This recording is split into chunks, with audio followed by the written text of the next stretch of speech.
Hello, you must be Mr. He, right? Yi Qingju's voice was soft and delicate as she sat down across from He Meilu with an elegant poise. Deep down, He Meilu was already swallowing hard. Completely captivated by her beauty, he instantly forgot the humiliation he'd felt from her earlier text messages. He stood up, flashing what he thought was a refined, scholarly smile, and extended his hand. Hello, Missy. He didn't call her Mrs. Chi. He called her Missy, treating her like an unmarried young woman. The calculated intent behind that choice was so thick Yi Qingju could practically smell it through his skin. She didn't take his hand. Instead, she gave him a polite, distant smile and settled back into her chair, perfectly channeling the icy grace of a wealthy socialite. Just then, young Qi Xinyan came downstairs, sent by Annie Zhang. He took in the scene silently.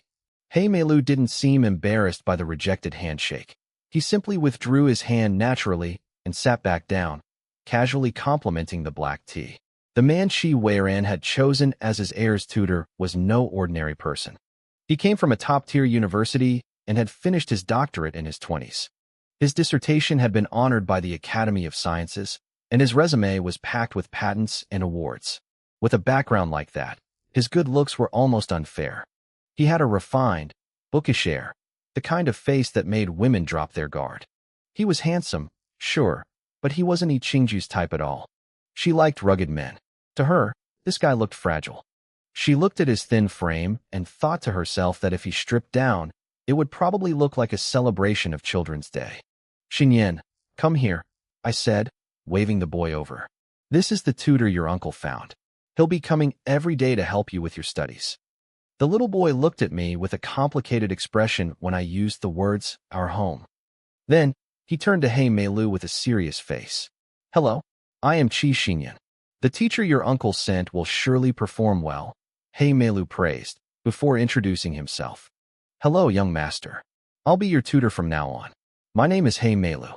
In his head, He Meilu was thinking, and soon, I'll be your stepfather, you little brat. Before he could say anything else, I stood up. Xinyan, take teacher He upstairs. Get him familiar with the study environment. The boy nodded, surprisingly obedient.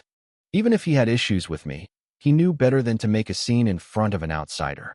As they walked away, He Meilu's eyes flickered. Things weren't going as he expected. In the original story, Yi Qingju was a background character, yet here she clearly held a lot of sway in the Qi household. Even the protagonist was listening to her. He realized he needed to change his plan for seducing this wealthy lady. Women who looked this proper on the surface were usually the easiest to corrupt. He gave me a winning smile and followed the boy upstairs, feeling confident. Once they were gone, I sent Annie Zhang off to her chores. I finished my tea and whispered to my system, little chick. If I want to kick a transmigrator out of this world, do I just have to kill them? Yes, little chick replied. Once the body dies once, the transmigrator's soul is ejected and the original owner returns. But be careful, you can't be the one to do the killing personally. Upstairs, evening was approaching. He Meilu was losing his patience. He had inherited a high IQ body, but this kid was so smart he understood everything instantly. He didn't even get a chance to show off. It was boring. Teacher He, why don't you go downstairs and rest? I'll study on my own for a bit, Xinyan said without looking up from his desk. That was exactly what He Meilu wanted. He didn't feel the need to keep up the act in front of a child. All right, I'll go grab a coffee. He stepped out into the hallway, eager to find me. Just as he reached the stairs, the sound of a violin drifted from the room at the very end of the hall. Given his inherited knowledge, he recognized the piece immediately, the theme from Schindler's List. The music was haunting and mournful. The vibrato carried a sense of deep pain, helplessness, and loneliness. It felt like the player's soul was dissolving into the gloomy afternoon light. Drawn in, He Meilu walked down the hallway, his footsteps muffled by the thick carpet. As he reached the door, the music stopped. He pushed the door open, his heart racing. That was Schindler's List, wasn't it? He said breathlessly. No matter how much you hide your true self, I can hear your loneliness in your music. Stop trying to bury your heart. The figure at the window slowly turned around. It wasn't me. It was Annie Zhang, the elderly housekeeper, looking surprised and a bit shy. Teacher He. Her eyes welled up with tears. She took a step forward, trembling. You actually understood my music? Sorry to disturb you. Hey Melu slammed the door so hard his arm went numb from the impact. He felt a level of humiliation he hadn't experienced in 2 lifetimes. The violin, the sunset, the mysterious room at the end of the hall. All the tropes were there. How was the woman behind it not Ichingju? Meanwhile, I was crouching by the pig pen in the backyard, checking on some piglets.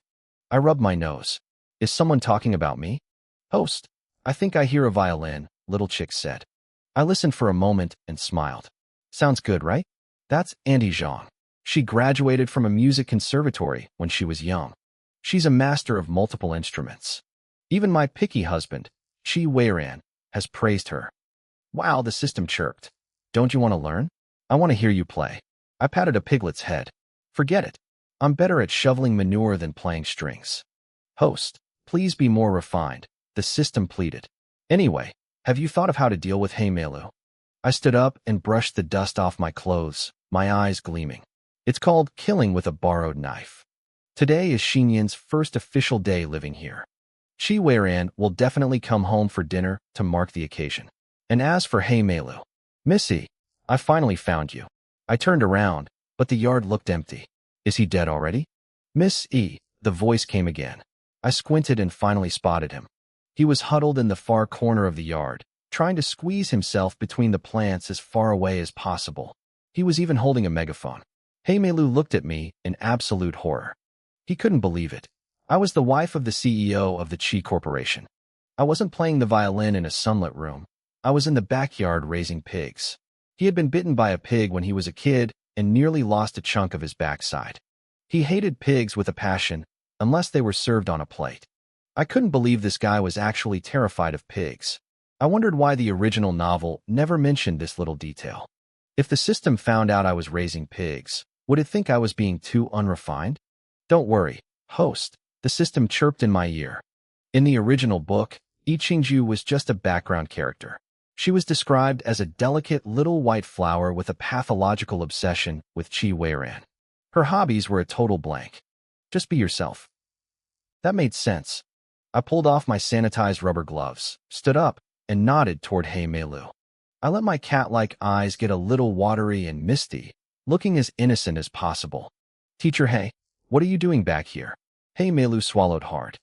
He probably figured every beautiful woman had at least one weird hobby. The little master said he was tired, so he's resting now, he lied through his teeth. I nodded smoothly. I see. You've worked hard, Teacher Hey. Why don't you stay for dinner tonight? Auntie Zhang is a great cook. Actually, I think there's some Wagyu in the fridge that's slightly past its prime. Perfect for a young guy like you. All Hey Melu heard was the invitation to stay. He trembled slightly, unable to hide the growing smirk on his face. Then, thank you, Missy. As I stepped out of the pig pen, he tried to lean in closer to talk to me. Suddenly, the big black pig thrust its head out and let out a loud, aggressive snort. Hey Melu froze in his tracks, nearly jumping out of his skin. I turned back slowly and spoke in a gentle, soothing voice. Be good, Xiaohua. Mommy will come see you tomorrow. In the blink of an eye, I was gone. Hey Melu stood there alone, glaring at the grunting pig. With no one around, he didn't bother hiding his malice anymore. You fat piece of trash, he hissed. How dare you get in my way? Once I get my hands on that woman, I'll turn you into bacon. He had no idea that a tiny hidden camera on top of the pig pen was recording every single word. Later that evening, a call came in from Chi Weiran's office. He was coming home for dinner. Auntie Zhang and little Chi Xingyan were thrilled. One started a fire in the kitchen while the other rushed to his room to get dressed up. Hey Melu disappeared somewhere to prepare, leaving me as the only idle person in the massive Chi mansion. I flipped through TV channels until I hit the news. The anchor was calmly reporting on a serial killer loose in the neighboring city. I yawned and clicked it off. By 8:30, the sun had fully set, and Chi Weiran's car pulled into the driveway. I had changed into a brand new white dress and stood by the door, peering out. When I saw his tall figure under the streetlights, I ran toward him with excitement, stopping just a safe distance away. I looked up at him, my eyes full of longing. To my surprise, Chi Weiran actually stopped. He looked down at me as I crowded into his space. Sir, you're back, I whispered. I really missed you. I waited for the tears to come, but my eyes were dry. Forget it. I'll have to force it. I started playing sad music in my head. I'm living such a tragic life, playing Chopin in the rain. A second later, 2 perfect tracks of tears rolled down my cheeks. Chi Weiran stared at me. Then he looked at the bodyguard next to him. Fire that psychiatrist, he commanded coldly, stepping around my weeping form. Find me a new one. The last one was a quack. He Meilu was standing in the shadows with Auntie Zhang and Qi Xinyan to welcome the master of the house. He watched Chi Weiran with a gaze full of envy. This was the man who had brought the Qi family to the pinnacle of power. This was the man behind the protagonist. Uncle, Qi Xinyan called out in his milky voice, running over. His big, dark eyes looked like they held the entire starry sky. He was so cute, I bet Chi Weiran wanted to give him a squeeze. I knew a secret, though. Chi Weiran loved soft, cute things. But as a CEO who controlled the world's economy, he couldn't let anyone see his soft side. He had to maintain his cold, expressionless mask at all times. He simply nodded and kept walking without breaking his stride. Xinyan's expression dimmed, his messy hair drooping in disappointment. Most people look better from a distance, but Chi Weiran was different. Under the bright lights of the hall, he looked flawless. His amber eyes were mesmerizing. He was perfect beyond words. Hello, Mr. Chi. I'm He Meilu, the new tutor, the man said, flashing a calculated smile.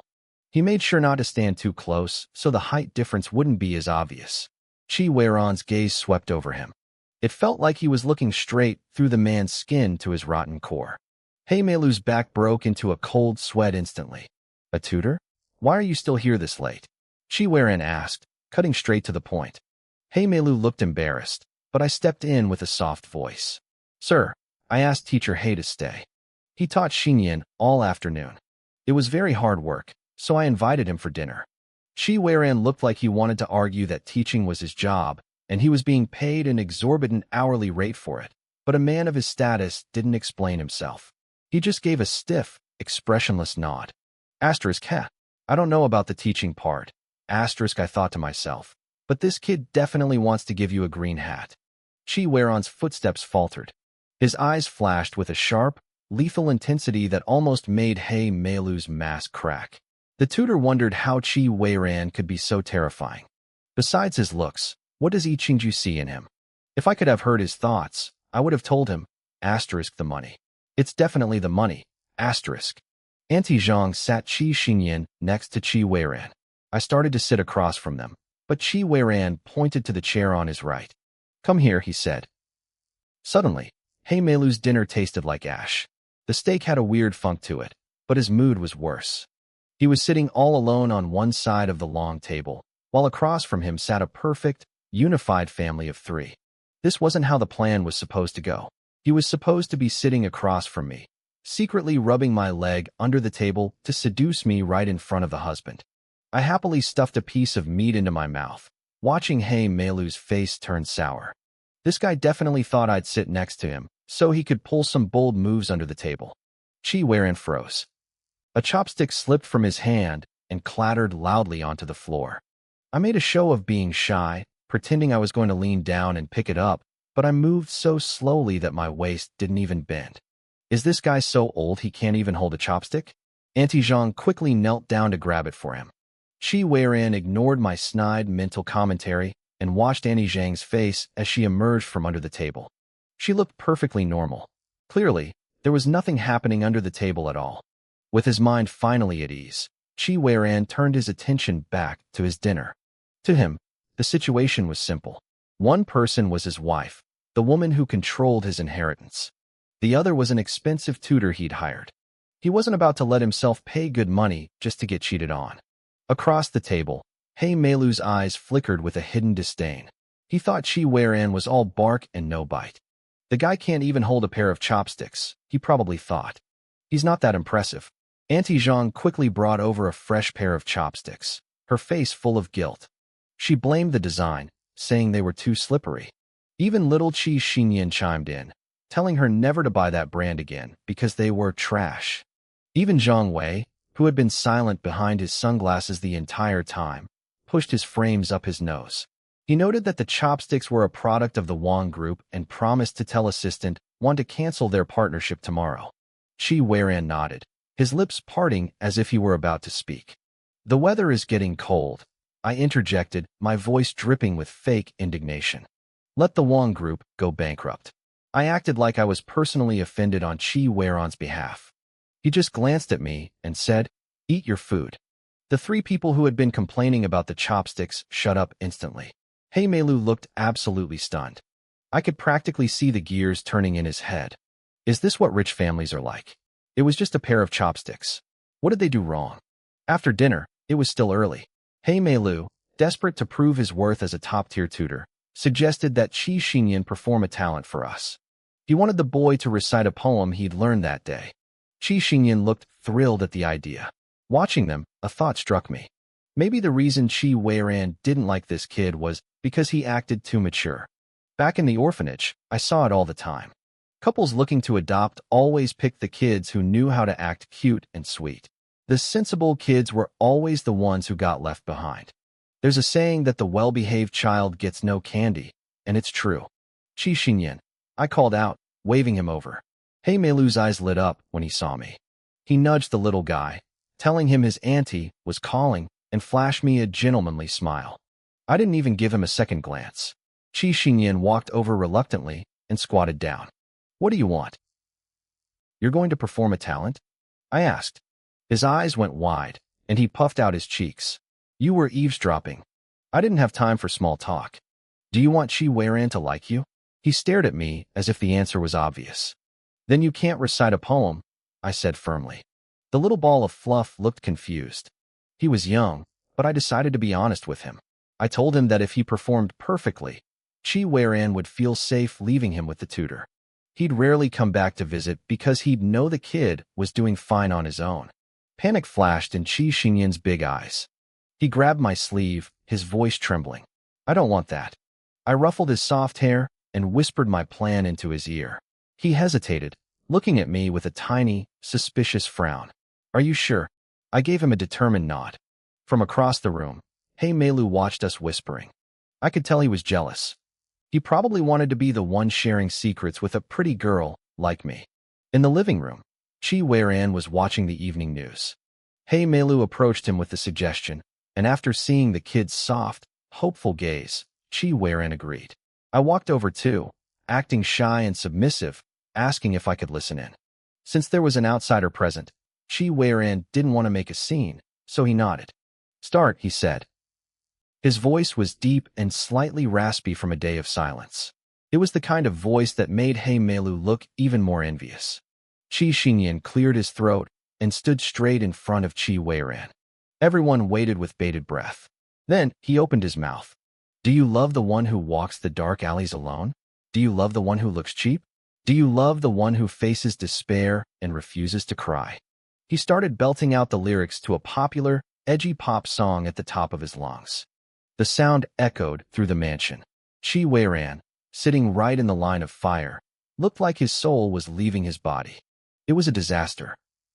Chi Weiran raised a hand to stop the boy, who looked like he was about to cry from the sheer effort of his performance. In the sudden, awkward silence, Chi Weiran stood up. He walked over to a shocked Hey Melu. His voice was cold enough to freeze over. Don't come back tomorrow. I'll settle your pay for today. Hey Melu turned deathly pale. He reached out as if to explain, but his pride wouldn't let him beg. Qi Xinyan, still coming down from his high-energy performance, looked at his uncle nervously. After dealing with the tutor, Chi Weiran turned and gestured for the boy to come closer. Qi Xinyan glanced at me first. I gave him a small nod, and he ran over. Chi Weiran rubbed the boy's hair, looking almost relieved. At least now he knew the kid definitely didn't have a future in music. Tomorrow, you're coming with me to City A, he announced. Qi Xinyan's eyes lit up. My plan had actually worked. Standing in the corner, I watched Hey Melu's ghost-white face. A flash of cunning crossed my eyes. My internal system finally caught on, realizing I'd gotten the tutor fired on purpose. But it wondered how we'd eliminate him if he was gone. I smiled to myself. Someone fired personally by Chi Weiran after only one day wouldn't find work anywhere else. A man used to luxury who suddenly loses his income? He'd hit rock bottom soon enough. Then I heard Chi Werin mention City A again. I felt a wave of relief. Finally, I'd get a break from all this acting. And you? His deep voice cut through my thoughts. I blinked, confused. What? Chi Werin turned around, holding the kid's hand, and dropped a bombshell. You're coming with us. The next morning, I was outside saying goodbye to my pig, Little Flower. Mommy won't be home for a few days, I told her, petting her head sadly. Auntie Jean will take care of you. Don't bite anyone's butt. I had tried every trick in the book to annoy Chi Werin so he'd leave me behind, but he was stubborn. I didn't dare push too hard, knowing the consequences of a game over. So, when Chi Werin and a very excited Chi Xinyan appeared at the door, I was already waiting. The morning wind was freezing, making me look even more pale and fragile in my white dress. I stood there shivering, draped in a thin cardigan that did absolutely nothing against the morning chill. My eyes were heavy with sleep, but the moment Chi Werin appeared, I forced them to snap wide. I let out a brilliant, practiced smile. Sir, I chirped, my voice dripping with fake devotion. Chi Werin nodded at me. Just looking at my exterior, I knew I was exactly his type, small, delicate, and pitiable. But inside, I was screaming. Asterisk, damn it, I forgot to wear long johns. I'm freezing to death. Asterisk. I realized then that if I just kept my mouth shut, I'd be the perfect woman in his eyes. Chi Werin seemed to realize it too. He didn't say anything, but I could tell he was starting to understand that my inner voice wasn't a hallucination. It was the real me. We got into the car. I spent the entire drive staring at him with wide, adoring eyes, babbling about mindless nonsense. I could see the confusion flickering in his gaze. He was wondering why, if this wasn't my real personality, I was trying so hard to act like an annoying brat. For the first time in the 2 years we'd been married, he actually looked interested in me. That pig, he said, finally initiating a conversation. Did you get rid of it? On the outside, my eyes welled up with tears as I begged him for more time. Inside, I was rolling my eyes. You're just jealous because I can actually keep a pet alive. Don't think I don't know you killed 4 rabbits and 3 turtles when you were 9. Chi Werin's spine went rigid. I watched him go silent, likely mentally scanning every person who could have leaked that childhood secret to me. I didn't care. I was happy to be ignored. In the past, the original version of me had been obsessed with him. She'd chase him to the office with love bento breakfasts and harass every female employee near him until they quit. Eventually, Chi Werin's tolerance snapped. He'd had security throw her out and stopped coming home entirely, choosing to live in hotels just to escape her. As I reviewed these memories, I realized Chi Werin was probably thinking about them too. He wasn't just confused by my hidden personality. He was wondering where my sudden, intense hatred for him had come from. Meanwhile, He Meilu was having a much worse day. He knew how powerful wealthy families were, but he'd always managed to charm his way out of trouble before. Not this time. After being fired yesterday, he found himself blacklisted. He'd sent out dozens of resumes, but every company, even the tiny ones he used to look down on, rejected him with contempt. He sat on a park bench in his expensive suit, his leather shoes covered in a layer of dust. He wasn't the brilliant scholar whose body he had stolen. He was just a con artist who lived off his looks. Facing a crisis, he didn't know how to rebuild. He looked at his bank account, seeing the decent balance the original owner had left behind, only to realize he'd been scammed out of the last of it just minutes ago. He was broke. He couldn't afford luxury goods or the rent on his villa. His world was collapsing after only one night. I'm the protagonist. I'm the transmigrator. Why is this happening? He clawed at his hair, spiraling into a rage. Then, a text arrived from a private detective. Yi Qingju is in City A. It was his last straw. A dark, desperate plan formed in his mind. Why bother seducing her? He could just kidnap her, ransom her for a fortune, and get revenge on that brat kid while he was at it. His eyes turned bloodshot with greed. When we arrived in City A, Chi Werin didn't pick a quiet spot like usual. He chose the Filing Hotel, the most luxurious place in the city. The manager and the entire staff were lined up outside to greet him like he was a god. I followed behind Chi Werin, looking submissive. Look at them, I thought. They don't see a guest. They see a giant walking ATM. Chi Werin glanced back at the manager, making the poor man break into a cold sweat. Chi Weiron's assistant, Wan Sui, stepped forward. He was a sharp, young-looking man who had only gotten his promotion because I'd chased away the previous female assistant. He gave me a fox-like smile before leaning down to talk to the sulking Chi Xinyan. Young master, the boss wants you to relax today. Tomorrow, when he discusses the new project, you'll be coming along. The kid's eyes lit up. Really? Wan Sui nodded. He knew the boss was serious about training the boy as an heir. I yawned, bored. Assistant Wan, since you're free, take the kid out to play. I'm going to the room to sleep. Wan Sui was used to my two-faced behavior when the boss wasn't around. He didn't even bother asking if I wanted to join. He just took the kid and left. I headed to my room, but as I reached for my key card, a door opened behind me. I turned to see a familiar face. Hey Meilu stood there, wearing that same polite, scholarly smile.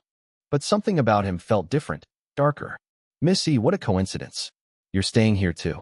I gave him a distant, polite smile. Hello, Mr. Hay. Small world. I didn't wait for small talk. I swiped my card and ducked inside. My attitude hadn't changed, but Hey Meilu's ego was already bruised beyond repair. To him, my distance felt like pure condescension. You bitch, he thought, clutching a small bottle of medicine hidden in his sleeve. Just you wait. Inside my room, I started to strip out of the annoying dress, but my phone buzzed. It was a text from an unknown number. I'm almost ready to have you. I deleted it without a second thought. My focus was on a different message that had arrived hours ago. I checked the messages on my second phone. My contact told me that the kid, Hey Meilu, looked sharp but was actually an idiot. He had fallen for the bait immediately. The contact asked if I wanted the money transferred to me now. I typed back a quick reply. Not yet. I told him to wait for my signal, and then we would return the money to him doubled. By then, the real Hey Meilu would finally be back. I had only caught a glimpse of him earlier, but it was enough to see the truth. Hey Meilu looked successful on the outside, but he was desperate. I had noticed a gray smudge on the inside of his suit pants. It was the exact mark you get when your foot slips off the pedal of a cheap shared bicycle. He probably couldn't even afford a taxi to get here. My system, Xiao Jiji, chirped in my head. Its soft voice was full of admiration. It called me amazing and asked if I had lured him here on purpose to trap him. I smiled to myself. Not really. I honestly hadn't expected him to follow me this far. Xiao Jiji sounded panicked, asking what we should do now. I didn't worry. First, I needed to eat. I wiped off my makeup and pulled my long hair into a ponytail. I was starving. I had barely eaten on the plane to maintain my small appetite, persona, and I couldn't hold out any longer. Even when I looked at Hey Meilu earlier, all I could think about was how his black and white suit made him look like a giant Oreo. I tried calling room service, but the phone was dead. No one answered. I had no choice but to head down to the restaurant on the second floor. As I stepped into the elevator, I glanced at my phone. The top trending news was about a serial killer who had resurfaced. I pushed the thought aside. I just wanted to eat and get back in time for my favorite streamer's broadcast. The second floor was quiet. The restaurant had massive floor-to-ceiling windows overlooking a lake, but it was completely empty. A small TV on the wall was playing an ad for fresh king crab. My stomach growled. I walked toward the seafood section, where the kitchen was open so guests could watch the chefs. That's when I saw a small figure by the window. It was Chi Xinyan. I called out his name in surprise. The boy looked up, appearing a bit lost. I asked him why he wasn't out with Assistant Wan. He pouted and said Wan Sui had sudden business and dropped him back at the hotel. I asked if his room phone worked. He shook his head. He said the service was terrible and he would tell his uncle to complain. I scanned the room for a staff member. Over at the sushi station, a thick-set chef was standing with his back to us. He looked like he was busy preparing rolls. I walked over and asked if the hotel's communication system was down. He didn't move. He didn't even acknowledge me. I frowned and took a step closer. I reached out and tapped his shoulder. The moment I touched him, his body went limp. He spun around slowly, sliding off the counter. My heart stopped. His face was a mask of blood, his eyes wide in a silent scream. There was a massive, gaping hole in his stomach that was still oozing dark red blood. My hand shook. I pulled back and immediately scooped up Chi Xinyan before he could see. I clamped my hand over his mouth and bolted. The kid started to struggle, his face turning red, but then he caught a glimpse of the blood. He froze. I felt the pure terror radiating off him.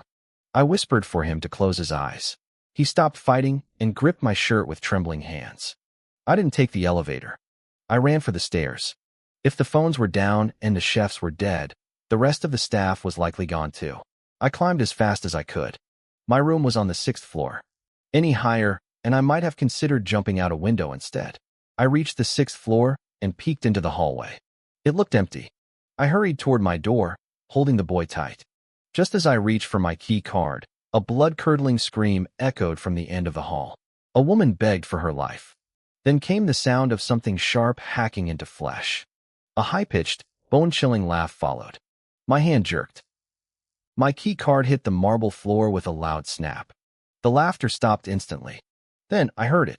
Heavy, deliberate footsteps were coming my way. Qi Xingyan retreated a step, covering his own mouth to keep from crying out. I lunged for the card, swiped it, and threw us inside. I shut the door as quietly as possible. My hands were shaking so hard I could barely hold my phone. I knew the killer heard the card drop. I wasn't watching a movie anymore. This was real. I dialed Qi Weiron's number, praying he would pick up. When his deep voice finally answered, the tension in my chest snapped. He didn't ask questions. He didn't tell me to call the police. He just said 2 words. Wait for me. I hung up the phone and leaned against the wall. I needed a few seconds to let my racing heart settle and find my logic again. Once my breathing leveled out, I stood up and picked up the trembling Qi Xingyan. I carried him into the innermost bedroom and tucked him under the bed. I grabbed the sleep mask I'd tossed on the covers earlier and pressed it into his small hands. I told him that if he was scared, he should put it on. I made him promise that no matter what he heard or saw, he was not to come out. I told him a hero never takes off his mask. He nodded frantically, his eyes wide. As I turned to leave, he reached out and grabbed my pant leg.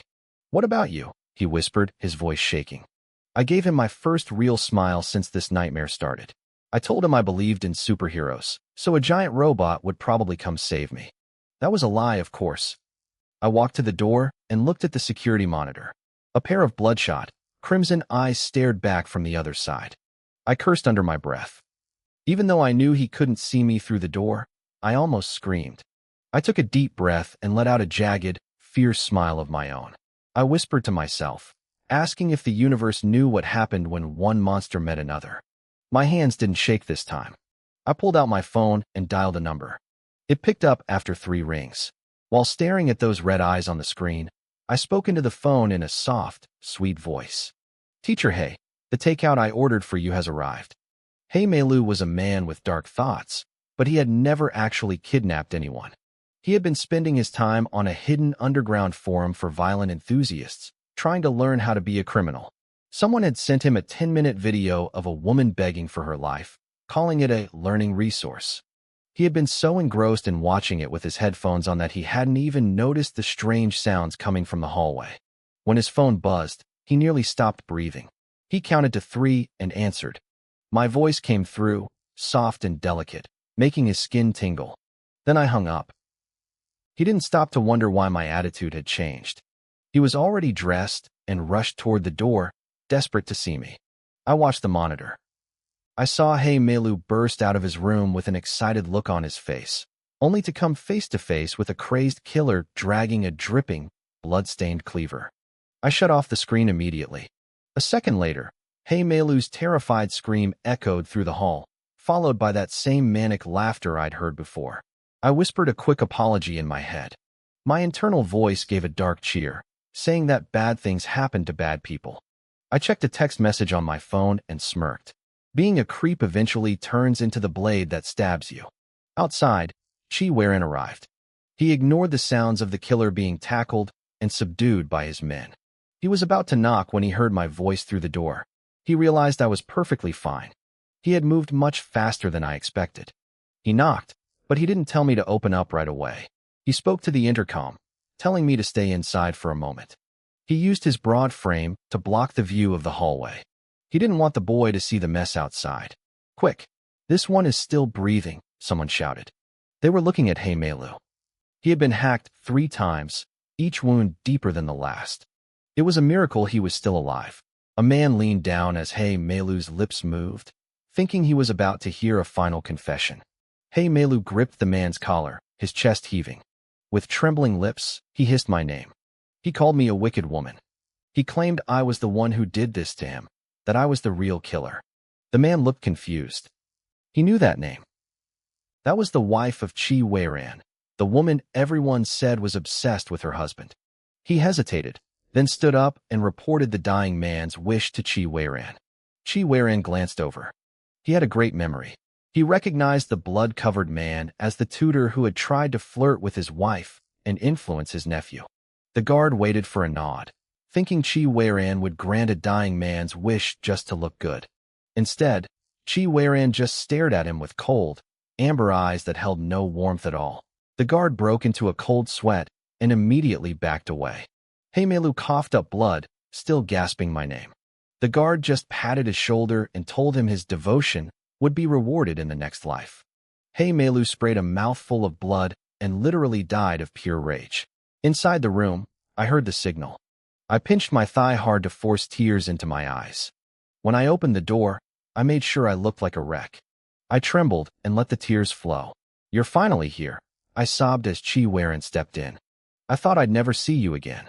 I made a move like I was going to throw myself into his arms, but I kept a careful distance. I even leaned slightly away, secretly wishing he'd just leave so I could eat. Chi Weiran noticed. He realized my acting was actually quite terrible, but he didn't call me out.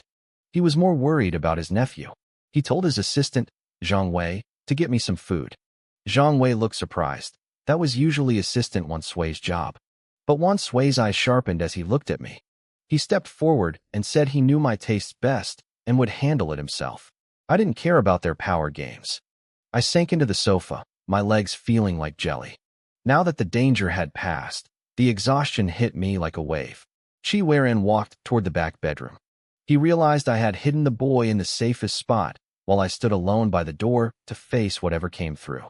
The woman he knew was a coward, but the woman sitting on that sofa was something else entirely. His heavy footsteps muffled against the carpet as he went to find his nephew. The heavy thud of Chi Weiran's footsteps in the bedroom made little Chi Xinyan tremble under the bed. She was still wearing my sleep mask, the fabric covering her entire face. She remembered what I'd told her, to stay hidden and stay quiet. She pressed one hand over the mask and the other over her mouth, stifling her breath. But then, a voice she knew better than anyone echoed in the room. It was a voice that made her want to burst into tears of relief. Chi Weiran didn't reach under the bed to grab her. He just stood there and called out her nickname softly. Nian Nian. That was it. The girl broke down. She scrambled out from under the bed, a mess of limbs and sobs, and dove straight into his arms. "Uncle, you're finally here," she wailed, clutching him. "I thought I'd never see you again." I heard her from the living room and realized she was repeating the exact same dramatic line I'd just used on him. Chi Weiran probably wanted to tell her that a brave warrior shouldn't cry, but after everything she'd been through today, he couldn't bring himself to be stern. He just rubbed her back, comforting her until her tears had completely ruined his expensive custom suit. When she finally pulled away, looking embarrassed, Chi Weiran reached out to take off the sleep mask. But Nian Nian grabbed her face, holding the mask in place. "No, uncle. You can't." He frowned. "Why not?"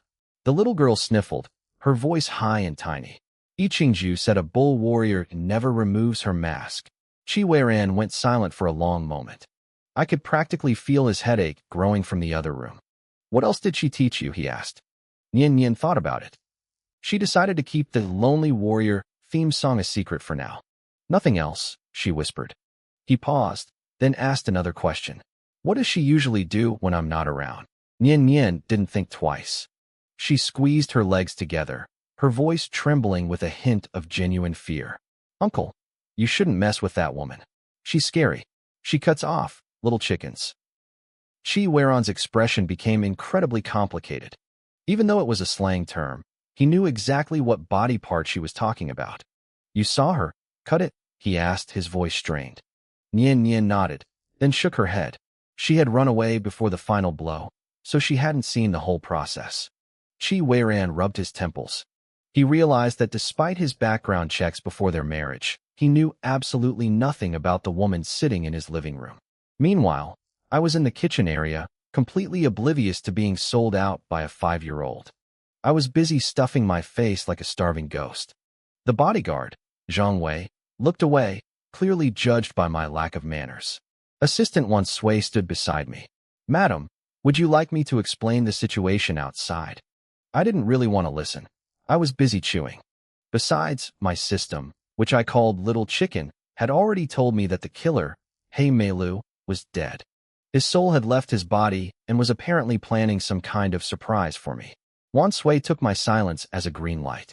He explained that the killer had hacked the hotel's security system, trapping everyone inside. When the police arrived, they were stuck outside, unable to bypass the encryption. But when I called Chi Weiran, he was already on his way. The rest was simple. Chi Weiran arrived like a hero with his private security force, which was basically a small army, and helped the police take down the killer. Don't ask me how a businessman has a private army that outperforms the police. In this world, that's just what a CEO who controls the global economy does. Suddenly, my system chimed in my head with a warning. I immediately stopped mid-chew. When Chi Weiran walked out of the bedroom, he didn't see a glutton. He saw a refined woman staring pensively at a dumpling, looking like a tragic heroine lost in thought. Wan Sui watched this sudden transformation with a look of deep suspicion. He probably thought I was some kind of master manipulator. I stood up the moment I noticed Chi Weiran. I didn't look at the food again. I looked only at him, my eyes welling up with fake emotion. "Wait for me, my beloved dumplings," I thought internally. "I won't forget you." "Sir," I whispered, looking up at him with teary eyes. Chi Weiran didn't say a word. He walked over and unceremoniously dumped the sleeping Nian Nian into my arms. "Tell the bull warrior to take off her mask," he said coldly. He brushed past me, his shoulder hitting mine. I stood there stunned. Bull warrior? What was he talking about? Was he watching cartoons in his spare time? How embarrassing for a grown man. Chi Weiran stopped in his tracks. He turned slowly, his amber eyes locking onto me. I was wearing an oversized hoodie and leggings, looking thin and pale, a far cry from the fancy white dresses I usually wore to impress him. Nian doesn't need a tutor anymore," he said. "You will teach her from now on." I stared at him, my jaw dropping.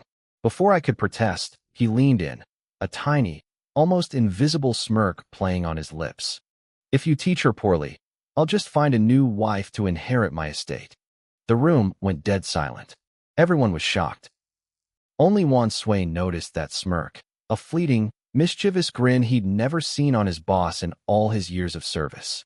It looked like the smile of a boy with a crush who had just found a way to tease the girl he liked. After Chi Weiran left, I really wanted to drop the kid and punch the air in frustration. But suddenly, a group of highly trained men in suits appeared, all carrying weapons. They surrounded me without a word. I noticed the crest on their collars, a strange bird with a human face. The Rimyan Kuanping, the Chi family crest. These were Chi Weiran's personal guards. They were here to protect us. I took a deep breath and carried Nian Nian out of the hotel. Outside, the place was swarming with reporters, but the guards kept them so far back I didn't even see a camera lens. They ushered me into a luxury car. I knew Chi Weiran was only using me to keep the kids safe, but I didn't care. Once the door closed and I was alone with the sleeping child, I dropped the act. I leaned my head against the window and stared out at the city lights. When Chi Weiran threatened to replace me, I didn't feel fear. I felt a strange sense of relief. Any normal person would be thrilled to marry a billionaire and wait to inherit his fortune. But as I watched Chi Weiran's health get better and better every day, my dreams of being a wealthy widow were fading. I asked my system about my fate in the original story.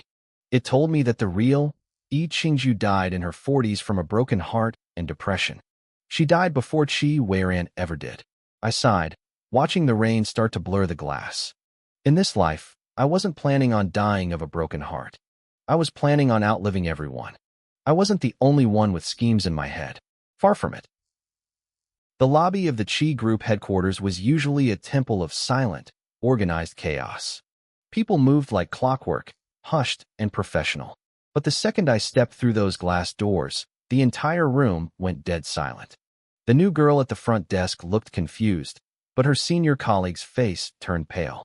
I heard the older woman mutter a curse under her breath before she plastered on a fake smile and jogged toward me like she was heading to her own execution.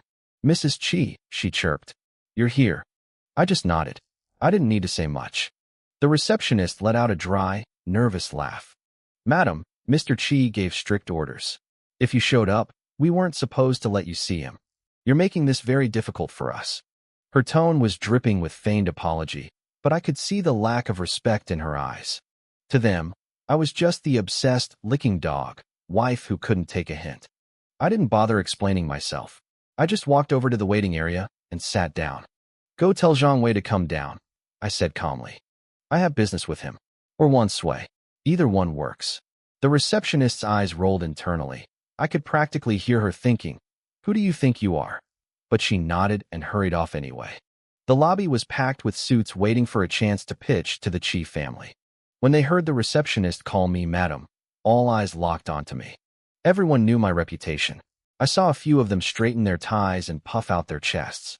They figured that even if I was the boss's wife, I was still stuck in the lobby waiting just like them. It gave them a strange sense of superiority. I sat there for a few minutes, soaking in the stares, when a smell hit me. It was familiar, heavy, and a little unpleasant. I looked over at the man sitting across from me. He was young but looked like he'd aged a decade in a week. His head was down, his face a mask of pure misery. He felt me staring and looked up, giving me a sheepish, apologetic smile.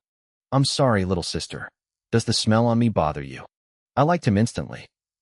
I smiled back and shook my head. "It's fine, brother. Don't worry about it." He looked relieved, but still uncomfortable. Every other seat in the lobby was taken, and the people next to him were visibly recoiling. He had nowhere else to go. "Who are you here to see?" I asked, keeping my voice friendly. He sighed, glad to have someone to talk to. He didn't recognize me. He just thought I was a kind girl with a pretty face. "I'm looking for Director Wei from the livestock department." The Chi family's empire was massive. They had their hands in everything from tech to agriculture. Hearing the word livestock, my suspicions were confirmed. This guy was a pig farmer. "The Chi group has a livestock department?" I asked, playing dumb. The man rubbed his face and let out a bitter laugh. "To be honest, I run a pig farm. But lately, my pigs have been dying off one by one. The meat isn't even edible. If this keeps up, I'm bankrupt. My son just started kindergarten, and my wife has bad legs.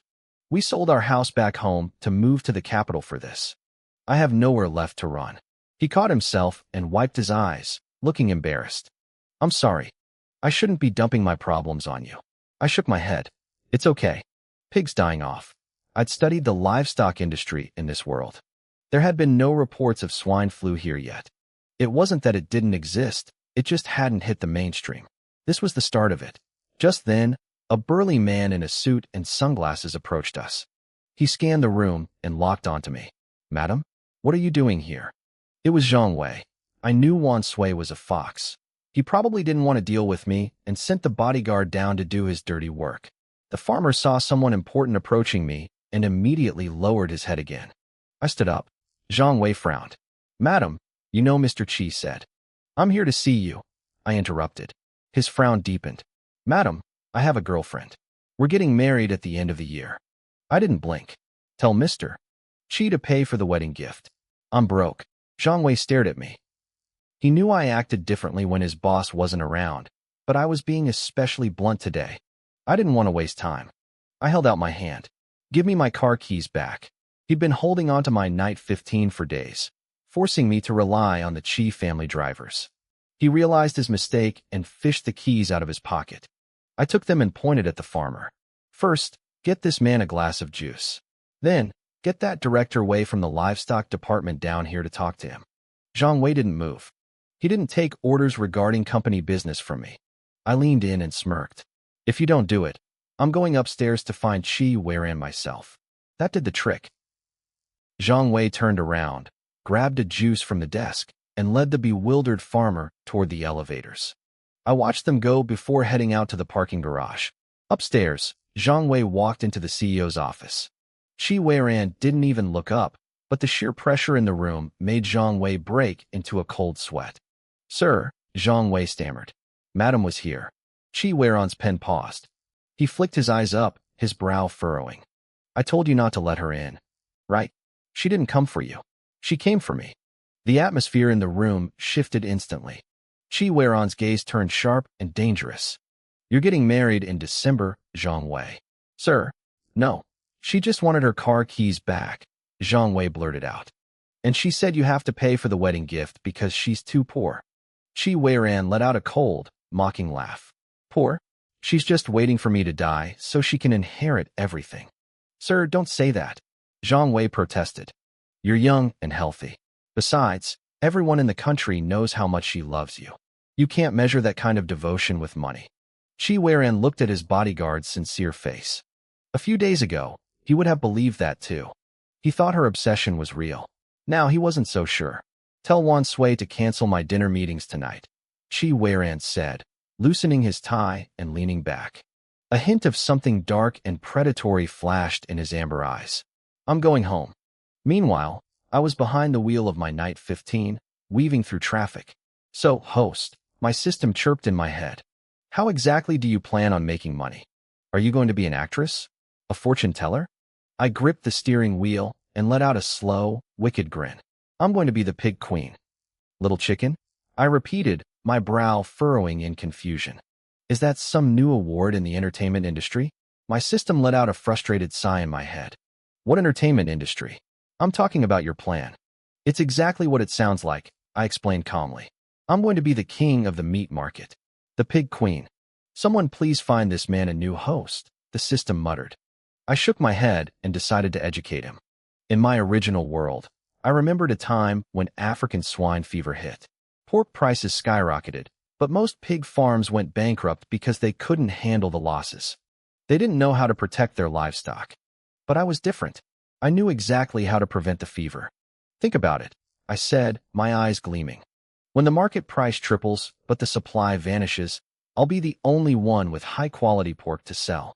I'll stay at the original price and still make a killing. The system finally caught on. Wait, you're going to be rich. Is that why we're driving into the middle of nowhere? Are you looking for land to build a farm? You're getting smarter, I praised. Then, I abruptly pulled a U-turn and headed back toward the city. Wait, why are we leaving? The system asked, startled. Building a farm isn't that simple, I explained. You have to verify the land type, get breeding permits, and then construct the facilities. I don't have that kind of time. If I can't build one, I'll just buy an existing one in the outskirts. I felt a pang of regret for not getting that desperate man's contact info earlier. I checked the time. It was too late to go hunting for farms today. It was time to pick up the kid from school.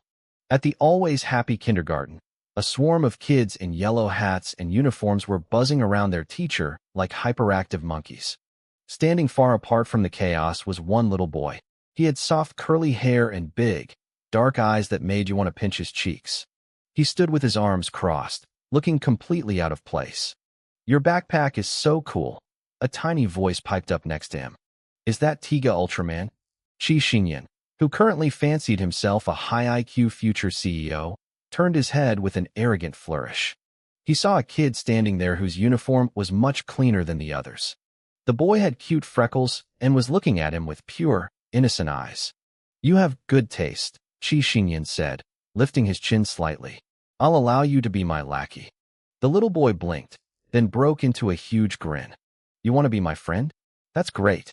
Qi Xinyan chose to ignore the friend part. When I arrived, I saw my little dumpling standing next to this other kid who was beaming at me. I was shocked. Heavens, did Qi Xinyan actually make a friend? He's my lackey. Qi Xinyan barked immediately. The freckled boy smiled politely at me. Are you Qi Xinyan's sister? You're so pretty. My name is Nzuran. My heart practically melted on the spot. Suddenly, a woman limped over and pulled Nzuran into a hug. She looked like she had rushed there in a hurry. Her coat was wrinkled, and her rough hair was streaked with a few strands of gray. However, Nzuran was dressed impeccably. It was clear she adored him. She gave me a shy, hurried smile and led the boy away. Nzuran waved goodbye to Qi Xinyan until his mother pedaled away on her bicycle. Qi Xinyan tossed his backpack at me like a little lord and marched toward the parking lot. He looked around, confused. Where's the car? I pointed directly at the Wuling Hongguang Mini EV gleaming in the sunlight. Right there. Qi Xingyan's eyes nearly popped out of his head. Did Rolls-Royce release a new model? Is Rolls-Royce the only thing you know? I retorted. He pouted. I also know Lamborghini. I shook his backpack and gave him a wicked smile. Are you getting in or not? Under the pressure of my tyranny, the little guy made one last stand.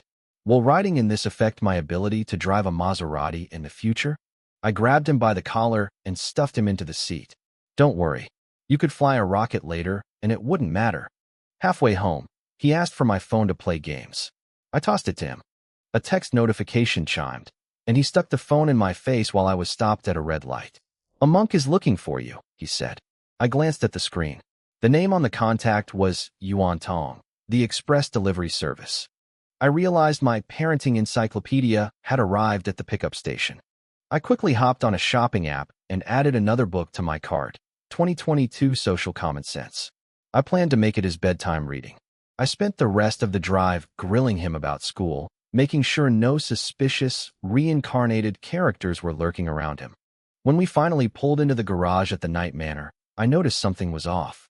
Qi Weiron's usual business van was parked there. Qi Xingyan recognized it too. His eyes lit up. Uncle is back. He snatched his backpack from me and bolted inside, suddenly acting like the world's most well-behaved child. I followed him in, ready to start my loving wife act, but a girl with a ponytail suddenly lunged out and hugged me. Sister, why are you back so late? She said, her voice dripping with fake concern. A girl needs to have some self-respect. I glanced outside. The sun hadn't even set yet. This was Yi Bingmei, my younger sister. She was the bright one of the family, the one everyone pinned their hopes on. Did you go out and waste Mr. Qi's money again? She asked, her voice rising so the people inside could definitely hear. I told you, a woman needs to be independent. That's Mr. Qi's money, not yours. I pushed her aside and walked into the living room. Stop talking nonsense. I know the money isn't mine yet. I'm just waiting for his diagnosis. Inside, Qi Weiran slowly set down the milk tea the maid, Auntie Zhang, had just prepared. Is it not to your taste, sir? Auntie Zhang asked nervously. It causes cancer, Qi Weiran said, his voice flat. Auntie Zhang was stunned. Even if the coughing incident from before had made him health-conscious, this was a bit extreme. Qi Weiran ignored her and gestured for the little dumpling to come over. Qi Xingyan ran to him instantly. After asking about the first day of school, Qi Weiran frowned at his assistant, Wan Sui. The kindergarten teachers don't teach calculus? I froze in my tracks. Before I could even say hello, I pulled out my phone and added one more book to my shopping cart. How to Guide a Lunatic into Becoming a Normal Person. Mr. Qi, Yi Bingmei interrupted, stepping past me. She had a sultry look that was the polar opposite of mine. She flashed a charming smile at him. They don't teach that to toddlers. Qi Weiran raised his amber eyes and stared at her silently. Yi Bingmei's smile deepened, thinking she had caught his interest. Then he opened his mouth. Who are you? Yi Bingmei's smile faltered. Mr. Qi, I'm Yi Qingju's family. Qi Weiran stood up, his expression polite but cold. So you're my mother-in-law. Yi Bingmei looked like she'd been slapped. I was dying of laughter internally, but I forced myself to put on a distressed, white lotus face to break the tension. Dear, I said softly. This is my sister, Yi Bingmei. Bingmei's entire face turned rigid. In her mind, I was just a brainless fool who couldn't even seduce her own husband. She couldn't believe Qi Weiran was being this dismissive. Yi Bingmei had been desperately looking for a chance to get close to my husband. She had rushed over the moment she heard I was back, but Qi Weiran didn't even recognize her. She was cut from the same cloth as the original version of me. When she realized he was being cold and dismissive, her eyes welled up instantly.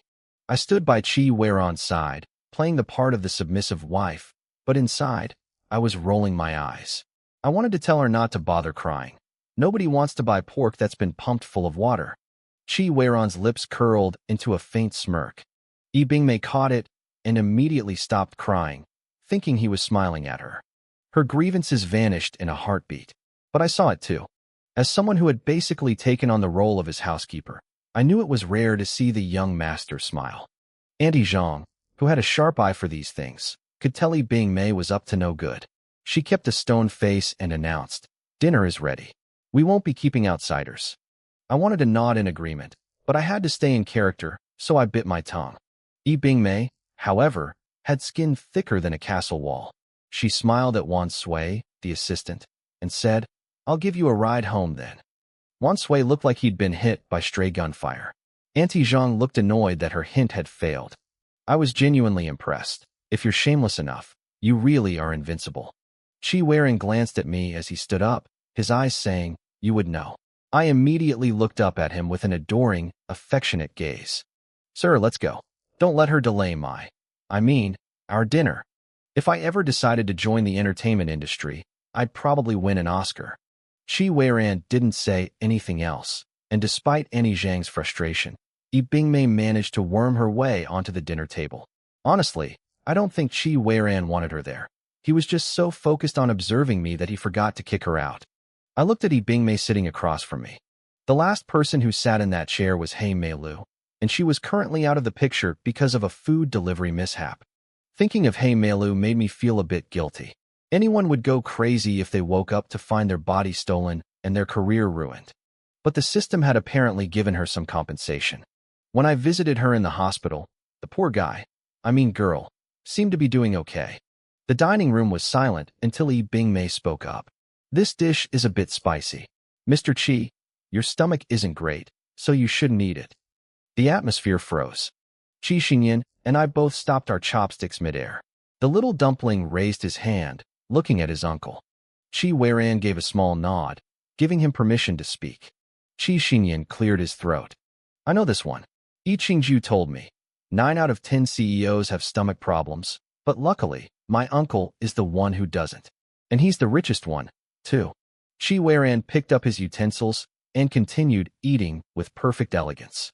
Bing Mei looked mortified. She lowered her head and shot me a murderous glare. I just looked back innocently.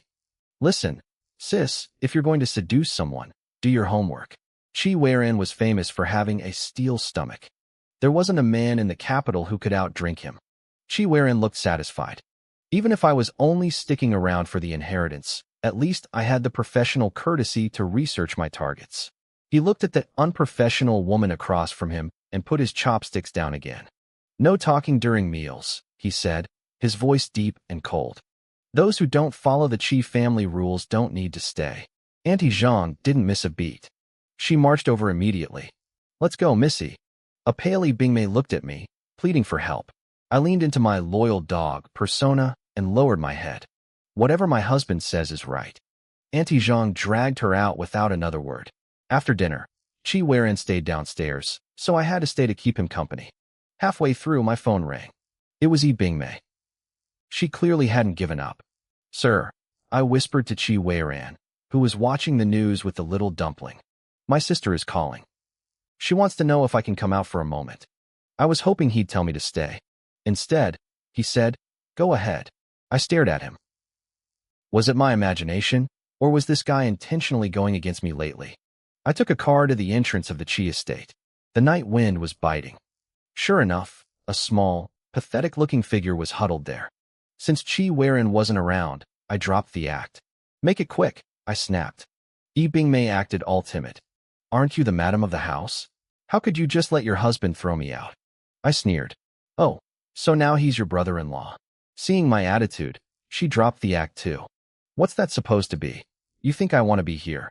Mom keeps complaining that you've been married for 2 years and haven't given the family a single cent. You're useless." Back when Qi Weiren's older brother was dying, his only wish was to see Weiren married. Out of all the eligible girls in the city, I was the one chosen. If we didn't look so different, my mother would have tried to swap me out for Bing Mei in a heartbeat. "Stop using Mom to pressure me," I said impatiently. "I've had my rabies shot, so don't think your barking scares me." It took her a second to realize I'd called her a dog. Her voice trembled with rage. "Fine. Yi Qingju, you just wait." She turned and stomped off. I shrugged and headed back inside. As long as Qi Weiren was standing, the sky wouldn't fall on me. I didn't notice the malicious glint in her eyes as she walked away. Later that night, after I'd finished reading a bedtime story to Qi Xingyan, I lay in bed and called out to my system. "System, Did you notice anything weird about Mei? Do you think she's a transmigrated too? Silence. System. I tried again. Suddenly, a flash of light blinded me. I sat bolt upright, startled. When the light faded, a tiny, bright green turtle was sitting on my bed. Its little beady eyes looked at me, and it wiggled its legs excitedly. Host. It's me, I gasped. System. The turtle nodded its head. This was the surprise it had mentioned, a physical form. Once the shock wore off, I repeated my question. I don't think so, the turtle replied. If she were a transmigrator, she would have tried to get close to the kid. She didn't even speak to Qi Xingyan tonight. That made sense. I decided not to worry about it. If she was a player, she'd slip up eventually. Qi Weiran had already funded a company for my family. They were just greedy. I wasn't going to help them. I needed to focus on starting my own business. The next morning, I woke up early to take the little dumpling to school. I knocked on his door for a long time, but there was no answer. Xingyan, I called out, pushing the door open. I pushed the door open and stepped inside. The little dumpling, Qi Xingyan, wasn't sleeping. He was propped up on one arm, lying sideways on the edge of the bed, staring at me with a cool, stoic expression. He lowered his voice, sounding like a tiny action hero. It's 2 degrees below zero outside, he whispered, but it's 36.5 degrees in my bed. If you hadn't come soon, the spot where I just peed would have gone cold. My response was simple. I gave him a good smack on the bottom. Downstairs, Auntie Zhang was setting the breakfast table. She heard the sound of the kid wailing from the second floor and shared a knowing smile with the other servants. Since the young master arrived, this house had finally become lively. Even I, who usually slept until noon, was now living on a healthy schedule. Because of the bedwetting incident, Qi Xingyan was officially late for his second day of kindergarten. The little guy's cheeks were puffed out in a pout. He used the shell of the green turtle I'd shoved into his pocket to wipe away his tears. Little chicken, he mumbled to the turtle, still grumpy. I figured we'd be the last ones there, but when we got out of the car, I spotted the little boy who had been sticking to Qi Xingyan yesterday. He was there with his mother. The boy, Nzwaran, saw Qi Xingyan, and his eyes lit up. He waved excitedly. I was about to greet his mother, but in the next second, the woman, who looked pale and frail, suddenly swayed. She collapsed right there on the pavement. I didn't hesitate. I grabbed Qi Xingyan and ran over. Nzwaran stood there frozen, watching his mother lie motionless on the ground. He started to cry, his voice breaking. Mama, what's wrong? A teacher heard the commotion and rushed over, looking panicked. What happened, Mrs. N? I had already dialed the emergency number. I gave Qi Xingyan a quick look, and the little dumpling immediately stepped up, grabbing Nzwaran's hand to stop his sobbing. Don't cry, he said firmly. The doctor is coming. Your mom is just tired and fell asleep. Nzwaran looked at him, eyes wide and trembling. Really? Ever since Qi Weiran put me in charge of the kid, my phone had been upgraded. Any emergency call I made went straight to the Qi family's private rescue organization. The Qi family didn't like using public resources. They had their own teams for everything. Because of Qi Weiran's own health issues, the hospitals under the Qi name were incredibly advanced. In less than 3 minutes, an ambulance marked with the Kunping logo screeched to a halt. Luckily, the happy everyday kindergarten was in a secluded area, and the principal was one of our people. If this had happened anywhere else, a scene this big would have trended on social media instantly. I handed the 2 kids over to the principal and hopped into the ambulance with Mrs. N. The heart monitor showed everything was stable. After a quick check, the doctor looked at me. Don't worry, madam, he said.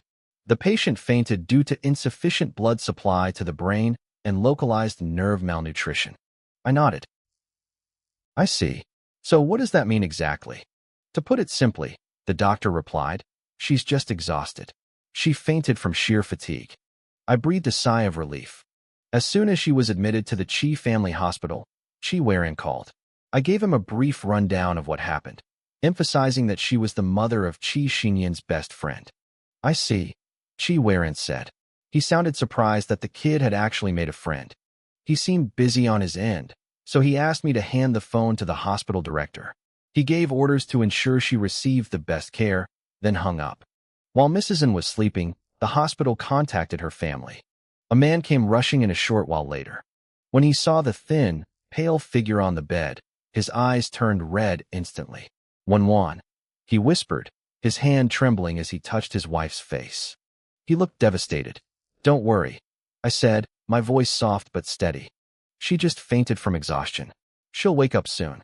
The man, finally noticed I was in the room. He looked up, and when he saw my face, he froze. I recognized him immediately too. Big brother, I said. Sister, he blurted out at the same time. Anda couldn't believe that the girl he'd met briefly back at the pig farm was the one who had saved his wife. Sister, thank you for getting Wan to the hospital. I don't even know how to thank you. I smiled. I wanted to ask about the pig farm, but now wasn't the time. We chatted for a few minutes before I stepped out to give the couple some privacy. I sat on a bench in the hallway and pulled the little turtle out of my pocket. Talk about luck, I whispered. Little chicken shook its head, looking a bit dizzy from being in my pocket, but it saw I was happy and gave me a silly, toothless grin. Meanwhile, in a high-level meeting room across town, Director Wei of the livestock department was cursing his bad luck.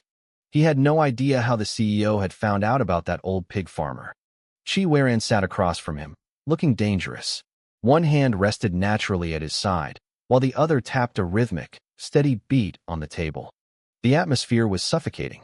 Everyone in the room knew that when Chi Weiran started tapping his fingers like that, someone was about to have a very bad day. Sure enough, Chi Weiran's amber eyes locked onto Director Wei. His voice was deep and resonant, like a cello. You're fired. He turned to his assistant. Get in touch with Anda. Tell him the Chi Group wants to acquire his pig farm. Chi Weiran's business instincts were screaming at him. Something big was about to happen in that industry. Back at the hospital, I wasn't just sitting around. I went downstairs to grab some food, figuring Anda hadn't eaten in his rush to get here. As I turned a corner near the stairs, I almost collided with a nurse pushing a food cart. Sorry, are you okay? The nurse's voice sounded apologetic, but there was a strange, fake edge to it. I looked down to make sure the food wasn't ruined, then looked up. I'm fine, The apology died on my lips. Ibingmei looked just as shocked. Then I remembered. She was studying nursing. I just hadn't realized she was interning at a Chi family hospital. What are you doing here? She snapped. Then her eyes widened. The head nurse said a VIP was here. Is it Mr. Chi? Did something happen to Mr. Chi? She sounded concerned, but her eyes were dancing with excitement. I felt a cold chill. You'd think she was about to inherit a fortune the way she was acting. If you're so curious, why don't you go ask him yourself? I said coldly. Ibingmei actually started to head toward the room. Save your breath, I called out. The person in that room isn't Chi Weiran. It's a friend of mine. The moment she heard it wasn't him, her face dropped. She lost all interest, even abandoning the food cart right there in the hall. Oh, well, since you're here, you can take this. Save me the trip. I didn't mind. I grabbed the cart and turned to walk away. But the moment my back was turned, the annoyed expression on Ibingmei's face vanished. She looked cold and calculated. She quietly followed me, pressing her ear against the door to listen. Inside, Anda's wife, Sun Wenwan, had finally woken up. When she saw me bringing in food, Anda jumped up to help. Sister, let me take that, he said. The couple looked at the meal and looked stunned. They were already uncomfortable staying in such a high-end private suite, and the quality of the hospital food was making them even more anxious. I could see their hesitation. It's fine, I said, trying to put them at ease. My sister works here. I told Anda and his wife that the hospital had plenty of vacant rooms lately, so it was no problem for her to stay in this private suite. The doctor had already said she only needed 2 4-bags before she could be discharged. Hearing that they wouldn't be hit with a massive bill, the couple finally relaxed a bit, though they still looked overwhelmed by my help. Sister, I really can't thank you enough, Anda said, his voice thick with gratitude. I waved it off with a smile. Don't mention it. Littlein and my son are friends. It's the least I could do. Outside the door, I caught the slight sound of a sharp intake of breath. Ibingmei's shadow flickered away. So that was it. She'd been eavesdropping to see if I was hiding a secret lover or the boss himself. Once she realized it was just a poor couple, she lost interest and crept away quietly. I reached into my pocket and touched the small turtle. Is she gone? I whispered. The little turtle moved sluggishly, placing a tiny claw against my palm. She's gone, host. My smile didn't waver as I gestured for Inda to sit on the sofa. I knew Yi Bingmei was trouble, but I had bigger things to worry about. I decided to get straight to the point. Brotherin, how is your pig farm doing? He froze for a second, then let out a bitter, hollow laugh. I'm already looking for a buyer. The market is terrible right now. Even with the prices dropped to rock bottom, nobody wants to touch it. I asked him what the original value was. He named a figure, and I nodded slowly. I'll buy it, and I'll pay you double the original price. How does that sound? The room went silent. Sun Wenwan sat up in bed, her face pale. Sister, you're joking, right? Why would you buy that? Even the massive industrial farms are going bankrupt one after another. This industry is poison right now. Don't touch it. I could tell they were good people. They knew I had money, but they didn't want to see a young girl throw it away on a whim. My heart softened. Brotherin, I'm not doing this on a whim, I said firmly. I truly want to buy it. He still looked skeptical, so I leaned in. The sick pigs, do they have a fever of around 40 degrees? Loss of appetite? Difficulty breathing? And then purple spots appear on their skin before they die a few days later? His expression shifted instantly from pity to shock. He stared at me, realizing I knew exactly what he was facing. Can you cure it? He whispered. I shook my head. In my original world, a cure was never found. His face fell, the hope draining away. But, I added, I know how to prevent it. And snapped his head up. He didn't look at me like a young, naive girl anymore. I could see it in his eyes. He had a gut feeling that if he followed me, something big was going to happen. Sister, you don't need to pay double, he said, glancing at his wife for support. She nodded. Just the original price is fine, but I have one condition. I gestured for him to continue. Let me work for you, he said. I can manage the farm. I've been in this business for years. I might not know much else, but I know pigs better than anyone. I laughed. I was actually going to ask you the same thing. It would be perfect. We got so caught up in the details that we completely forgot to eat. The more we talked, the more stunned Inda became. He looked at me as if he wasn't talking to a girl, but to a seasoned veteran who had been raising livestock for decades. Meanwhile, over at the happy, everyday kindergarten, the teacher called out Qi Xinyan's name. The little guy immediately stopped drawing and grabbed a moping Nzwaran by the hand. As they walked out the gate, Qi Xinyan was about to ask about Nzwaran's mom when he saw a man standing there who looked completely out of place in a preschool setting. His dark eyes lit up instantly. Uncle, he shouted, running toward him. Qi Weiran looked down at the beaming kid and twitched his fingers, but he didn't pick him up. Qi Xinyan was used to the cold shoulder, though. He just hugged his uncle's leg and peered behind him. Where's Yi Qingju? He asked. Qi Weiran glanced at his assistant, Zhang Wei, who stepped forward immediately. Young master, the madam is at the hospital.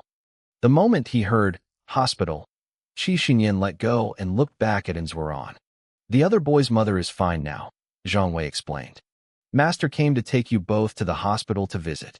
Qi Weiran tilted his chin slightly.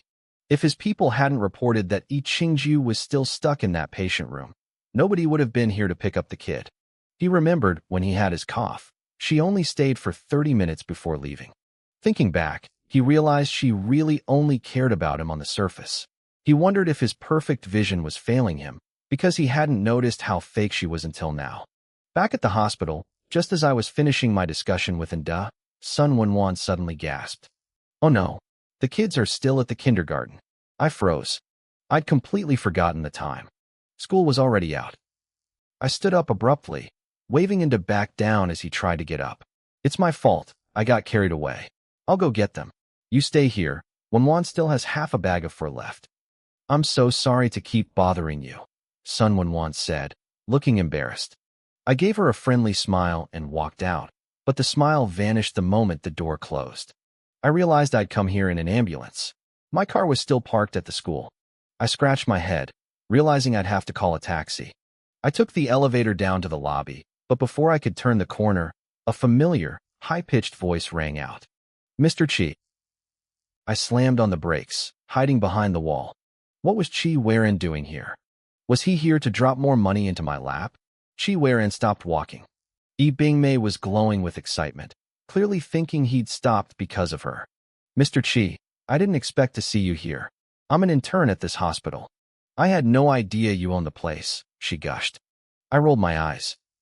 If she was a transmigrated too, she must have been an award-winning actress in her past life. She was laying it on thick. I looked at Chi Weiran and thought, be careful, buddy. She's only studying nursing, so she can be the one to pull the plug on you later. It was almost sad. Nobody around this guy actually loved him. They just wanted his inheritance. Chi Weiran reached down and patted the kid's head. Then, he pointed directly at the corner where I was hiding. Want to go see? There's a surprise. Chi Xinyan's eyes lit up. He grabbed Nzwaran's hand and sprinted over. Is it Ultraman? He rounded the corner and stared right at me while I was crouching there like a thief. I bared my teeth in a wide, awkward grin. Sorry, kid. I'm the mother of Ultraman. Chi Xinyan sighed. No wonder Ultraman won't come to Earth. I was about to snap back when a pair of expensive, polished leather shoes appeared in my line of sight. I looked up, and in a split second, my eyes went from mischievous to watery and full of longing. Sir, did you come here because you were worried about me? I asked softly. Chi Weiran didn't even look at me. He turned to the hospital director who was escorting him. Get an ophthalmologist down here. My face dropped. What? Did you go blind behind my back? Can you still see the signature line on the inheritance papers? Chi Weiran looked like he regretted every life choice that led him to this moment. Honestly, I couldn't blame him. Was 50 years of life not enough for him? I actually considered waving my hand in front of his face just to see if he was truly tracking movement. The people gathered around us had mixed reactions to his request for an eye doctor, but little Chi Xinyan didn't overthink it. He looked up, genuinely concerned. Uncle, are your eyes uncomfortable? I secretly gave the kid a mental thumbs up. Look at that phrasing. If it were me, I would have just asked if he'd gone blind. Chi Weiran patted the boy's head again. It's just a routine vision check. I was the first one to let out a dramatic, shaky sob. Oh, thank God. You scare me to death, sir. I thought your eyes were failing because you just couldn't stand the sight of me anymore. That was my cue. I was the tragic female lead now.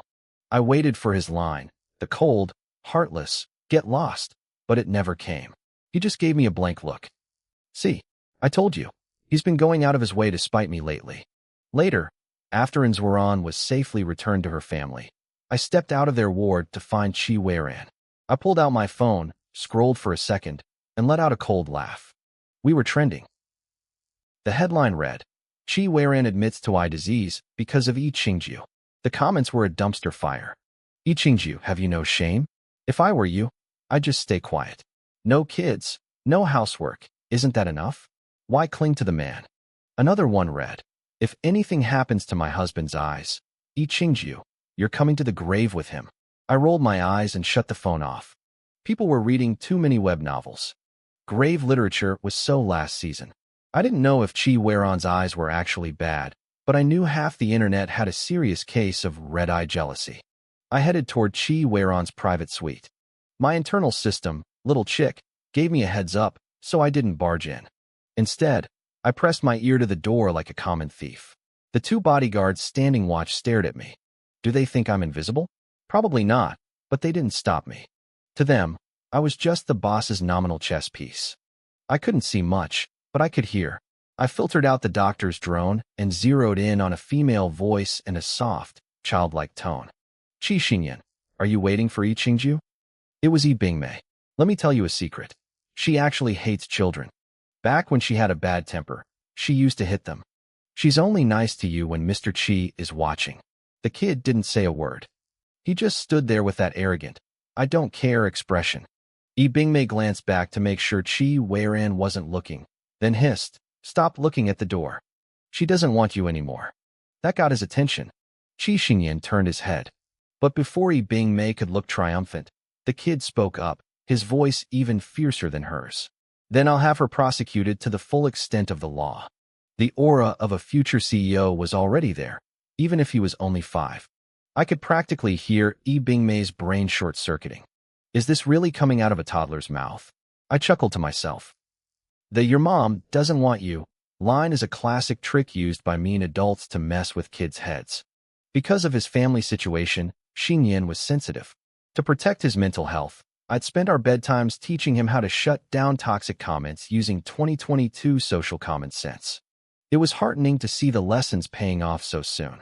While I was feeling proud, something major was happening with the family. As soon as Enda plugged in his dead phone, a flood of urgent calls started screaming through the speakers. The names on the screen made his pupils shrink. I wanted to say goodbye to them, but Chi Weiran was right there. I had to stay in character. I had to be the clingy wife. Doctor. Sir's doctor. I rushed over, my voice trembling with fake panic. His eyes, they're okay, right? Chi Weiran stood up and gave me a long look. Since he couldn't hear my inner thoughts, he probably thought I was actually worried. Even the doctor looked moved by my devotion. Don't worry, Mrs. Chi. The doctor reassured me. It was just a routine check. His eyes are perfectly fine. I let out a long breath. Thank the Buddha. I'm willing to trade one of Chi Weiran's kidneys for 50 years of healthy vision for him. He'll probably be gone by then anyway, so no need to return the change. Chi Weiran's expression twitched. Don't listen to her, he probably thought.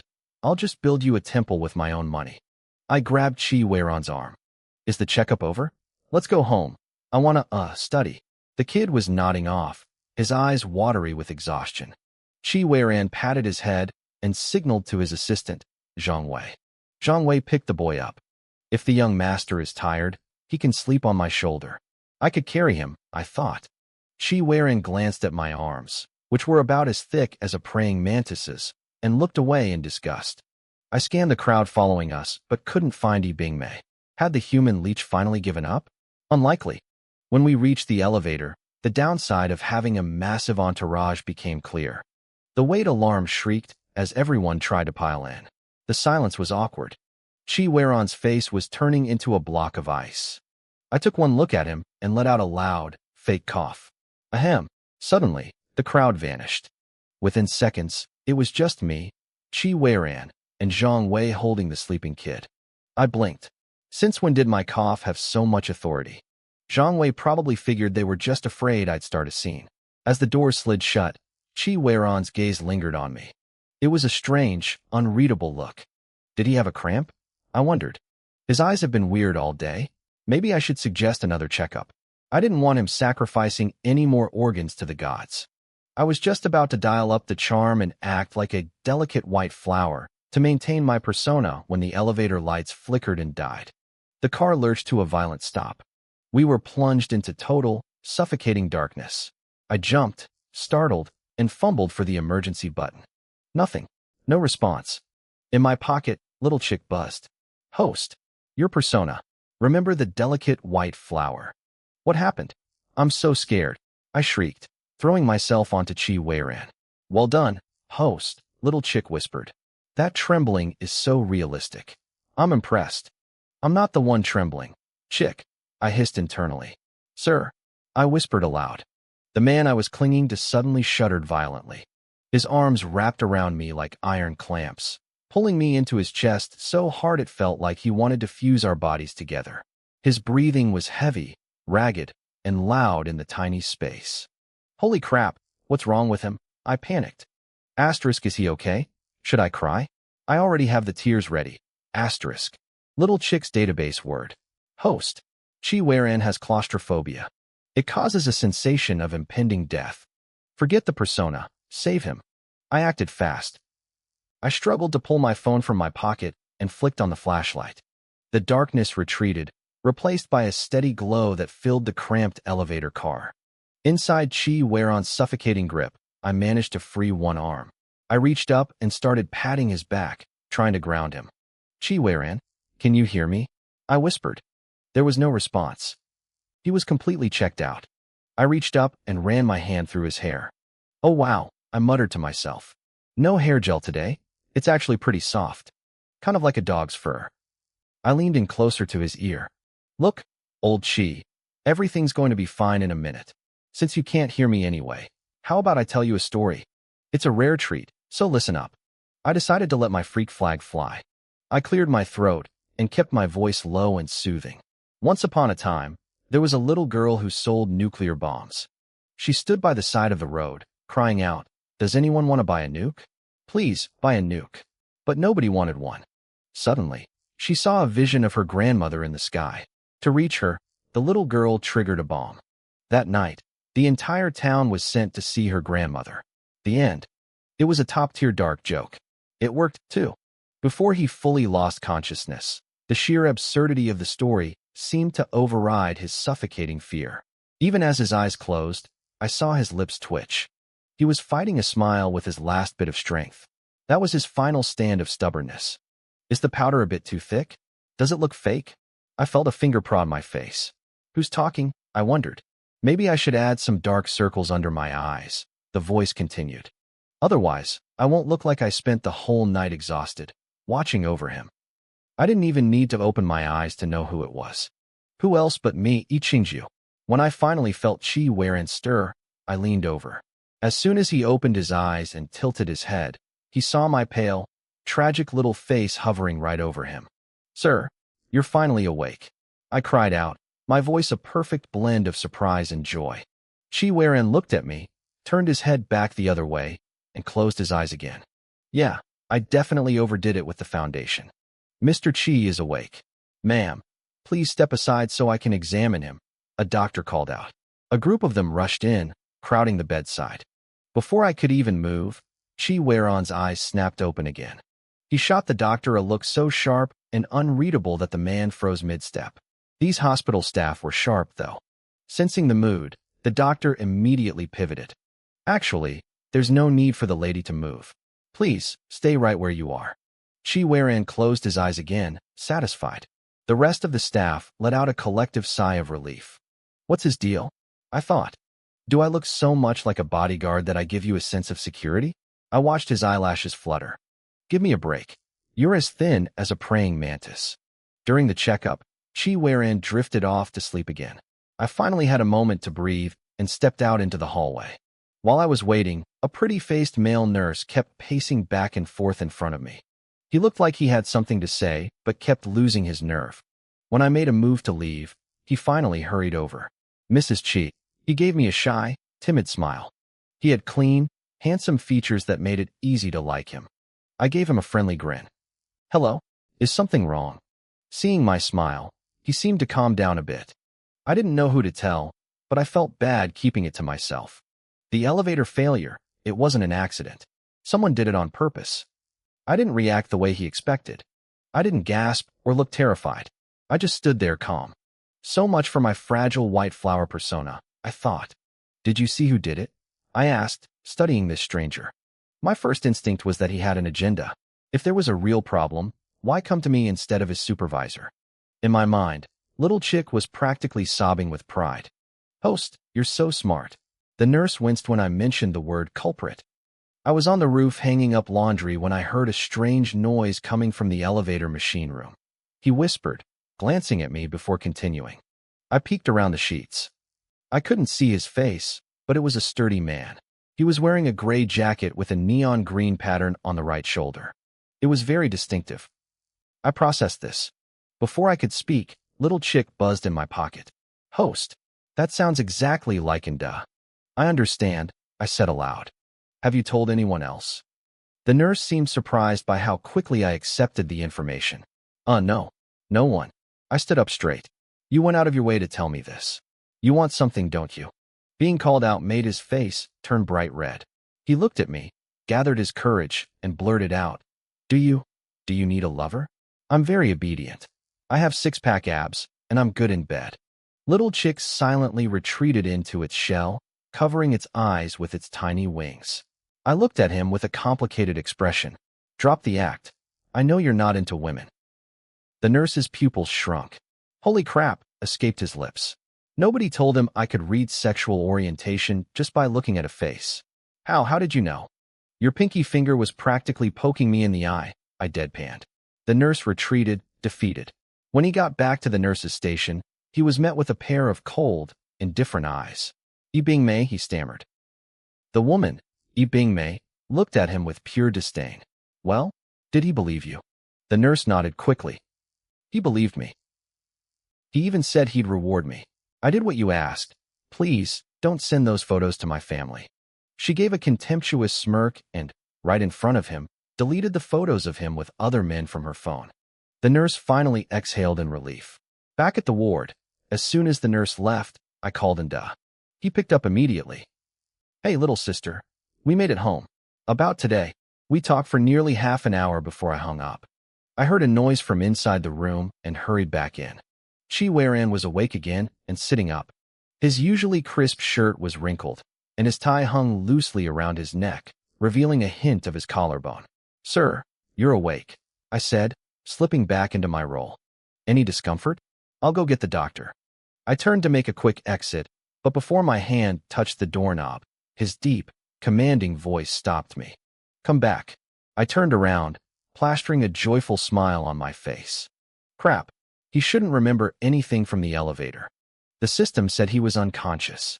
I didn't guarantee anything. Little chick squeaked in my head. Chi Weiran silently handed me his tie. He tilted his head back slightly, his Adam's apple bobbing as he watched me. The sight immediately distracted me. They say the bigger the Adam's apple, the bigger the... Chi Weiran's lips started to curve up as if he knew exactly what I was thinking. Then I finished the thought out loud. The bigger the chicken. His smile died instantly. They are all done, sir, I said with a shy, bashful smile, acting like a cat hoping for a head pat. I took a step back, my eyes wide and innocent. Chi Weiran felt his neck go tight. He reached up to loosen the knot, but his hand couldn't even find the familiar silk. I had tucked it in so tight, he was practically being throttled. The staff at the villa didn't bully me like you see in those dramatic TV shows. They didn't suck up to me, but they didn't mistreat me either. They were just real. When I walked down to the dining room, I saw Chi Weiran sitting at the head of the table. It was early, so his hair wasn't slicked back with gel yet. Instead, it fell softly over his forehead. I remembered how it felt under my hand back in that elevator. He was wearing gold-rimmed glasses, looking down as he focused on something. He was watching cartoons with Chi Xinyan, who was clinging to his side. In his hand wasn't the standard, overbearing CEO black coffee I expected, but a steaming bowl of soy milk. No matter how many times I saw it, I had to roast him in my head. Where was the bitter espresso? Where was the cold, professional edge? Hearing my footsteps, Chi Weiran looked up. His expression turned cold instantly as he took off his glasses and went back to finishing his breakfast. I guess his man of steel personality came from a lack of caffeine. Hey, it was just getting to the good part. The little brat wailed as Chi Weiran pulled the iPad away. Since Chi Weiran was right there, I didn't smack the kids, but instead, I put on my best kind and loving smile. Be good, little one. No cartoons during breakfast. You're going to be late for kindergarten. Chi Xinyan heard my gentle voice, but when he saw the warning glint in my eyes, he visibly shivered. He looked at me like I was a wicked stepmother and quickly took a gulp of milk. Suddenly remembering something, he looked up at Chi Weiran. Uncle, my kindergarten is having a play next week. Are you coming? I remembered seeing a notification about that in the parent group chat. If I recalled correctly, his class was doing Cinderella. Chi Weiran put down his chopsticks. What are you playing? The prince. Chi Xinyan puffed out his chest. I'm playing the character I can relate to the most. I've mastered the essence of the role. Chi Weiran nodded, looking satisfied. As expected of the heir to the Chi family. I'm playing the wicked stepmother, the boy announced. I nearly sprayed my soy milk across the table. What exactly was wrong with Chi Weiran's educational methods? I looked at him, but he just stared back like it was my fault. For some reason, Chi Weiran had been staying at the villa a lot lately. Usually, he only came back once a year, but now he was here every night. It was ruining my schedule. I couldn't spend as much time at my pig farm as I wanted. I had to rush back every afternoon to pick up Chi Xinyan. As I walked through the door with the little brat, I saw that familiar tall figure. A servant was helping him out of his suit jacket. He had broad shoulders and a lean waist that looked good even from behind. Sir, we're home, I called out. Chi Xinyan let go of my hand, ripped off his yellow school hat, and scurried over. Uncle, I'm back. Chi Weiran leaned down and patted his head, his thin lips curving into a tiny smile. Auntie Zhang came out of the kitchen, smiling. Sir, madam, young master, time to wash up for dinner. I caught a whiff of the food. It was braised pig trotters. My heart was doing a happy dance, but I kept my face shy and demure. I turned to Chi Weiran eagerly. Sir, let me wash your hands for you. If I lick his boots long enough, Maybe I'll get the whole inheritance, I thought. I'll wash these hands cleaner than a pig's trotter. Chi Weiran looked at me. He must have seen the sparkle in my eyes as I stared at his hands. He stayed silent for a moment before nodding stiffly. I took his hands in mine, my fingers moving slowly over his, lathering the soap under the running water. I could smell the food from the dining room and hear Qi Xinyan's chirpy voice. It felt weirdly domestic, like one of those family scenes Chi Weiran probably read about in business biographies. "That's enough," he said, his fingertips turning slightly red from the scrubbing. I stopped immediately. "Of course. Don't worry. When you head to the great beyond, I'll wash you just as clean as this. Just getting some practice in." Chi Weiran's face went blank. "No need to wash them in the future. I'll do it myself." He turned and walked away. I stared at his back. "Oh, so you do have hands that work?" A few minutes later, at the dinner table, where all the big family announcements seemed to happen, Chi Weiran spoke up after taking a bite of food. "There's a banquet tomorrow night. I'll have Wan Sui pick you up." Qi Xinyan's eyes lit up. "I want to go too, uncle." "You have homework," Chi Weiran said flatly. The kid's face crumpled. "I'll finish it at school." I gave him the final blow. "You have play rehearsals. You don't have time." Qi Xinyan deflated and took his anger out on a pig trotter. The next day, the stylist couldn't stop gushing. "Madam, you look stunning in this. It shows off your waist perfectly. If Mr. Qi sees you, he'll definitely fall for you." The makeup artist nudged her to shut up, knowing that Chi Weiran usually couldn't stand me. The stylist went quiet, her eyes filling with pity for the neglected wife. I caught their expressions in the mirror and let a flash of loneliness and a bitter smile cross my face. "Is that so? Thank you for the compliment." "Little chick," the system bird sitting on my head sighed. "With these acting skills, why aren't you a movie star?" I stood up and twirled in my white gown. Why be a movie star when I can be the uncrowned queen of the pig farming world? I looked at myself in the mirror. The dress was elegant. My hair was pinned up in a messy but perfectly designed bun, and a brilliant necklace sparkled against my neck. "The necklace is beautiful," little chick noted. Chi Weiran sent it over himself. "He must be thinking about you." I touched the cold gems and shook my head. "Thinking about me? No, he's just being a businessman. This necklace is a new piece from Chi Jewelry's upcoming line. He's just using me as a free walking billboard to show it off to all the rich socialites at the party." The system was shocked. "Rich people are so complicated." "Madam, it's time." Wan Sui's voice came from outside. I grabbed my bag and headed out. The dress was thin, and the moment Wan Sui saw me, he handed me a shawl. "It's windy out. Don't catch a cold, madam." I took it with a smirk. "Assistant Wan, your attitude lately is making me feel quite flattered." He didn't blink at my sarcasm. "You flatter me. Mr. Qi told me to give that to you." My eyebrows nearly shot off my forehead. I didn't believe that for a second. When I got into the car, Chi Weiran was already there. He had one arm resting lazily against the window.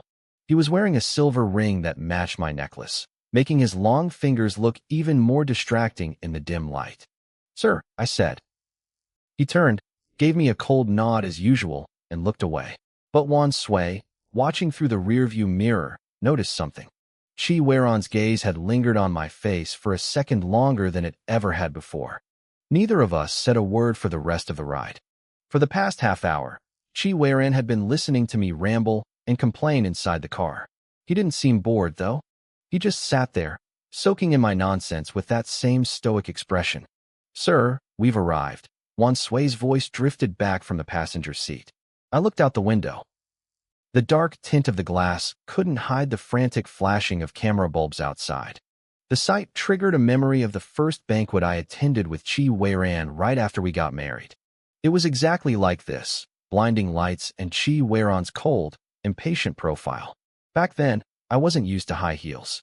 I had tripped and accidentally stepped on the long train of a girl's dress in front of me. I ripped the fabric so badly her gown turned into a miniskirt on the spot. As the car door opened, Chi Weiran stepped out first. Judging by the look on his face, he was remembering that disaster too. He was probably bracing himself for another round of embarrassment. The crowd was already whispering, "Look, it's her. The clown who loves attention. Remember when she ruined that heiress's dress?" Chi Weiran was so furious he left her behind. I prepared myself for the cold shoulder, but to my shock, Chi Weiran didn't walk away. Instead, he stood by the door like a perfect gentleman and reached out his hand to help me down. "Thank you, sir," I whispered. I placed my hand in his. My face heated up as the cameras went into a frenzy and the crowd let out confused gasps. But in the shadows, I felt a pair of hateful eyes watching us, burning with rage. The moment we stepped onto the red carpet, a woman with disheveled hair lunged through the security line. She was screaming, clutching a bucket of red paint. "Yi Qingju, you think you're worthy of him? You shameless bitch. Liquid is hard to aim." Even though the bucket of dog blood was meant for me, the trajectory was headed straight for Chi Weiran. Host. Character setting. Little chick screamed in my head. I didn't need the reminder. Before anyone could react, I threw myself in front of Chi Weiran. "It's your lucky day, Mr. Chi," I thought bitterly. "Just remember to visit my grave in 50 years. I squeezed my eyes shut, waiting for the impact. Instead, a powerful hand gripped my wrist and yanked me into a firm chest. Then came a sharp thud-pop sound. A large black umbrella unfurled in front of us, blocking every single drop of the foul liquid. I stared at the umbrella, my mind a mess of curses. Asterisk, holy crap. Is Chi Weiran a CEO or a magician? Where did that giant umbrella come from? Asterisk. Chi Weiran calmly handed the dirty umbrella to Wan Sui and gently pushed me out of his arms. He looked at his assistant and said 2 words, "Pay raise." A true CEO doesn't waste time with praise. He gives you the cold, hard cash. Wan Sui adjusted his glasses, a professional, elite smile crossing his face. "It is my duty, sir." The woman was pinned to the ground by 2 burly guards, still screaming at me. "You poor, pathetic trash. Who do you think you are?" One of the guards covered her mouth to drag her away, but Chi Weiran raised a hand. The guards froze. Under the watchful eyes of the media, Chi Weiran stepped in front of me.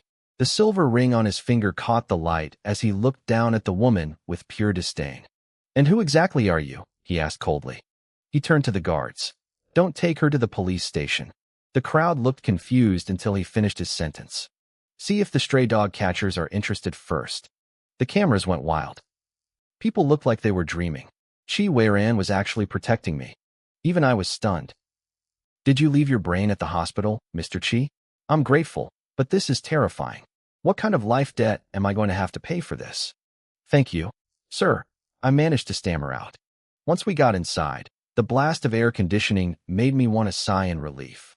I handed my shawl to a waiter, trying to ignore the stares. Chi Weiran was like a brick of solid gold. Everywhere he went, he attracted eyes. The people inside hadn't seen the drama on the red carpet yet. As soon as we entered the main hall, a swarm of socialites and businessmen surrounded him. I took the opportunity to slip my hand out of his. "Bye-bye. I'm going to go play the role of the lonely, ignored wife now. Also, that tiramisu over there looks incredible. I'm eating 10 plates." Chi Weiran looked like he wanted to say something as my arm left his, but he was instantly swallowed by the crowd. I made a beeline for the dessert station. I didn't even get a bite before a group of women in expensive gowns blocked my path. Their expressions were sharp and mocking. "You actually showed up dressed like that? This isn't a place for peasants," one sneered. "Commoners really have no manners.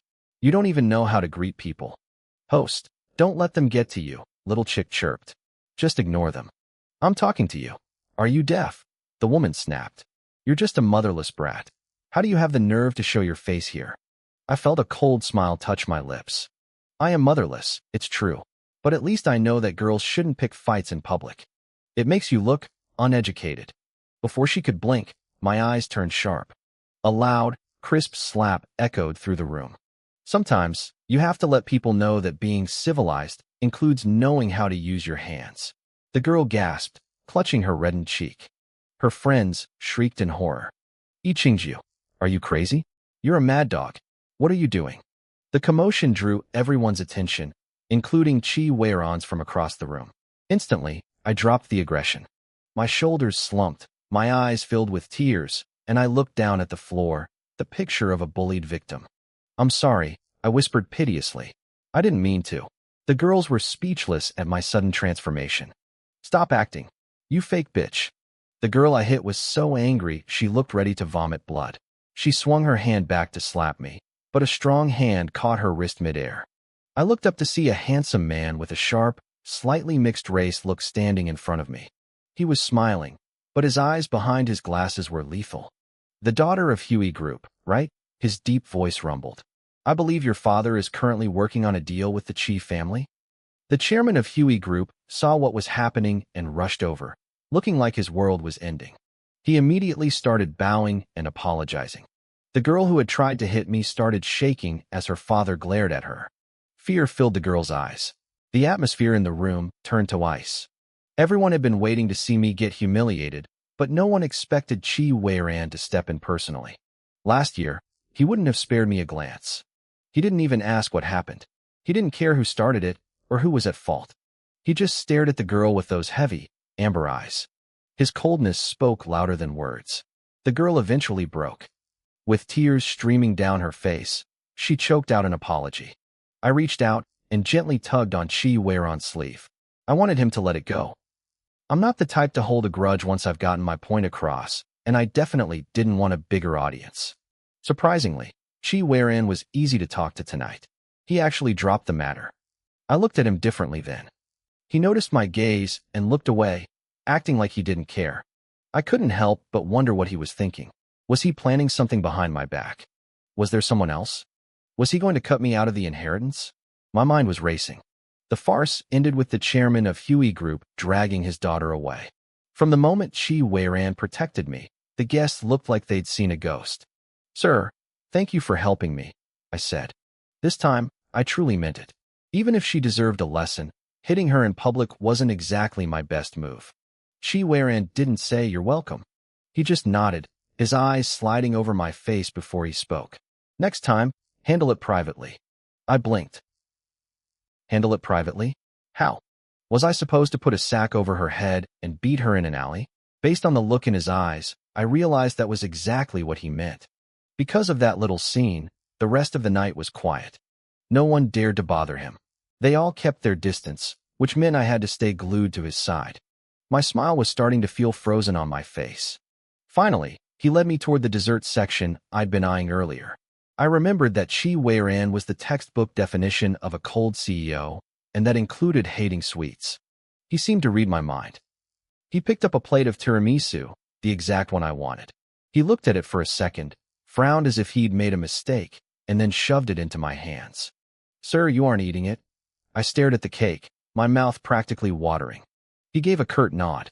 "No." I couldn't believe my luck. What a great day. I stood there under the bright chandeliers, grinning like a fool over a small piece of cake. Chi Weiran's lips curved into a barely noticeable smile. Wan Sui, his assistant, was watching us from a distance. If he hadn't been wearing glasses, I think his eyes would have popped out of his head. Since this was just a networking event, we didn't stay long. Soon, we were sitting across from each other in the back of the luxury car. Chi Weiran loosened his tie. The heater was up high, so he grabbed a drink from the car's built-in fridge. I glanced over. It was orange juice. Outside, the city lights blurred past us. He swirled the orange juice in his glass like it was expensive cognac. I tried to hold it in, but I couldn't. I burst out laughing. "I'm sorry," I gasped. "I shouldn't laugh."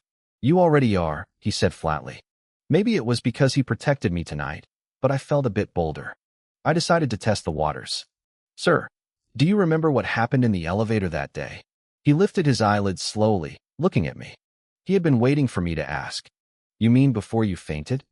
I nodded. My heart was pounding. I was terrified he'd remember the weird things I'd said or done. He put down his juice and frowned, looking like he was deep in thought. My breath hitched. "I don't remember," he finally said. I let out a long, quiet sigh of relief. My muscles relaxed. Thank God. Who taught this man how to create such suspense? If he were anyone else, he'd have been beaten up for that pause. "Did anything else happen that day?" he asked, feigning ignorance. I gave him a sweet, innocent smile. "Nothing at all, sir." When we got back to the villa, Chi Weiran told me to go inside first. I walked toward the door, trying to look calm, but my mind was already elsewhere. Behind me, the atmosphere changed. Chi Weiran's eyes turned dark. "Did you find out?" he asked. Wan Sui stepped forward. "Yes, sir. Her name is Lu Chunhua. She's 26 and went to the same middle school as you. According to the police, She claimed she did it because she was jealous of Madam. Chi Weiran didn't recognize the name. And your investigation? Wan Sui hesitated. The person behind her is complicated. He stopped mid-sentence when he noticed Chi Weiran looking toward the house. I was standing by the entrance, lingering and glancing back as if I were waiting for him. Even though he told me to go in, I couldn't help myself. Keep talking, Chi Weiran said, though he didn't look away from me. The mastermind is a woman named Yi Bingmei, Wan Sui whispered. She's a nurse at a hospital owned by the Chi family. Chi Weiran's eyebrows shot up at the surname. Wan Sui watched his boss's face. He wanted to ask if this was another one of my self-directed dramas. After all, I had a history of staging things to get attention. What do you want to do, sir? Wan Sui asked. Chi Weiran watched me standing there in my thin dress, shivering in the night air and waving at him. Just keep an eye on her for now. Don't do anything else. Wan Sui nodded and left. Chi Weiran walked up to me. Why aren't you inside? My shoulders were shaking from the cold, but I gave him a shy smile. I wanted to wait for you. He didn't change his expression. There's a vicious dog somewhere ahead. I'm appointing you as my warrior. Go fight it and clear the path for me. I knew it. Within a few steps, a large Dogo Argentino jumped out, snarling and baring its teeth at me. The barking brought Auntie Zhang running out of the house. Where did this dog come from? She cried. A handler quickly rushed over to lead the dog away, explaining it must have escaped from a neighbor's yard. Chi Weiran calmly ordered them to find the owner. Then he glanced at me. You're brave enough to raise a pig, but you're afraid of a dog? I ignored the jab and let out a quiet yawn. As we stepped into the house, we heard the sound of small feet. Chi Xinyan came running down the stairs in his slippers. Auntie, uncle, you're back. Chi Xinyan couldn't wait another second. He practically dragged me away to read him a bedtime story. He clutched his Ultraman action figure tight, his eyes shimmering with a sudden, quiet anxiety. I Qingju, he asked softly, do you think uncle will actually come to see my play? I didn't have a clue, honestly. But looking at his small, fragile face, I couldn't bring myself to hurt his feelings. I gave him a firm nod. Don't worry, I promised. You're playing the wicked stepmother. That's a lead role. He wouldn't miss it for the world. The little ball of fluff puffed out his chest and lifted his chin. Good. He paused, then looked up at me again. I saw a word on TV today, but I don't know what it means. I crossed my legs and leaned back, putting on my most intellectual expression. I even pushed up a pair of imaginary glasses on the bridge of my nose. Ask away. I know everything. What does Kong Long Rangli mean? He asked. He didn't watch many traditional cartoons or fables, so he was genuinely curious. I hesitated for a few seconds, racking my brain for a creative spin on the classic tale of the boy who gave away the bigger pair. Well, I said seriously, there was a kid named Kong Long. When he was 4, his parents were fighting constantly. Kong Long stood there and told them, if you can live together, live together. If you can't, then leave. That's why it's called Kong Long Rangli. Kong Long suggests a divorce. Chi Xinyan just stared at me. He was a child, not an idiot. After finally finishing that exhausting day, I applied a sleeping mask and collapsed onto my bed. My system, the little turtle I called Little Chicken, crawled onto my stomach. Host, guess which lucky star is blowing up on the trending searches right now? I snorted. Is there even a question? It's obviously me. I turned on my phone, and the screen was immediately flooded with missed calls from my original parents. There were even a few from Yi Bingmei. I logged into my social media, and the first thing I saw was a high-definition photo of Chi Weiran holding me in his arms under a black umbrella. I clicked on the photo and critiqued it. I guess spending the whole day at the spa paid off. Look at that skin. Not a single blemish, even with a high-res camera. Little Chicken nodded its head enthusiastically. Yes, yes. Host is beautiful. But wow, Chi Weiran is so handsome. I hated to admit it, but the photos were stunning. Even from a sharp, candid angle, Chi Weiran's profile looked like a masterpiece carved by an artist. In the moment he looked down at me, his usually cold, hard features seemed to soften. It made me look tiny and delicate in his arms. I'm starting to think Chi Weiran hired the photographer himself, I muttered, scrolling through the comments. It was a sea of disbelief and wailing fans. Some people asked if I'd cast a spell on him. Others were obsessing over the necklace I was wearing. There was no doubt about it. When that jewelry line launched tomorrow, It was going to sell out in seconds. See, little chicken? This is how capitalists work, I analyzed. I bet that woman who threw the paint was an actress Chi Weiran hired just to create this drama. It's all a publicity stunt for his jewelry. I felt pretty smart for figuring it out, completely unaware that Chi Weiran was currently suspecting that I was the one who hired the woman. In that sense, we really were a match made in heaven, always suspecting each other of the same schemes. When the day of the everyday happy kindergarten play arrived, Chi Weiran actually cleared his schedule to support his nephew. I went all out, too, picking a sophisticated little fragrance-style suit. I'm young and have a bit of a baby face, so most people probably thought I was Chi Xinyan's older sister. Sir, I'm ready, I said as I walked downstairs. Chi Weiran was standing there in a perfectly tailored suit, complete with a designer brooch on his lapel. He looked like he was heading to a state banquet or a national summit. He looked even better than he had at the gala. Chi, I teased. People who know you think you're here for your nephew. People who don't will think you're here to pick up the pretty kindergarten moms. He didn't give me the satisfaction of a response. We didn't just walk through the front door. Chi Weiran had arranged everything. We were ushered through a private entrance to a VIP viewing suite with floor-to-ceiling windows. It had the perfect view of the stage and a high-definition TV showing the live feed. Uncle, I can see everything from here. Chi Xinyan pressed his face against the glass, vibrating with excitement. He hadn't even asked for cartoons during breakfast. Let's go, I said, getting a nod from Chi Weiran.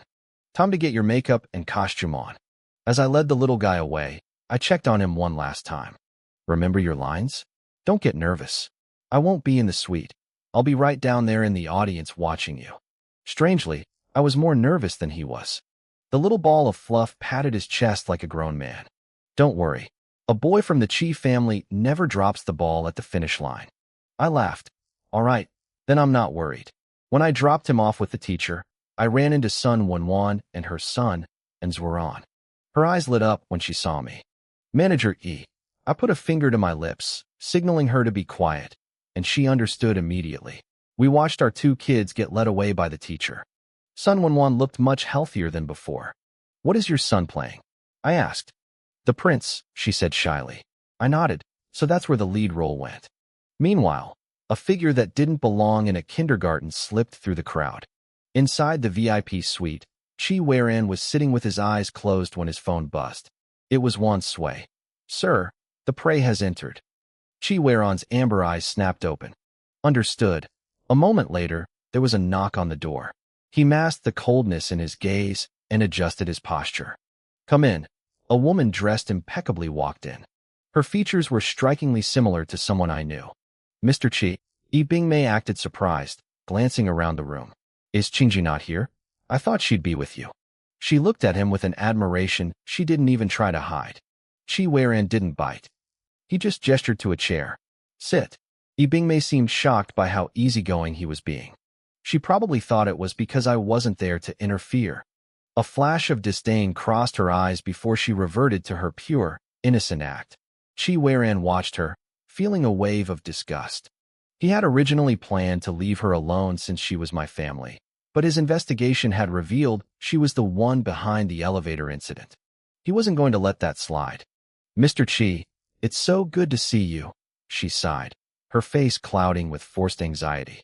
Is something wrong? Chi Weiran asked right on cue. Yi Bingmei bit her lip, looking conflicted. Actually, my family is in trouble. My father's company is on the verge of bankruptcy because he offended someone. We didn't want to bother Qingju, but my mother had an accident. I've been trying to call Qingju for help, but I can't get through. A fragile tear rolled down her cheek. Chi Weiran nodded slowly. I'll give you 500,000, he said. $1 million is too much. I can't give that. Yi Bingmei looked up in shock. After a moment of feigned panic, she shook her head. No, I can't. We might be poor, but I can't just take your money. Consider it a loan, Chi Weiran said. Repay me when you have it. Yi Bingmei wasn't falling for a simple loan. But I don't have any money. A cold light flashed in Chi Weiran's eyes. She had finally taken the bait. He stood up and walked toward her, towering over her with a dark, heavy presence. In that case, he said, his voice dropping to a low, chilling tone, you'll have to pay with your body. The moment the words left Chi Weiran's lips, Yi Bingmei's breathing turned heavy. A deep flush crept up her pale cheeks. She lowered her head, acting the part of the shy, innocent girl. "Okay," she whispered. Qi Weiran simply nodded. He clapped his hands, and two massive, burly bodyguards immediately stepped into the room. They didn't waste a second, grabbing her by both arms and hoisting her up. Yi Bingmei blinked, confused by the sudden force. One of the guards looked at her with a cold, stony expression. "Miss," he growled, "about this selling your body business. Let's find a private place to discuss the details." She actually hesitated for a second, thinking this was some kind of kinky roleplay Qi Weiran enjoyed. "I guess that's fine," she murmured. Half an hour later, Yi Bingmei wasn't in a luxury bedroom. She was sitting on a train bound for the frozen wilderness of northeast China, flanked by the two guards and looking completely shell-shocked. It was only then that the realization hit her like a freight train. When Qi Weiran said she'd pay with her body, he meant manual labor. He was literally sending her to the mountains to harvest and sell ginseng. Back at the hotel, I was chatting with Sun Wenwan when I found out Yi Bingmei had been there. "I thought she looked familiar," Sun Wenwan told me, "but I didn't expect her to approach me first. That's when I realized she was your sister." I kept my voice neutral, but my mind started racing. "She approached you first?" Sun Wenwan nodded. "Yeah, your sister seems to really love kids. She kept asking about Zhuo Ran and Tuanzi." She seemed confused why a relative would ask an outsider so many questions about the kids, but she didn't think much of it since Yi Bingmei had been so polite. I knew better. The Yi Bingmei from the original story was both stupid and cruel.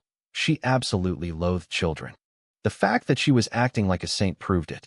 She was definitely a transmigrator, like me. I looked down at the little turtle sitting on my shoulder, shaking its head back and forth. Sun Wenwan gasped, her eyes wide.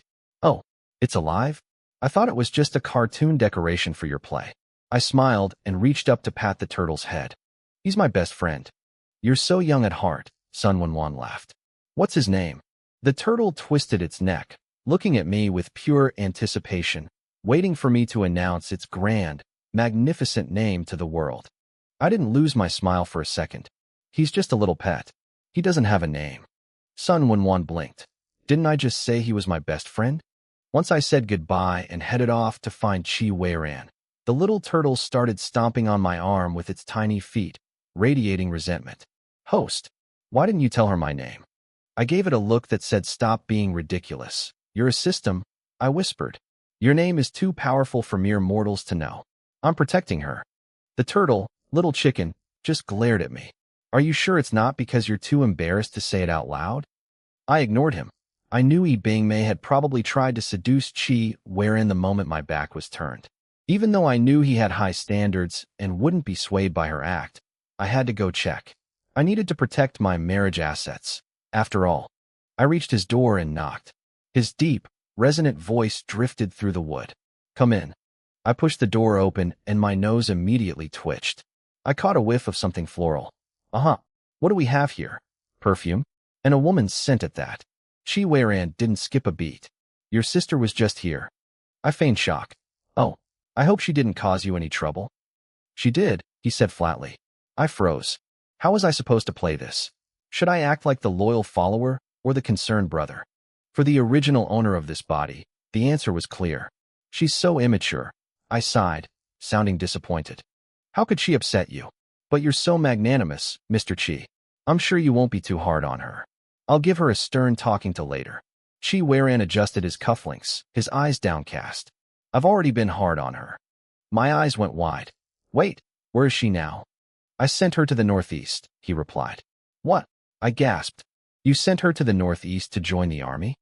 Qi Weiran looked at me, a flicker of confusion in his eyes. Based on how I'd acted before, he thought I didn't care about my sister, but now I sounded genuinely concerned. "That's amazing." I burst out laughing. "You really are the father of all villains, Qi Weiran. That's a great move."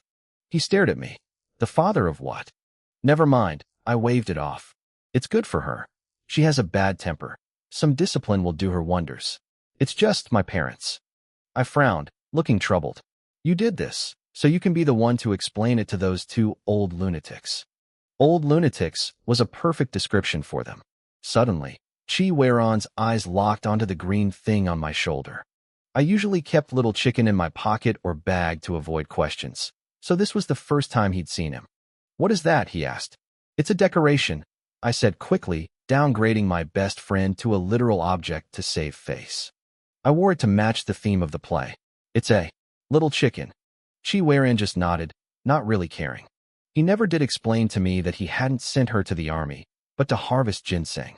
The moment I left the room, he picked up his phone and gave a final order to his men. "Make her sell ginseng for a year. Next year, send her to the army. And make sure she gets the worst jobs. Have her clean the pigsties." I walked down the hallway, completely unaware that the dangerous transmigrator being may have been dealt with so easily. With Chi Weiron's people watching her, she wouldn't be back to mess with the plot anytime soon. Since the hallway was empty, I couldn't help myself. I started busting out a few dance moves, waving my arms around. Being cool isn't about laziness. It's about my confident state of mind. I sang softly, doing a little disco shuffle. Working like an ox, dancing like a boss. No work tomorrow. Might go hungry, but I've got the rhythm. Hidden in the shadows, the professional bodyguards monitoring the security cameras watched me shimmy and shake in silence. "Boss, what do we do with this?" one asked. Zhang Wei, who happened to be walking by, stared at the screen for a few seconds. "Send it to Mr. Chi. Tell him it's an early New Year surprise from the security department." The guards looked at each other. "Are we trying to get fired?" Inside the room, Chi Weiron was leaning his head on his hand, deep in thought. He was starting to wonder if he was spoiling me too much. Just then, his private phone buzzed on the table. He picked it up, and a man's voice, intentionally lowered and dramatic, came through the line. "Hey, I'm back in the country. This time, I'm taking back everything that belongs to me." Chi Weiron didn't even blink. "Pay me back the $20.35 you owe me first." The man on the other end immediately broke character, laughing loudly. "Ha ha, weren't you surprised? Admit it, you didn't expect me." $20.35, Chi Weiron repeated. "Give it a rest, old Chi. That was from when we were 7 years old. How long are you going to hold on to that?" "Until I'm presiding over your funeral." The man went quiet for a second. Chi Weiron hadn't been this sharp-tongued when he left. "Look, Dr. Charlie told me everything. You were having auditory hallucinations a while back, right? He said you're fine now, but I don't buy it. I actually met a patient recently with the exact same symptoms. He claimed he could hear a specific person's inner thoughts. He was convinced this person was a secret assassin hiding in plain sight. He believed it so much that when he realized the guy couldn't even hold a gun, he snapped. He went crazy and stabbed a bunch of people." The voice on the phone turned serious. "Think about it. Relying on imaginary voices instead of what your eyes see, building a whole fake persona for someone based on a delusion? That's the behavior of a madman." Chi Weiron's expression darkened instantly. His first instinct was to argue, to say that he had seen things. But then he realized the truth. Back then, he had been in a state of total emotional chaos and isolation. Was everything he thought he knew just a lie his mind had created? How could I ever be sure that those voices weren't just a product of my own imagination? I stood in the crowded hall of the happy, everyday kindergarten. It was time for the big play. I watched from the audience as the Sunflower class took the stage to perform Cinderella.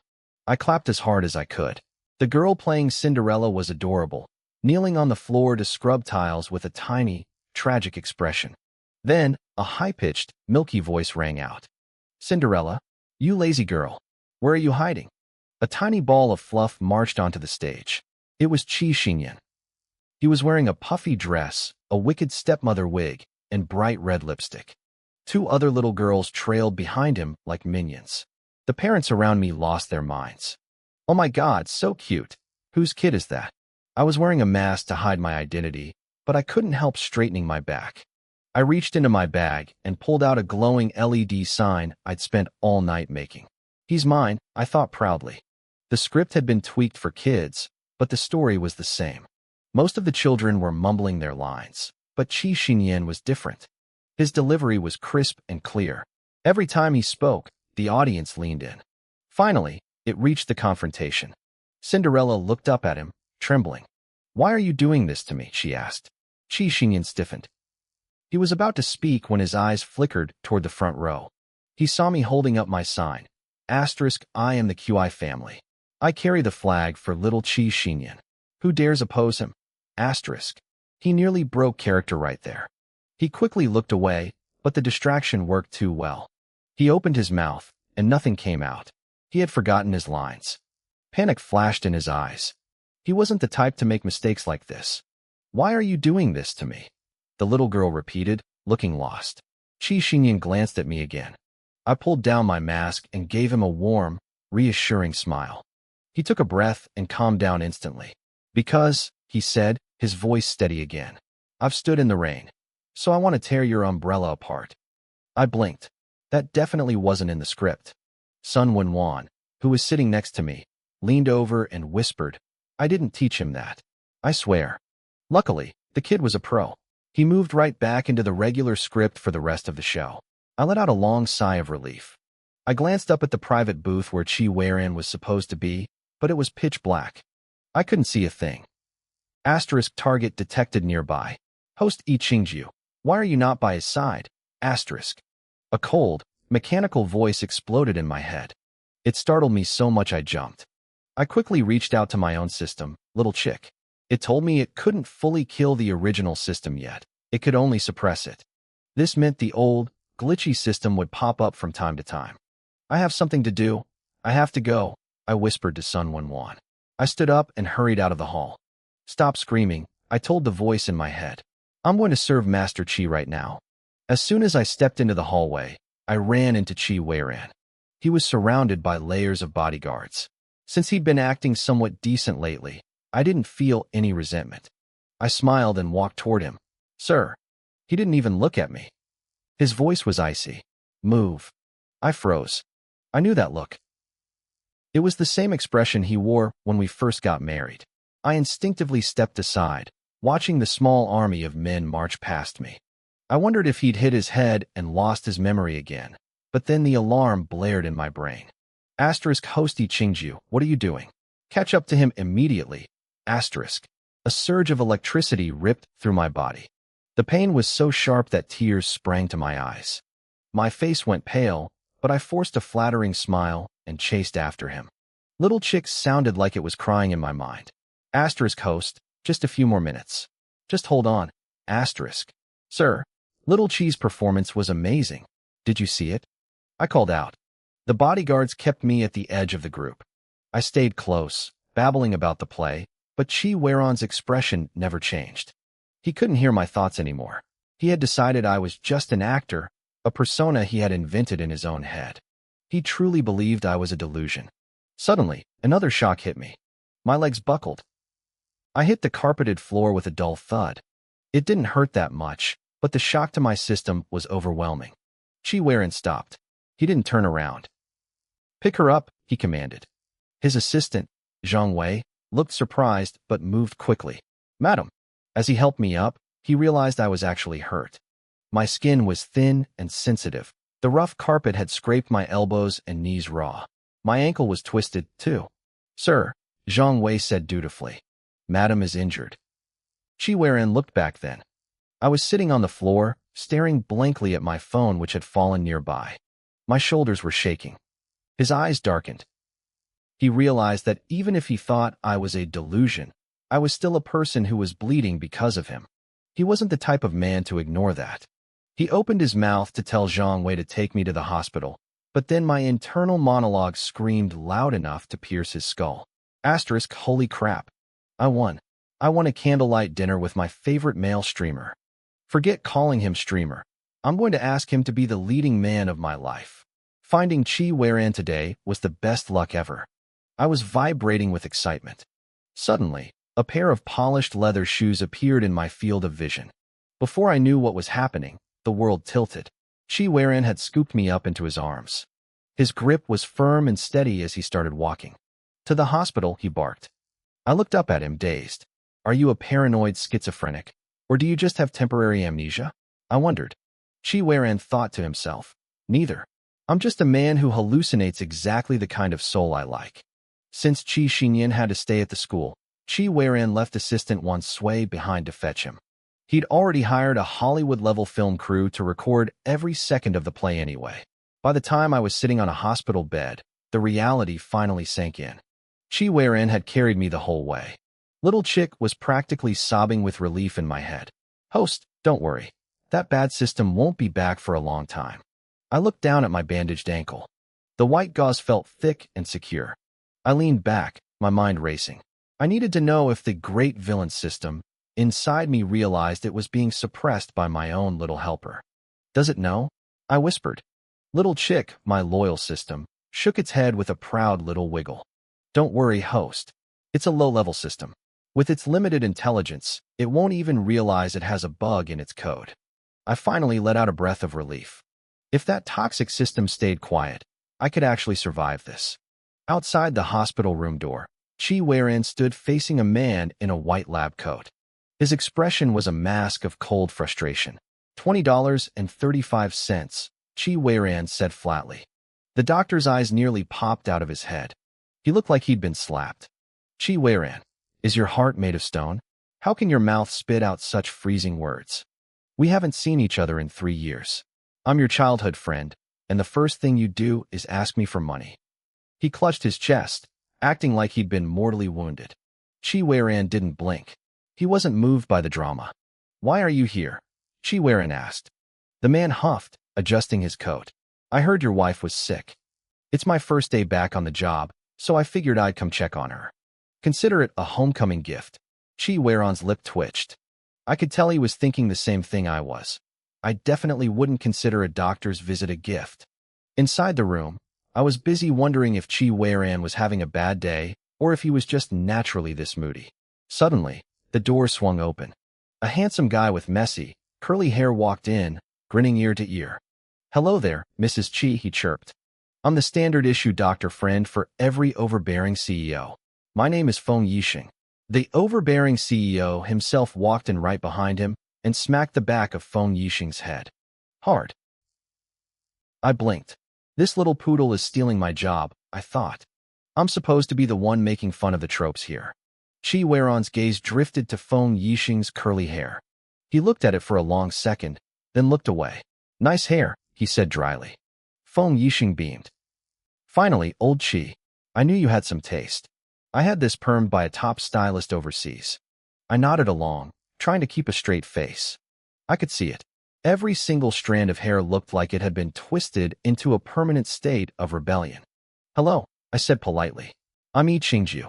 Then, I turned toward Chi Weiran and gave him my softest, most innocent smile. Sir, you're here.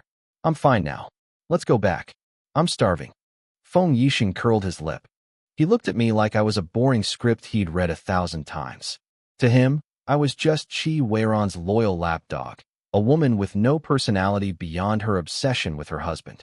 Chi Weiran didn't move. He just shot Feng Yixing a look. The doctor sighed, his bravado vanishing. Don't be in such a hurry, Feng Yixing said, stepping closer. Let me check you over first. A girl this pretty shouldn't risk any scarring. I stayed still and let him work. I'd never heard anyone claim a kneecap was a woman's third face, but I wasn't going to argue. I caught a glimpse of Chi Weiran's mouth. He looked like he was fighting back a smile. Once the checkup was done, I reached for my crutches. I wanted to walk out on my own, but then I remembered my character. I had to be the delicate wife. I looked up at Chi Weiran with wide, cat-like eyes. Sir, I whispered, acting timid. My foot hurts. Can you carry me? Feng Yixing rolled his eyes. He knew Chi Weiran hated being touched and stayed far away from women. He pointed at the crutches. Look, lady, these are your best friends. That's what they're for. He didn't finish his sentence. A shadow moved past him. Before he could blink, Chi Weiran had reached down and scooped me up. Feng Yixing's jaw hit the floor. What kind of black magic is this? Is he blind? He hates girls who act like this. Chi Weiran shot him a lethal glare. Shut up. Feng Yixing shut his mouth instantly. Honestly, I was just as shocked as he was. I froze in Chi Weiran's arms, not knowing where to put my hands. When he'd picked me up earlier, I was too panicked to notice anything. Now, I could smell his cologne. It wasn't that typical cedar and pine scent most CEOs wore. He smelled like expensive liquor mixed with burning wood. It was deep, smoky, and intoxicating. I recognized the scent immediately. It was a fragrance that stayed in your brain forever. As we reached the car, Assistant Zhang Wei rushed forward. Sir, let me take her. I was mortified. I started kicking my good leg. Sir, really, I can walk. If the media sees this, they'll start rumors. Risking my loyal wife, persona, I scrambled out of his arms like my clothes were on fire. I landed on my good foot and hopped away. Chi Weiran didn't try to stop me. He just adjusted his cufflinks, his expression unreadable. He seemed to be lecturing himself internally, promising that this was the last time he'd let his hallucinations or his impulses take control. The next day, I spent the morning coaxing little Qi Xingyan. He was grumpy about being sent home early the day before, so I promised to buy him a glowing Ultraman t-shirt. You're hurt, he said, pointing at my crutches. Where are you going? I have business, I told him. If you're bored, go to the backyard and play with Little Flower. The boy's eyes widened in horror. No way. Last time I went back there, she poked me with her stinky pig nose. I sighed. Little Flower isn't stinky. I give her a bath every day. That was her way of showing she likes you. Besides, you're always messing with her piglets. I finally managed to escape the house. I didn't take a family car. I called a taxi instead. Where to, little lady? The driver asked. He kept glancing at my crutches and the small turtle perched on my shoulder. I gave him the address. The driver froze. That's almost out of the city. Is it safe for a girl like you to go there alone? What are you doing at a place like that? I pulled a baseball cap low over my eyes. I'm going to work at a factory. The driver looked at the luxury villa I'd just stepped out of, then back at me. His eyes filled with pity.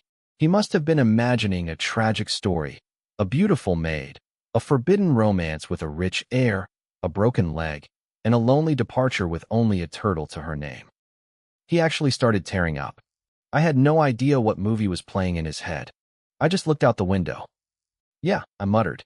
If you can't stay at the top, you go to the factory for the free room and board. When we arrived, I stood at the gates of the pig farm. I adjusted my hat and prepared to hobble inside.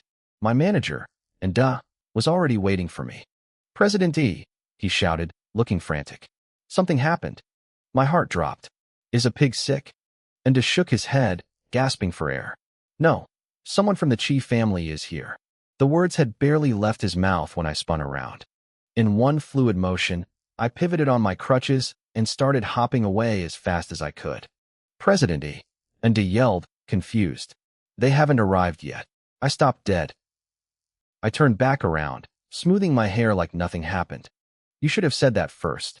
You scared the life out of me. And just stared at my bandaged foot, his face full of worry. And looked down at my bandaged foot, his eyes full of concern. I just waved him off. It was a simple sprain, nothing to worry about. I told him to take me inside to see the new batch of piglets. Because of the swine flu outbreak, the management here was incredibly strict. Employees had to shower 4 times a day and were banned from eating pork from other farms. We couldn't risk bringing the virus into the pens. With Inda's help, I went through the full disinfection process and suited up in a bulky protective outfit. As I hobbled into the facility, the workers stopped what they were doing to stare. And introduced me as the new boss, President E. Most of the original staff had quit when the flu hit, fearing I wouldn't be able to pay their wages. The people standing there now were mostly new recruits. They gave me a respectful greeting, though I could see the curiosity in their eyes. I headed toward the quarantined piglets. While I inspected them, I kept my voice low.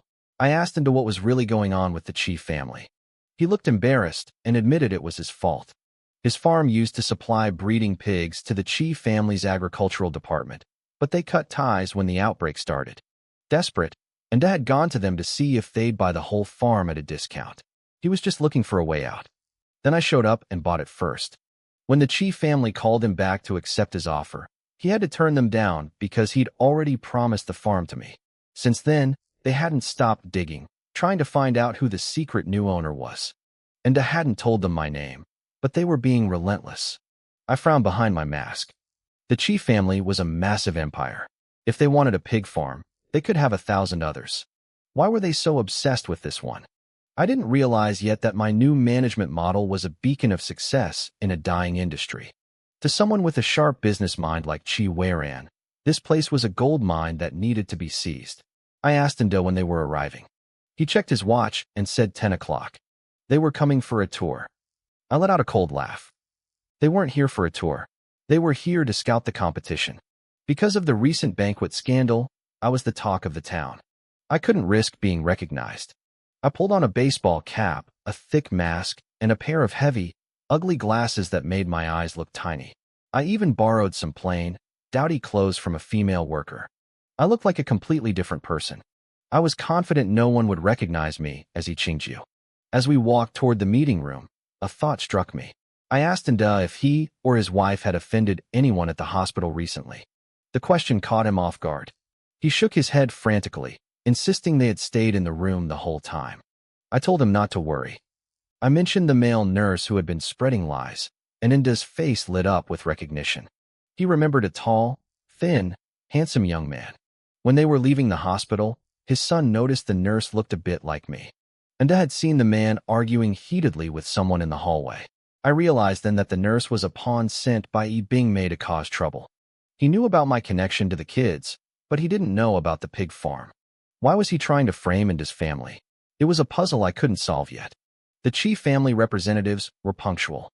At exactly 10 o'clock, 2 men in sharp suits walked in. I felt a wave of relief. I didn't recognize them. The only person from the Chi inner circle I knew was Wan Sui, and he wasn't here. A man named Director Yin introduced himself.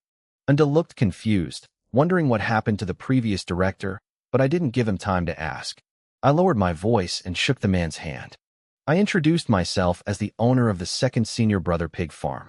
I told them my name was President Chi. The 2 men froze. Their expressions shifted instantly. I smiled behind my mask, enjoying the confusion. I told them I was a different Chi, just a commoner with a common name. Even so, the way they looked at me changed. They treated me with a new level of respect. I finally understood why villains in movies loved to pretend they had powerful connections. It worked like a charm. I didn't act defensive. Instead, I was incredibly generous. I showed them our prevention measures and even took them into the pens. I wanted them to see exactly how far ahead I was. Outside the gates, a luxury black van sat idling. The smell of the farm was thick in the air. Inside the van, Wan Sui turned away, trying to hide his disgust at the odor. He told Chi Weiran that Director Yin was already inside and that there was no need for the boss to get his shoes dirty. Chi Weiran nodded, his face expressionless. 5 minutes later, Wan Sui's phone rang. After a short conversation, his expression darkened. He turned to Chi Weiran and told him that the secret owner's surname was Chi. Chi Weiran's eyes sharpened. All the branch members of the Chi family were supposed to be out of the picture. Wan Sui explained that the owner was being strangely open, showing off the entire facility like it was a challenge. Chi Weiran leaned back, his eyes narrowing. He muttered that overconfidence was a fatal flaw, but he couldn't rule out a hidden survivor from the family branches. The curiosity he'd felt earlier started to fade, replaced by a cold annoyance. He told the driver to head to Dr. Feng's office instead. He needed to figure out what was wrong with his own health. As the car began to pull away, Wan Sui caught a glimpse of something in the distance. He gasped and told Chi Weiran to look at a car parked nearby. He thought it belonged to me, but a second later, his shoulders slumped. He apologized, saying he was mistaken. A man he didn't recognize walked up to the car and unlocked it. From that angle, he couldn't see the license plate. He figured it was just a common model he'd seen 1,000 times before. The van drove off, leaving me behind in the dust of the pig farm. Hearing Wan Sui's report, Chi Weiran's heart finally settled. He told the driver to move out. He mocked the idea that he'd ever associated me with the mysterious owner Chi. After all, how could I be a high-stakes business owner? He looked out the window, his expression cold and distant. He was convinced it couldn't be me. As soon as his car vanished from sight, the man standing by my red Mini changed his expression. He closed the car door and pulled out his phone. I picked up on the other end. He told me the car was gone and that he'd followed my instructions perfectly. I thanked him and promised to send him a bonus. I let out a long, shaky breath. I had gotten lucky. Little G had overheard Director Yin making a secret call, which tipped me off that Wan Sui was right outside the gate. I knew Wan Sui wouldn't be there without Chi Weiran, but I also knew Chi Weiran's obsession with cleanliness. There was no way he would step foot into a smelly pig farm. I'd quickly grabbed a worker to put on a show for them, pretending to be the owner of my car. Ender stood next to me and gave me a thumbs up. He was impressed by how fast I'd reacted. He told me I was destined for greatness with a mind that sharp. He assumed I was hiding because of some deep-seated grudge with the Chi family. I didn't bother explaining the truth. I just changed back into my original clothes and felt a weight lift off my shoulders. I told Ender I was leaving the farm in his hands. I gave him my burner phone number and told him to text me if the Chi family showed up again. He nodded, promising to keep my secrets. I didn't know what kind of drama he'd invented in his head, but it didn't matter. His family didn't follow celebrity gossip, so my identity was safe for now. It was still early, so I headed back to the Chi estate. I had my dutiful wife, mask ready, but I relaxed when I realized Chi Weiran wasn't home yet. Auntie Zhang approached me with a worried look. She asked if we had fought again. She noticed he'd gone back to his cold, distant self after the school play. I just smiled. I told her I didn't have the power to make a man like him angry. To me, his brief moment of kindness was the part that wasn't normal. I asked her about the mango mousse she'd promised.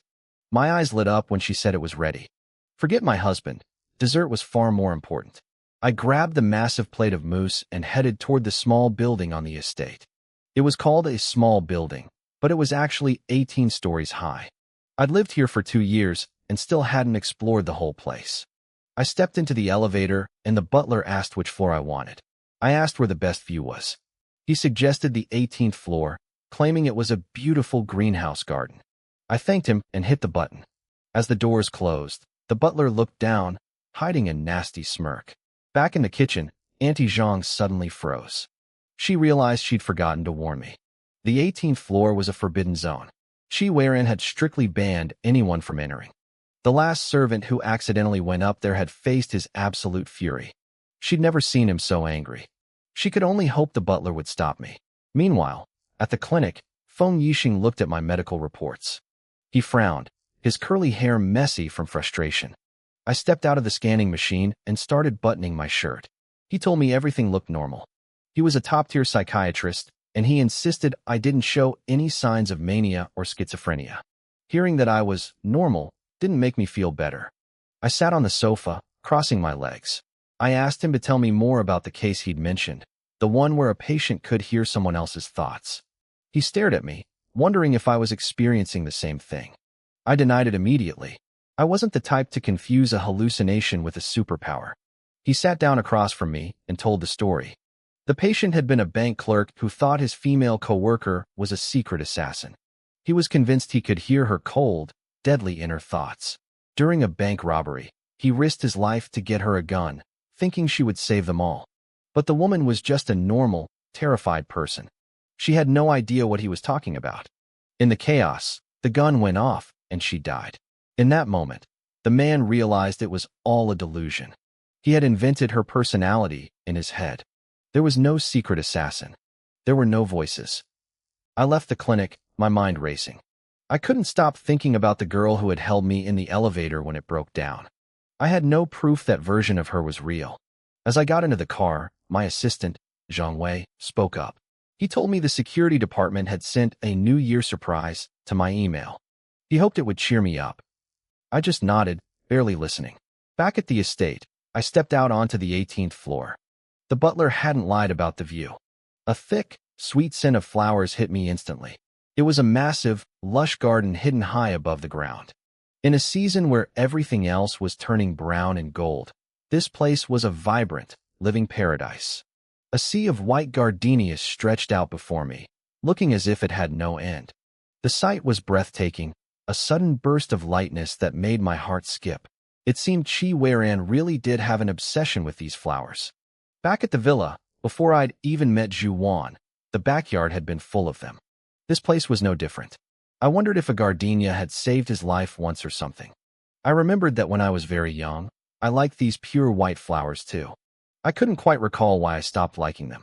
My little turtle, Xiao Jiji, struggled to crawl out of my pocket, so I picked him up and let him perch on my shoulder. I think I remember why he likes them, I muttered, shaking my head. In the original story, there was a mention of this. Back when the Chi family was tearing itself apart with internal power struggles, the side branches of the family orchestrated a kidnapping.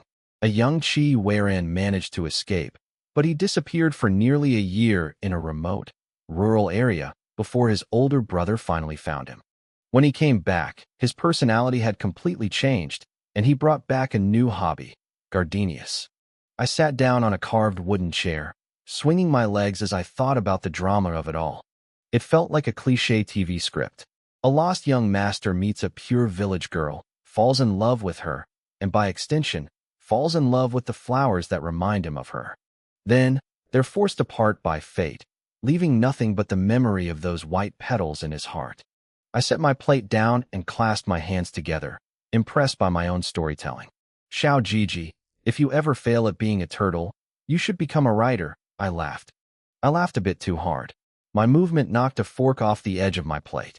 As I bent down to grab it, the smile still on my face, I froze. Out of the corner of my eye, I saw a pair of feet. They had appeared silently, right in front of me. The hair on my neck stood up. I snapped my head up and locked eyes with a man whose gaze was as pale as mist. For a second, I thought I was looking at an elf. He had long, snow-white hair flowing down his back. His features were delicate, like a painting of smoke. He gave off a cold, distant vibe, but that frost melted the moment he flashed a smile as warm as spring sunshine. "The little turtle on your shoulder is very cute," he said. "May I see him?" It took me a few seconds to snap out of the trance his beauty had put me in. Then it clicked. He wasn't an elf. He was an albino. I reached up, took the turtle off my shoulder, and held him out. But as the man reached for him, I pulled back. $50 for a touch, I said firmly. No discounts. He froze. With a face like that and a condition that usually drew pity, he clearly wasn't used to being shook down for cash. He let out a soft laugh, his eyes shimmering. "You're very interesting." "Interesting costs money," I replied, unmoved. He withdrew his hand. "Then I'll bring money next time." He looked at me with curiosity. Most people either stared at him with pity or tried to look away, as if his feelings were so fragile that a direct gaze would shatter him. "My name is Xie, he said. "It is an honor to meet you." I blinked. "You know who I am?" He nodded. "At your age, there is only one person who would be here in the Chi estate. You must be Mrs. Chi." I leaned back in my chair, my face going blank. "Since you know who I am, this makes things easier." He looked confused. "Pardon." I scanned him from head to toe, my expression turning deadly serious. "Spill it." "How long has Chi Weiran been keeping you? When did it start? Where do you meet, and what's the transaction amount?" My mind was racing. That brat Chi Weiran was using my inheritance money to keep a secret lover? This was great. If I had evidence of an affair, I could demand a fortune in mental distress compensation. Xie realized I thought he was a male mistress and gave a bitter smile, shaking his head. He sat down across from me. "I'm sorry, I forgot to introduce myself properly. I'm the gardener responsible for these gardenias. I also do some botanical research." I didn't buy it. A gardener who looked like a movie star? Possible, I guess. But gardeners work in the sun. "Wait," I said, squinting at him. "If I remember correctly, people with your condition shouldn't be in the sun for long." "You're right," he agreed. "But I'm a bit different from others. I can handle the sun." He stood up and returned a moment later with some tools and bags. "See? This is the feed for the gardenias." I felt a flush of embarrassment. "Oh, sorry, I misunderstood. My bad." He didn't seem to mind, offering another one of those warm, mountain breeze smiles that made my head spin. He really was painfully handsome. Just as I was getting lost in his looks, my phone buzzed. It was Auntie Zhang, and she sounded panicked. "Madam, why are you on the 18th floor? The master just came back suddenly, and someone told him you were there. No one is allowed up there but him." I froze. I'd been set up. I hung up and scrambled to stand, but a sharp pain shot through my foot. I'd forgotten I was still limping from my injury. I started to topple forward, but I was caught by a pair of arms that smelled strongly of gardenias. In that moment, I believed he really was just a gardener. Nobody could smell that much like flowers unless they spent every waking hour in them. Before I could even say thank you, the elevator doors at the end of the hall dinged open. "Sir, we've reached the 18th floor," a voice said. I tried to push away from Xie, but a deep, cold voice vibrating with suppressed rage cut through the air. What are you two doing? I jumped, looking over Xie shoulder. My eyes met Qi Weiron's amber gaze. His face was as expressionless as ever, but I could feel the frost radiating off him. My first thought was simple. He's pissed. Xie calmly let go of me and took a step back. Mr. Qi, you misunderstand. Madam tripped, and I was simply catching her. His voice was steady, his pale eyes meeting Qi Weiron's without a hint of fear. I stepped forward, looking up at Qi Weiron with my best, innocent cat eyes. He's right, sir. I just fell. Please don't misunderstand. Qi Weiron looked down at me, his voice a sharp interrogation. Who gave you permission to come here? I bit my lip, letting my eyes well up with tears. I'm sorry, sir. I didn't know this place was off limits. It's all my fault. I apologized, but internally, I was already planning to do it again. I'd found his secret. So much for those romantic dramas. The reality was much more complicated. I stood there, watching the two of them, my mind spinning with every soap opera trope I'd ever seen. Why would a man with this much wealth and power avoid women? It was obvious now. He wasn't a cold CEO. He was the lead in a tragic, forbidden romance. He had hidden this person away, refusing to let the world see them. The way he looked at Xie was anything but innocent. Suddenly, the fire in Qi Weiron's eyes died out. He looked drained, as if he didn't even know which part of my nonsense to argue with first. He turned to me, his voice cold and hard. Get out, he said. I bit my lip, forcing a look of deep, crushing hurt into my eyes. I turned toward the elevator, walking slowly and looking back at him 3 times, playing the part of the rejected wife to perfection. But inside, I was screaming with joy. I was off the clock. As the elevator doors began to slide shut, I caught one last glimpse of them. They were sitting opposite each other, the tension thick enough to cut with a knife. Qi Weiron didn't treat Xie like a gardener. There was a history there, a secret I hadn't cracked yet. Not that I really cared about the drama. I was already doing the math in my head, calculating how much alimony I could squeeze out of him for his infidelity. Inside the room, Qi Weiron stared at the plate on the table, a tiny smear of cream still visible. He looked up at Xie, his voice dropping to a dangerous whisper. I don't remember giving you permission to speak to her, Qi Weiron said. Xie smiled, but his eyes remained ice cold. You said I couldn't talk to outsiders, but you just sent her away to protect her. Are you actually starting to like your little pawn? He spat the word, like, with pure mockery. Qi Weiron's expression didn't flicker. He just looked at Xie with those thin, cold eyes. Xie sighed and leaned back, his tone shifting to a warning. Even if you don't believe me, you need to eat, Xie said. If your body keeps going like this, I can't guarantee you'll even live to see 35. Qi Weiron stood up, looming over him. Do your job, he snapped. He didn't want to hear about his genetic disease. It wasn't a disease at all. It was a poison meant to kill him as a child that had mutated, slowly rotting him from the inside out. Xie watched him leave, his long lashes fluttering as he hid whatever emotion was swirling in his eyes. I took the shuttle back to the main building and saw Annie Zhang waiting by the entrance. She looked frantic, scanning the driveway until she spotted me. The moment I stepped out, she rushed over, not even realizing she was still wearing her indoor slippers. My heart warmed for a second. She actually cared. Madam, did the master get angry with me? She asked, breathless. The gratitude I felt vanished instantly. I put on my best distraught face, my lips trembling as if I were holding back a flood of tears. I sighed, long and heavy, but didn't say a word. Auntie Zhang's face went pale. Is he going to fire me? I watched him grow up. I played the violin for him every night when he was a boy.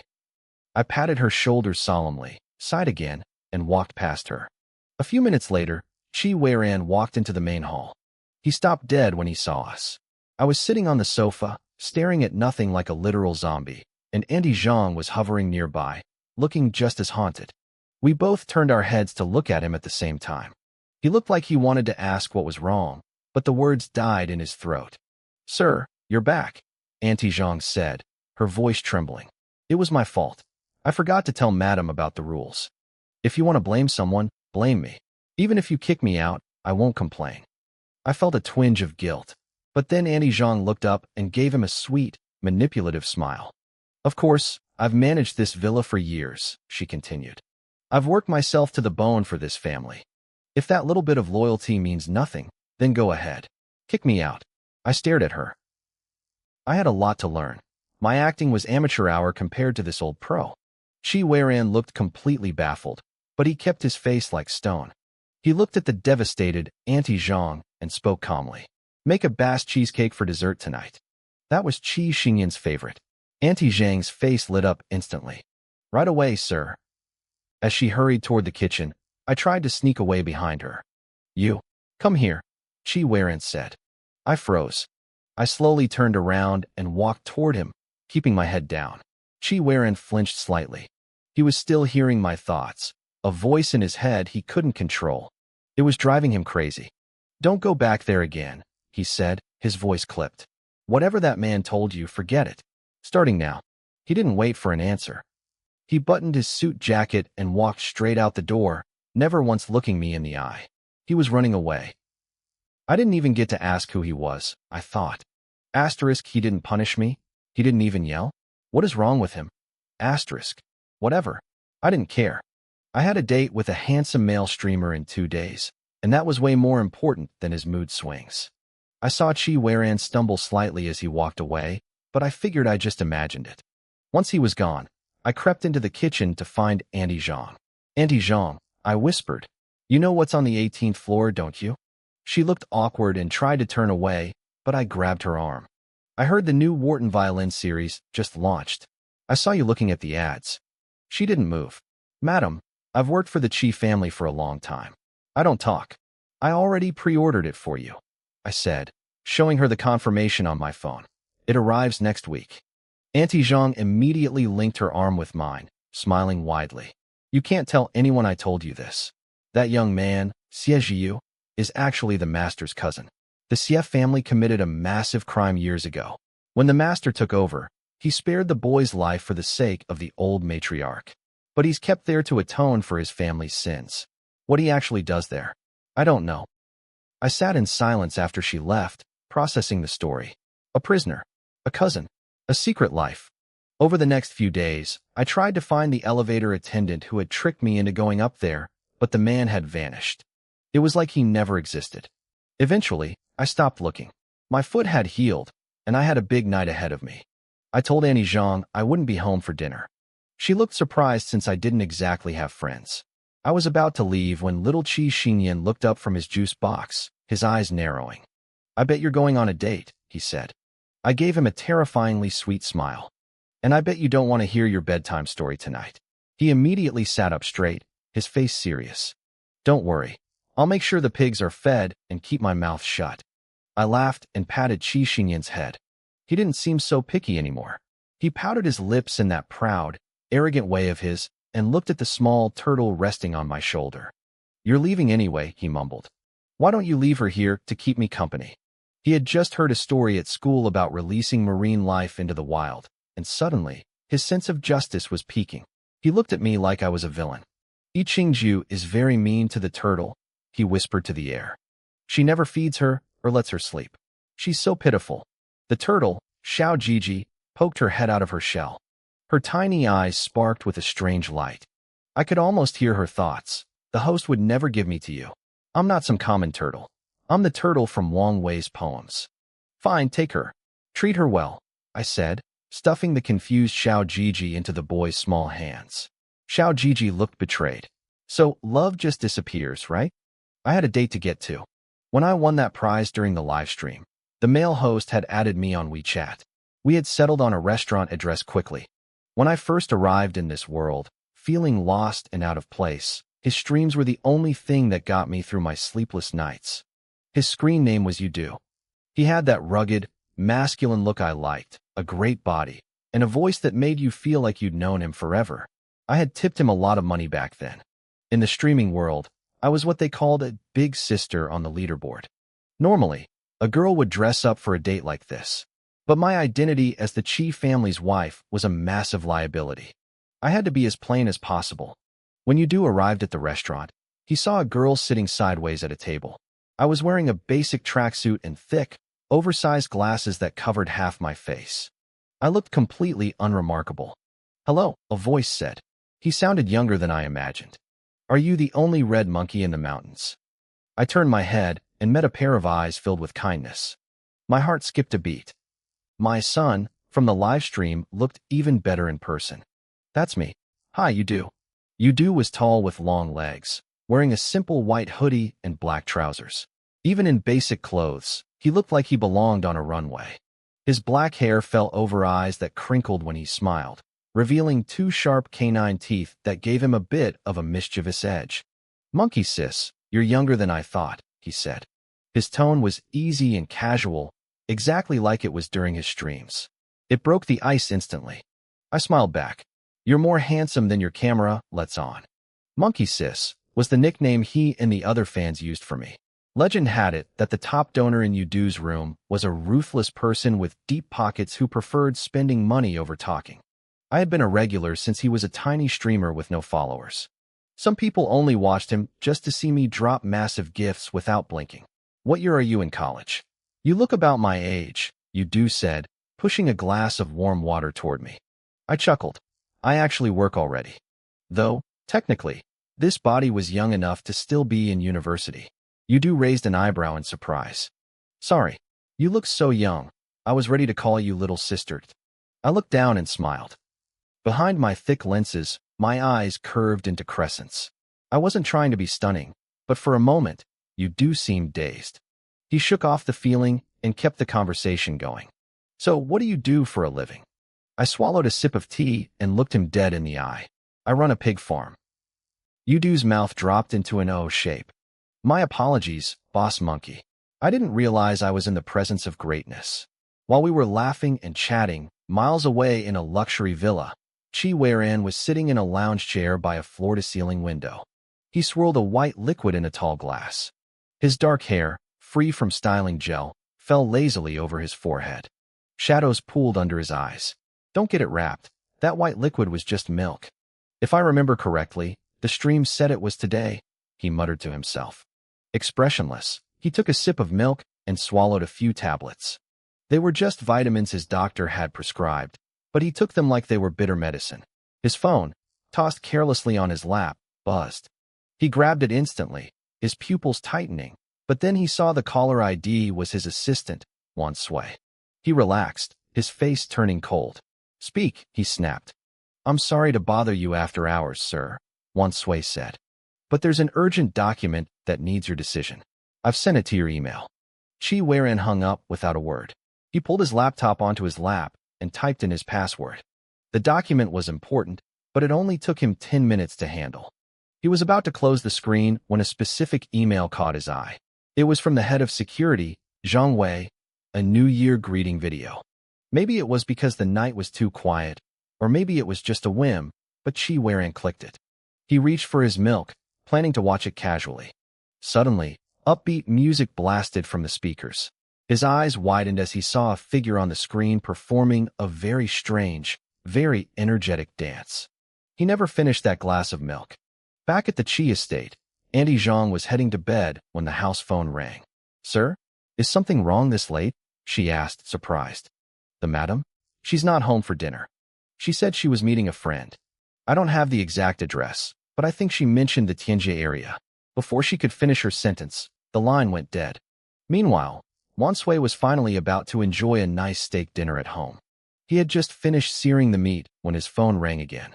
It was the boss. The order was simple. Check every restaurant in Tianjie. I want to know exactly where Yiqingjiu is in 10 minutes.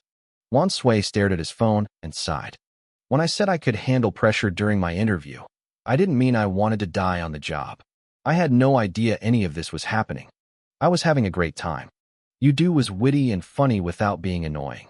For the first time, I didn't feel like a desperate trophy wife or a pig farm owner. I could just be myself. The scenery at Jinshi is beautiful, Udo was saying, telling me about his travels. I want to go back and live stream there. What do you think? Just as he was describing a hidden town he'd found, a massive roar echoed from outside. It sounded like it was coming from directly above us. The restaurant went silent for a second before the chatter exploded. Udo laughed. Which CEO is landing his private helicopter to find his runaway bride? I laughed along with him, leaning back in my chair. I had no idea the disaster was already at the door. The world has a funny way of working. Whenever a smile disappears from one person's face, it usually appears on another's. Unfortunately, I was the one about to lose mine.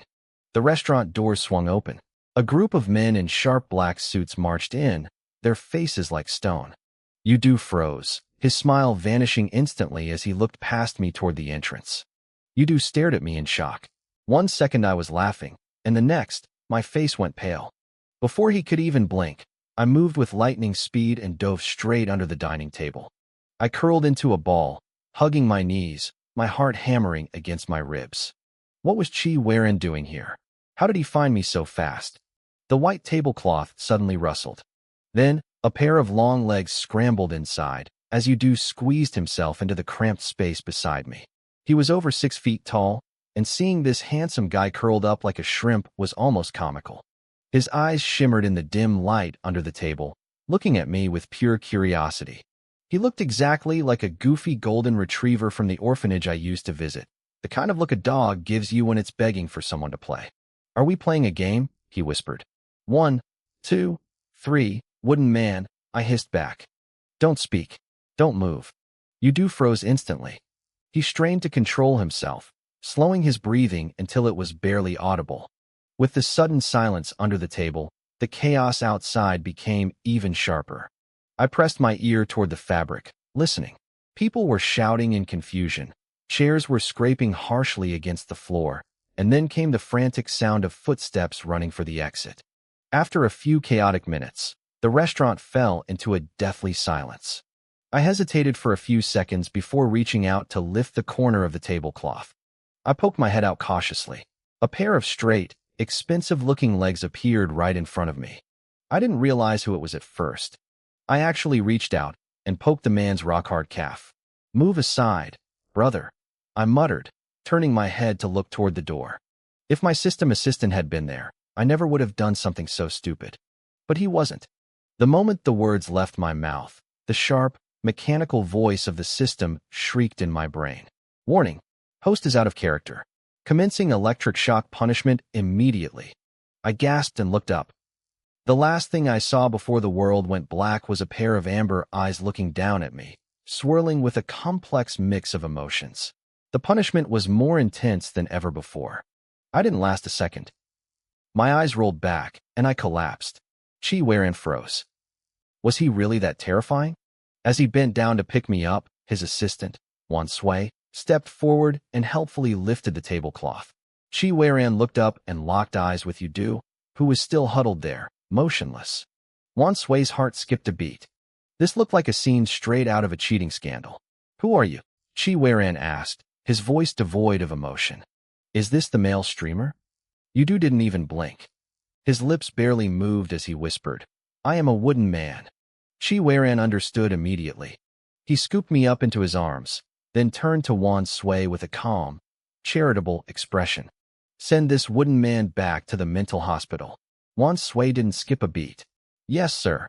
A few minutes later, a very confused Yudu found himself sitting in the back of a luxury car he couldn't afford in 3 lifetimes.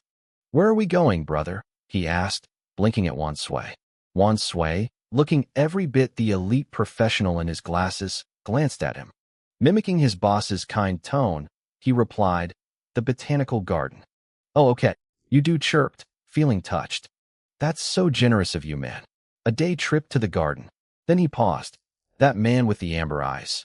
Why did he look so familiar? Even in my sleep, I wasn't at peace. The residual electricity from the shock felt like it had dissolved into my blood, circulating through my limbs. The pain was so constant that my consciousness couldn't even fade away completely. In my haze, I felt my right hand being enveloped by something warm. It was only then that I realized how cold I had become. My eyelids flickered. Seeing this, Chi Weiren's dark expression shifted. He carefully moved a warm water bag away from the back of my hand. He had noticed my body temperature was low and had used the bags to try and warm my icy skin. For the first time in his life, he wondered if he was what the internet called a warm, caring man. Wan Sui, standing nearby, could hardly bear to watch. He never thought he'd see the day his boss acted like such a clueless romantic. A doctor standing nervously in the corner cleared his throat. "Sir," the doctor whispered. "Actually, you could just hold the madam's hand. She loves you so much. The excitement might even wake her up." Chi Weran shot him a cold look. The doctor shut his mouth instantly, cursing himself for trying to teach the boss how to handle his wife. Chi Weran looked back at me and silently moved the warm water bag back onto my hand. Holding hands? That felt way too fast. "Everyone out," he commanded. Once Sway, the doctor, and the nurses had scrambled out of the room, Chi Weran stood up. He leaned over me, his face inches from mine. He stopped just before his lips touched my earlobe. "If you don't wake up," he whispered low, "I'm changing the beneficiary of my inheritance." The words had barely left his mouth when my eyes snapped open. My brow, which had been furrowed in pain, smoothed out instantly. Chi Weran felt a flicker of annoyance. Was money the only thing that moved me? My eyes, which had been shining with greed for a split second, dimmed when I realized he was staring at me. I struggled to sit up, looking as frail as possible. My pale lips trembled as I reached out toward him. But suddenly, my face contorted in genuine agony. We both looked down at my hand. Because of the heavy water bag pressing down on my forced sight, the area had become swollen. When I moved, the blood started backing up into the tube. Chi Weran moved with lightning speed, ripping the needle out and pressing a cotton ball onto the wound to stop the bleeding. "We'll have to reinsert the needle in a moment," he muttered, frowning. All the fragile wife acting I had prepared vanished. I was fuming. Which idiot put a heavy water bag on my hand? Who was the moron responsible for this? The moron? Chi Weran. Just watch me. "No need, sir," I said, looking down at the ugly bruise forming on my pale skin. "I'm fine now." My plan to play the victim had failed before it even started. Wait, where was the streamer? And more importantly, why the hell did Chi Weran come looking for me? Chi Weran watched me try to hide my panic. His lips thinned into a straight line. "Even now, you're thinking about that wooden man? You do, male. 20 years old. A medical student at S University. How do you know him?" He sat back down, crossing his long legs and folding his arms over his chest.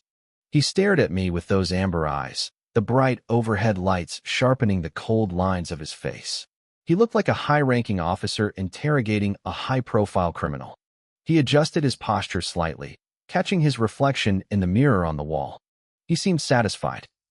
He looked dangerously handsome, not exactly righteous, but definitely intimidating. I wasn't surprised he had Yudu's file already. The hard part was finding an excuse for why we were eating together, and an even better excuse for why he found me hiding under a table. Chi Weran's gaze was heavy, giving me no room to breathe. I cursed him silently. "You're a CEO? Don't you have a multi-billion-dollar company to run? Why are you spending your time interrogating me? Just go sign some contracts and leave me alone." In response to my silence, Chi Weran slowly pulled out his phone. He looked down at his phone with a dead serious expression, tapping away at the screen. I let out a quiet sigh of relief. See, I knew it. A man like him probably had a multi-billion-dollar deal landing in his inbox every 5 minutes. I was safe. But if I had X-ray vision, I would have seen that Chi Weran wasn't looking at a contract. He was browsing a search engine. He had typed in, "What does OOC mean?" He scrolled through the results. His brow furrowed when he hit the definition, "out of character." When a character in a fictional work acts in a way that is inconsistent with their established personality or traits. I took advantage of his distraction, clutching my chest, and putting on my best frail victim act. "Sir, I'm so sorry. It's all my fault. Yudu is just a junior from my school. Since I married you, I've barely kept in touch with any of my old friends, so, why were you hiding under a table?" Chi Weran asked, his voice calm and completely immune to my attempt to change the subject. My face nearly twitched. "Stay calm. I'm a professional, and the secret to a high-level lie is to mix in just enough truth to make it plausible." I looked at him with wide, innocent eyes, my voice turning shy and awkward. "That's because we were playing 1, 2, 3, Wooden Man." "Wooden Man?" Chi Weran's amber eyes darkened. "You were playing with him?" If I recall correctly, that man claimed he was the Wooden Man. "No, sir," I protested. "It's just a game. 1, 2, 3, Wooden Man. You know, the children's game." Chi Weran's lips tightened into a thin line. He looked up at me, his face a mask of indifference. I know. I almost burst out laughing. You know? Like hell you do. This guy was a total nerd growing up. His childhood was probably nothing but textbooks and tutors. I bet the only thing stiff about him was his stubborn attitude. Chi Weiron's gaze darkened suddenly, as if he could read my mind. Who told you that? There's one other part of me that's quite stiff, but I can't show that to you. I felt a sudden chill run down my spine. My instincts screamed danger. Sir, I'm fine now. Let's just go home. Tawanzi is waiting for us. Waiting for me, he corrected. Without you, who's going to tell that little brat to go to bed? Chi Weiran had spent over 20 years being called a cold-blooded freak who avoided women. So being called a homebody or a family man by me seemed to amuse him. He looked at me with a deep, unreadable gaze for a moment before finally turning away. He stood up. I blinked, stunned. Was it my imagination, or did I just see a flash of compromise on his face? Was he actually dropping the interrogation? Did he actually believe my ridiculous wooden man excuse? I started to stand up, but Chi Weiron's sharp glare pinned me back to the bed. Do you want to lose that hand? He asked, his voice low and laced with disapproval. By the time the doctor finished treating my hand, and we finally headed home, it was already 10 o'clock at night. By the rules of the Chi Manor, everyone should have been asleep. But as we pulled up, the entire estate was ablaze with lights. What's going on? I muttered. The moment we stepped inside, Auntie Zhang rushed over, her face pale with anxiety. Sir, the young master is gone. My heart skipped a beat. When did he go missing?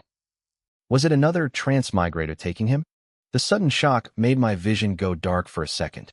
Chi Weiran noticed me swaying and reached out, his hand steadying my shoulder with a gentlemanly grip. Once I was stable, he pulled back, but I saw his fingers twitch slightly, as if he were rubbing the sensation of my skin into his fingertips. Even in a crisis, his brain seemed to be malfunctioning. Instead of worrying about his nephew, he was thinking about how I felt as thin as a blade of grass.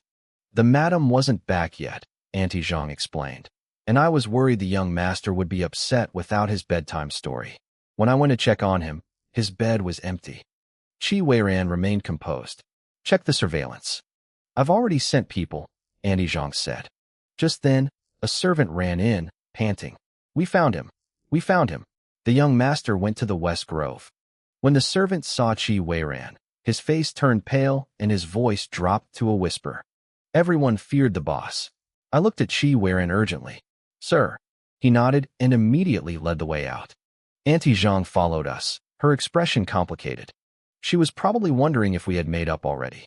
The West Grove was a scenic bamboo forest at the back of the manor, designed to look like a pristine natural landscape. Chi Weiran usually went there to fish in the lake. The workers had set up large floodlights above the trees so we could see the path. Finding Chi Xianian wasn't hard at all. We quickly spotted a small figure squatting by the lake, wearing a cow-patterned onesie. Chi Xianian. Chi Weiron's deep voice boomed. The little boy turned around, his eyes lighting up when he saw us. He stood up and wobbled over, pointing at a turtle that was desperately trying to crawl from the water back onto the shore. Uncle, look. Animals really do have spirits. I released him into the water, but he won't leave. He's determined to come back and repay my kindness. I looked at the turtle struggling to get away from the water and went silent. Chi Weiran stared at the scene for a second, then spoke in a tone that mimicked mine perfectly. Is it possible that's a tortoise? If it doesn't crawl back to land, it's going to drown. Chi Xianian froze. Even a self-proclaimed genius child apparently didn't know the difference between a land tortoise and a sea turtle. Everyone, out, Chi Weiran commanded. The servants scrambled away instantly. Chi Weiran took off his heavy overcoat and his suit jacket, tossing them onto a nearby bench. He slowly, elegantly unbuttoned his cuffs and rolled up his sleeves, revealing the powerful muscles of his forearms. Then, I witnessed a fireworks show that didn't require any gunpowder. It was titled, Chi Xianyans But Gets Smashed. Wah! Ouch! Chi Weiran wasn't actually hitting him hard, but that didn't stop the dramatic little brat from wailing like the world was ending. When he saw me running over, he let out a sob of relief. Wah! Pig farmer, I misjudged you. You're not an evil stepmother, you're a great person. Then he watched, horrified, as his great person walked right past him without a glance and scooped up the tortoise. Stepmom. No, I was wrong. Uncle, stop hitting me. Wah. The little tortoise in my hands looked like it was shedding tears of joy. Asterisk host, I almost died. I thought I'd never see you again. Asterisk. After the beating was over, Chi Werin looked at the sobbing boy, who was making a lot of noise but hadn't actually shed a single tear, and asked sternly, Do you know what you did wrong? Chi Xianian hung his head, whispering, I'm sorry. I shouldn't have run out in the middle of the night and made everyone worry. He looked up with big, watery eyes, his voice small and milky. Uncle, put your coat back on. It's cold. The icy edge in Chi Weiron's eyes softened instantly. Let's go back. I breathed a sigh of relief, picked up the little guy, and wrapped him in my own jacket. I followed behind Chi Weiran, stepping in his footprints. Tuanzi sniffled against my shoulder. I didn't know the little turtle couldn't swim. I won't do it again. He shyly buried his face in my chest, reaching out a soft hand to pet the tortoise I was still holding. I smiled and kissed his soft hair. It's okay. I'll forgive you on behalf of the little turtle. Taking advantage of the warm atmosphere, the little brat looked up again. I furrowed my brows and asked him a completely nonsensical question.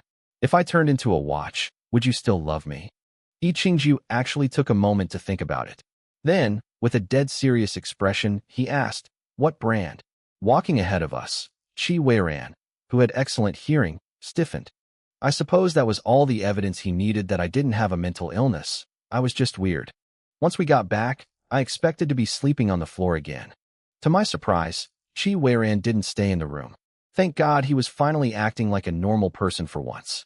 While I was celebrating my privacy, the man himself was sitting in his study. He leaned on one hand, staring expressionlessly at a computer screen filled with surveillance footage. Whenever the girl in the frame, me, wasn't there, he skipped ahead. The footage started from the moment I first entered the Chi household. It showed my transition from a clumsy, slacking outsider to someone who had charmed everyone in the house. I had even managed to lead the stern, no-nonsense Annie Zhang astray with my personality. Most of my time was spent in rooms without cameras, but whenever I was caught on film, I was either laughing or making ridiculous faces. However, there was one thing I took seriously: pig farming. He scrolled to the day he was coughing. He saw me rushing out of the house with messy hair and thin clothes. My mouth had twitched upward into a grin, then flattened the moment I saw people. Up, down, up, down. I looked like I was desperately trying not to laugh as I bolted for the garage. It obvious how disappointed I felt when I realized his health wasn't actually in danger.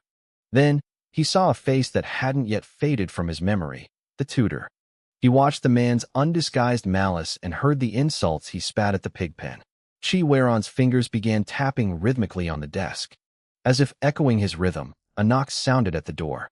Come in, he said. I walked in, wrapped in a fluffy blanket, obediently carrying a cup of coffee.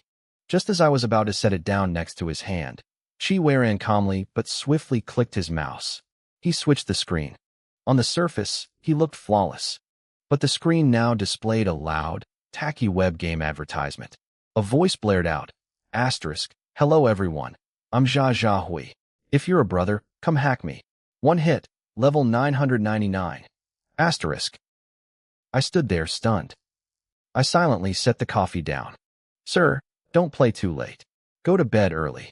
As I turned to leave, Chi Weiron's sharp eyes caught my shoulders shaking violently. I looked like I was having a seizure.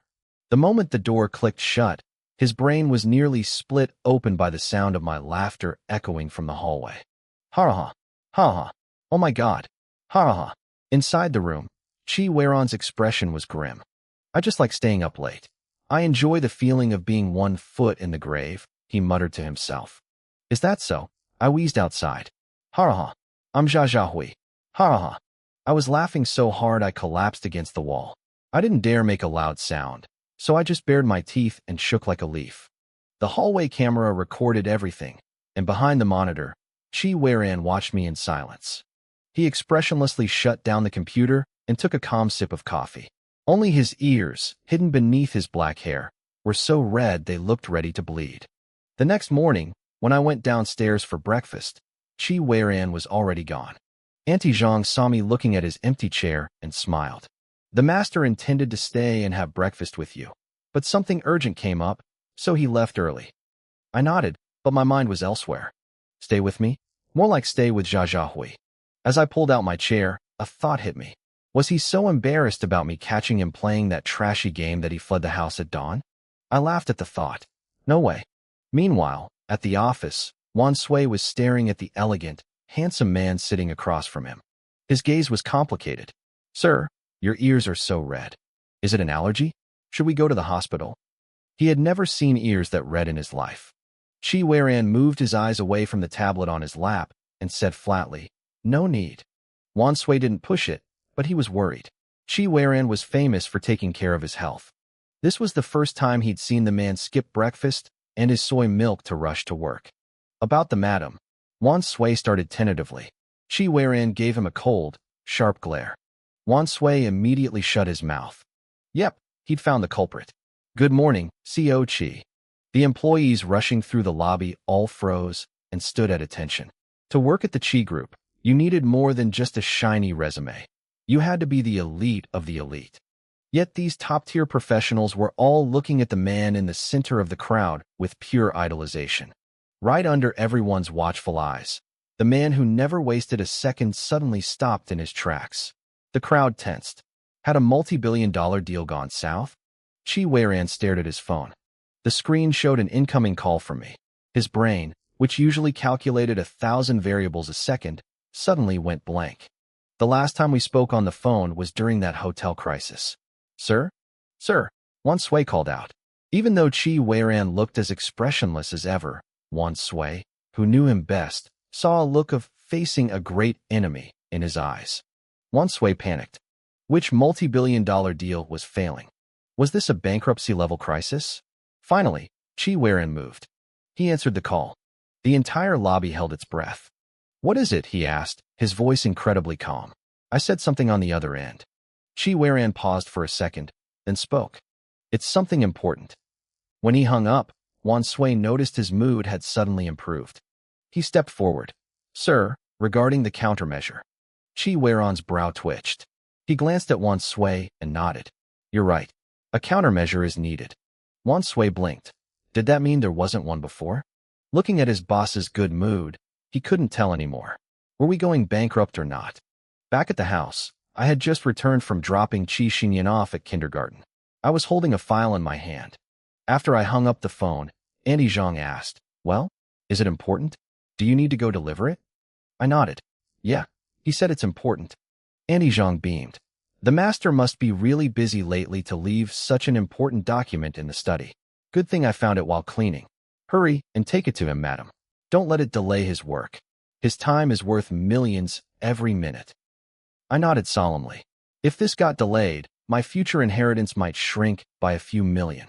I changed into a proper ladylike outfit and quickly curled my hair. The girl in the mirror looked much brighter instantly. I grabbed my keys and headed out. The little tortoise in my bag shifted. Host, aren't we going to the pig farm? I got into my car in the garage and replied, I'll go after I drop this off. I heard from Ander that those people are coming again soon for something important. The tortoise nodded. When I arrived at the company, I craned my neck to look up at the massive business tower. I couldn't even see the top. I straightened my clothes and walked inside, while the tortoise curiously poked its head out to look around. This building was massive. It belonged to Qi Weiran, every single floor of it. I stood there, looking up, and realized just how powerful a CEO he really was. My internal system, the little tortoise in my bag, chimed in. Host, you're wrong. It's not just this building. Every single skyscraper in this entire district, all 300 of them, make up the Qi Corporation. The tortoise's mouth hung open. It finally realized it was the pet of a very wealthy family. I almost burst out laughing. As soon as I stepped inside, 3 people rushed over. They were all wearing perfect professional smiles. Madam, you've arrived, one said. I raised an eyebrow. Was the sun rising from the west today? The front desk actually recognized me. President Qi gave us personal instructions. One of them started. Let me take you up. The other 2 immediately changed expressions. They weren't about to let her take the credit. No, let me lead the way. This way, madam, please. I watched them compete for a second before simply walking past them. I spotted a girl standing off to the side. She looked honest, a bit shy, clearly a newcomer. I gave her a warm smile. "Hello, could you take me to the top floor?" I asked. The girl froze. My smile was infectious, and she was about to nod when the others cut in. "Madam, she's new. She doesn't have the clearance for the top floor." I didn't blink. "Then give her your ID badge." The woman's face stiffened. Under my gaze, she slowly took off her badge and handed it to the intern. Once we were in the elevator, I watched the girl swipe the card. "Sorry for dragging you into that," I said softly. "I just wanted to annoy them." I gave her a mischievous wink. The girl laughed instantly. "You're nothing like what they say online. Those reporters really do just make things up." I just smiled. When we reached the top, Wan Sui greeted me briefly before rushing off. He looked incredibly busy. I knocked on the office door. When I heard that familiar voice tell me to enter, I pushed it open. I wasn't alone with Chi Weiran, though. A row of executives stood there, heads bowed, faces pale. They looked like students getting lectured by a terrifying principal. I paused. Why didn't Wan Sui warn me? "Sorry, I'll head out." Chi Weiran raised a hand. "No, come in." The executives looked confused, but his next words made them jump. "If you dare bring me a proposal this sloppy again, the next thing on my desk better be your resignation. Get out." They scrambled for the door. I could see the disbelief in their eyes. Usually, a lecture like that lasted 30 minutes. They had been in there for 10. As they passed me, they each gave me a look of pure gratitude. I walked over and gently placed the file on the edge of Chi Weiran's desk. "Sir, here you go." He didn't even look up from his computer. He seemed buried in work. I glanced at his screen. He didn't have a single document open. He was faking it. I suppressed a smile. "Keep it up, old Chi. I believe in you." Then I corrected myself. "No, calling him old Chi is disrespectful. He is my Lord God of Wealth." Chi Weiran's hand paused. He had clearly heard my internal nickname for him. "I won't disturb your work then," I said, turning to leave.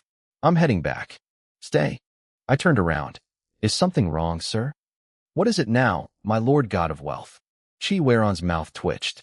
He shut down his computer and stood up, buttoning his suit jacket with one hand. "Let's eat." I stared at him. It wasn't even 10 in the morning. "Eat? Now, you're a breakfast person today." "I didn't eat breakfast," he explained. That was rare for him, an actual explanation. I didn't move. "Is this meal absolutely necessary? Think of how much money you're losing by stepping away." He looked me straight in the eye, his gaze resolute. "Lord God of Wealth, I'm just going to eat. I'm not dying. Though, you'd probably be happier if I did." I forced a soft smile, though inside I was screaming. "He's so clingy. Of course, I'll go with you." As I turned to walk out, Chi Weiran let out a tiny, invisible smirk. As he moved past the desk, his sleeve caught the file I had brought. It slid off and hit the floor. A moment later, Wan Sui walked in with more reports. He saw the fallen file and picked it up. A corner of the paper was sticking out. He pulled it out, frowning in confusion. "Wait, why is this just a blank sheet of paper?" Downstairs, the employees were professionals. They were trained to keep their heads down even if the boss's wife walked in to catch him cheating. But today, they were struggling. I watched as people dropped things left and right as we walked toward the cafeteria. One department had almost dropped his coffee. They were all staring. "Oh my God," I heard someone whisper after we passed. "She's even prettier than she is in the videos. Last time I saw her, she was being kicked out for trying to get an assistant fired." What changed? I ignored the gossip. We sat down at a table, and Chi Weiran just sat there, waiting. He clearly didn't come to the cafeteria often. Usually, Wan Sui handled everything. I sighed and stood up. "Sir, I'll get the food." I walked toward the buffet line. Since it was early, the place was nearly empty.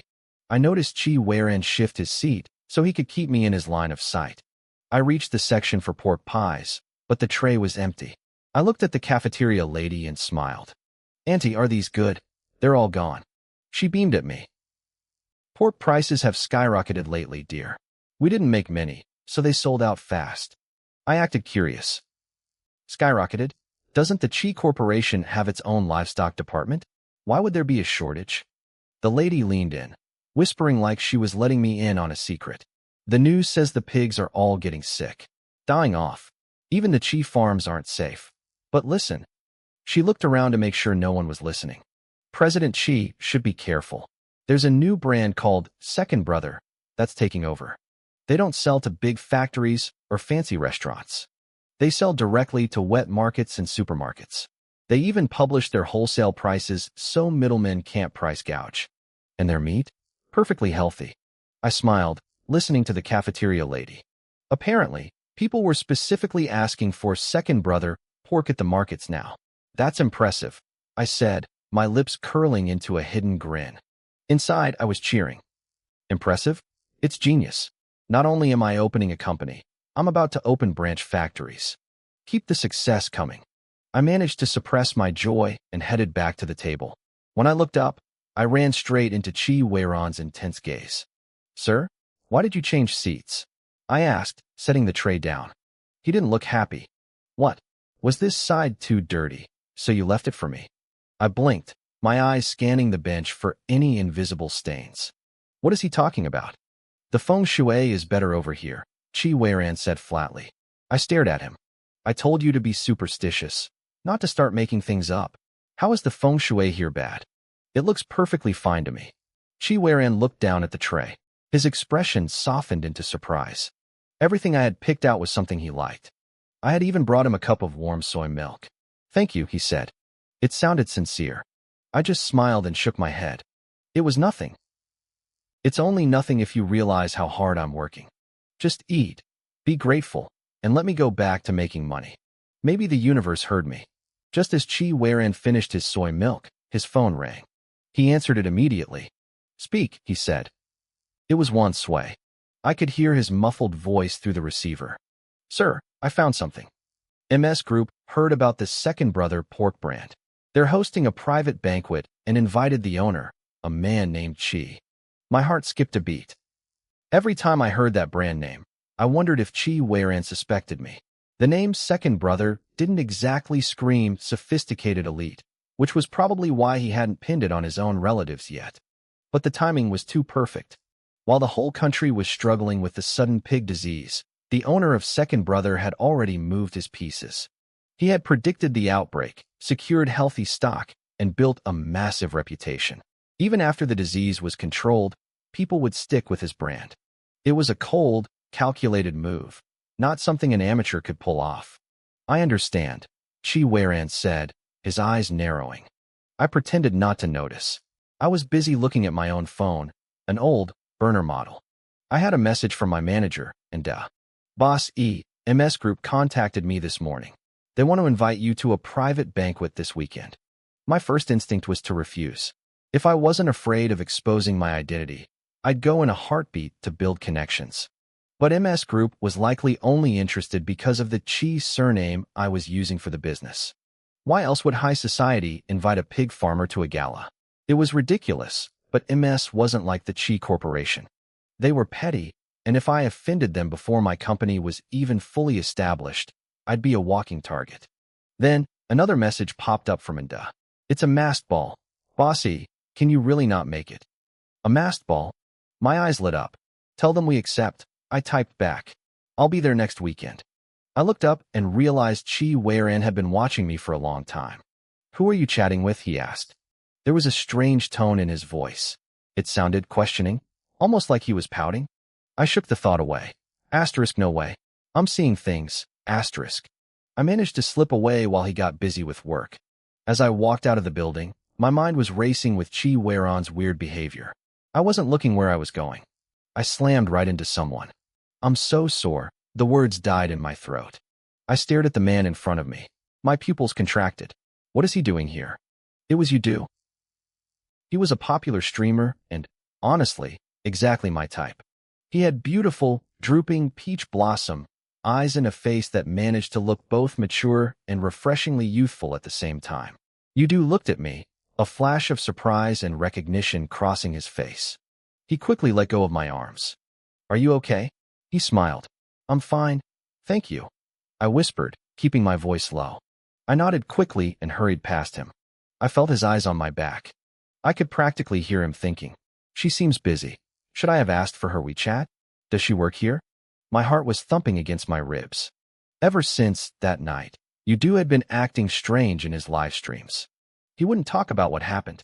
I had felt so guilty that I'd been showering him with expensive virtual gifts, which only made him more uncomfortable. I got into my car and gripped the steering wheel. Why was he at the Chi Corporation? I couldn't help myself. I sent him a message. We hadn't spoken directly since that night. Are you there? I wrote, using my fan alias. A friend of mine works at Chi Corporation and said they saw you. A minute later, he replied, oh, what a coincidence. I wanted to surprise everyone on the stream, but I guess the secret is out. Actually, Chi Entertainment contacted me yesterday. They want to sign me. I'm here to discuss the contract. My brain went numb. Chi Weiran. He did this. He definitely didn't believe a word I said about that night. My phone buzzed again. I looked down and nearly hit my head on the roof of the car. Yudu had sent a photo. Hey, monkey sister, can you ask your friend if they know this girl? It was a photo of a woman's back. She had long, wavy hair and was wearing a slim, cream-colored mohair cardigan. She looked delicate and elegant even from behind. I glanced at the passenger seat.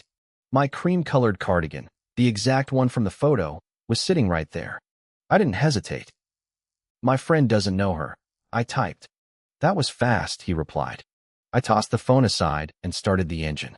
I wasn't replying to that. You liked him so much, a voice in my head whispered.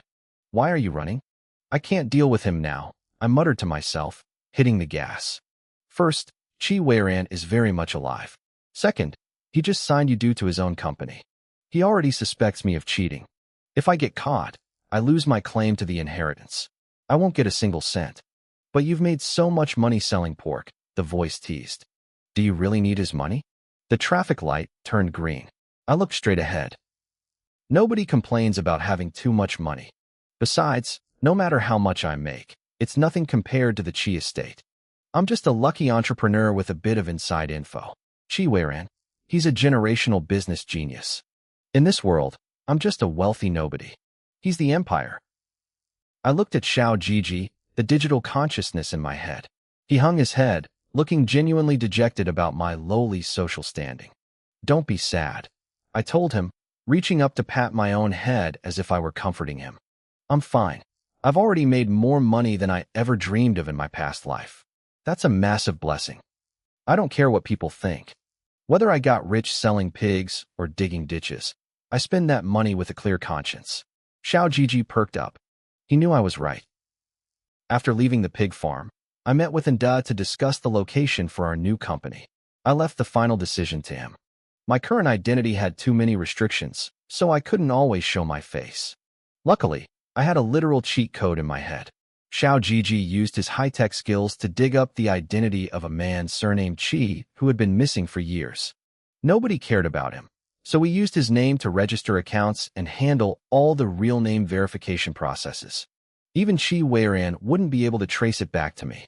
I grabbed lunch with the employees, and Da and I sat at a private table. He poured me some juice, his eyes filled with genuine gratitude. If it weren't for you, bossy, I wouldn't be where I am today, he said softly. Fate is a strange thing. He wasn't wrong. If he hadn't spoken to me that day, he would have been the first victim of the industry downturn, crawling back to his hometown in defeat. Now, he had bought a house in this expensive city. He had money to take care of his wife's health and provide a top-tier education for his kids. I clinked my glass against his. Brethren, you should thank your own hard work.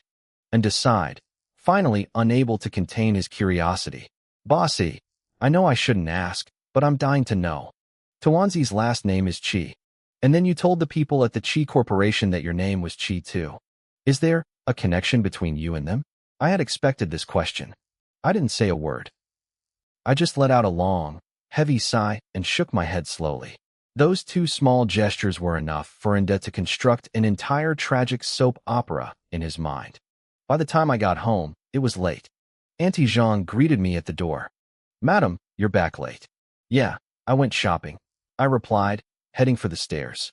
Oh, right, she called out, stopping me.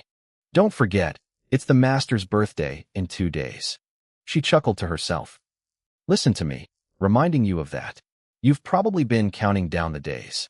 She walked away, leaving me frozen with my hand on the railing. I had been so focused on my business that I had completely forgotten. What an insult, I thought. This is a direct insult to my professional identity as Chi Weiron's obsessed fangirl. I didn't even go to my room. I grabbed my keys and ran back toward the garage. Where are we going? Xiao Jiji asked, sounding a bit dizzy from my sudden movement. To pick out a gift for my Lord God of Wealth, I muttered. But before I reached the garage, a strange car pulled up. I didn't recognize the car, but I knew the garage, and I knew that eventually, half the cars in there would belong to me. The vehicle stopped right in front of me. The window rolled down, revealing a familiar, smug face. It was Feng Yixing. His messy curls were blowing in the wind as he stared at me. I could almost see the gears turning in his head. He was probably wondering how the delicate little flower would react. Would I panic? Would I call for help? Or would I go running to Chi Weiran? I did none of those things. I walked right past him. I didn't even blink. It was like he didn't exist. Hey, how can you ignore me? Feng Yixing leaned out the window, his face a mask of disbelief. Don't think I won't tell Chi Weiran about this. He couldn't believe it. Was I really dropping the act just because Chi Weiran wasn't around? I responded by giving him a sideways glance full of pure disdain. Little prince, I said coldly. Don't think I don't know how much you look down on me. Feng Yixing's eyes widened. Is this the real you? Did you kill the girl I saw at the hospital? You've been faking it this whole time, haven't you? He hopped out of the car, his long legs bringing him to my side in 2 strides. He didn't seem embarrassed that I was ignoring him. He just sighed and shook his head. Man, it's hot. I drove all this way, and I haven't even had a drop of water. I glanced at him. It's autumn. How is it hot? He nodded earnestly. I let out a cold laugh. Maybe it's because at 5'7", you're just closer to the sun. Feng Yixing choked on his words. That's mean. I'm 6 feet tall, okay? Take out those 3-layer heel inserts, and then we'll talk, I said, my expression unchanging. He stared at me for a second, then laughed. Seriously, you don't need to act like a damsel. Your personality right now? That's actually Chi Weiron's type. I rolled my eyes. His taste must be bizarre if he likes funny girls. Feng Yixing kept following me like a lost puppy. I'm serious. Don't look at me like that. He kicked a pebble out of the way. Oh, I said flatly. He stopped in his tracks, a look of horror crossing his face. Wait, are you doing this on purpose? Are you intentionally acting like the kind of woman he hates? My heart skipped a beat, but I kept my face like stone. Do you think that's possible? Who would spend years acting like a fool if there was no benefit? Xiao Jiji whispered in my ear. It was you. You did exactly that. Feng Yixing seemed to consider this. He had seen the news about me while he was abroad. Nobody would play the obsessed lover for 2 years for a man that they didn't like. We reached the garage. The doors slid open after the facial recognition scan, and the wind whipped my hair across my face. Do you want to know why Chi Weiran has such a specific ideal type?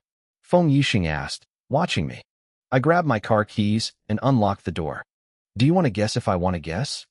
I pointed my remote at a modest, light green compact car. Feng Yixing looked horrified.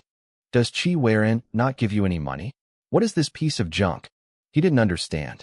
This was the power of being low-key. As I climbed in, he shamelessly slid into the passenger seat. I stared at him. Get out. He buckled his seatbelt with lightning speed. Take me with you, and I'll tell you a secret about Chi Weiran. I didn't budge. Do you even know where I'm going? I don't care, he said, leaning back.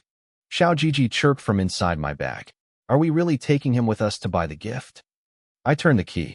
I'll find a way to ditch him later. Let's hear the secret first. You know Chi Weiran was kidnapped when he was a kid, right? Feng Yixing started, turning on the AC. I nodded. I'd heard the rumors. Well, his ideal type isn't just a preference, he continued, looking comfortable. It's a white moonlight situation. A girl from his past. I don't know the details, but he's been obsessed with finding her for years. I narrowed my eyes. Feng Yixing watched my reaction, thinking he'd finally struck a nerve. He thought I was jealous. So, I asked, trying to sound casual. Is she abroad? Has my inheritance rival finally appeared? Feng Yixing looked at me like I'd read too many novels. He turned his head toward the window, watching the scenery blur past. No, he said, his voice dropping to a whisper. She's dead. She died as a child. That was the secret. The white moonlight, in Chi Weiron's heart was frozen in time, forever young. I processed this piece of information calmly. If I hadn't guessed wrong, this girl was likely the same person I'd suspected before, the one associated with the gardenia flower. I silently wished her happiness in her next life. Maybe she could be a wealthy, carefree woman just like me. Feng Yisheng, I said, looking at him. Your heart is cold. -8 degrees cold. I found a parking spot and pulled over. I put on my hat and a mask before stepping out of the car. Feng Yisheng followed close behind, looking up at the building in front of us. It was a minimalist, Nordic-style shop, but it screamed luxury. A beauty salon? He raised an eyebrow. I thought you'd take me somewhere more interesting. I pulled my hat lower. I'm a boring woman. If you don't like it, you can leave. Feng Yisheng didn't say another word. He grabbed my arm and pulled me inside. A gentleman never goes back on his word. Let's go. The receptionist greeted us with a professional smile. Welcome. Please, have a seat. I waved her off. No need.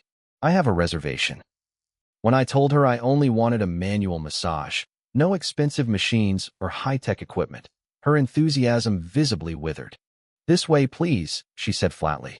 Since we weren't a couple, I requested separate rooms. Feng Yisheng didn't seem to mind. Who wouldn't want a free massage? As we walked, I leaned in and slipped a card into his hand. I might fall asleep, I whispered. If you finish first, go ahead and settle the bill.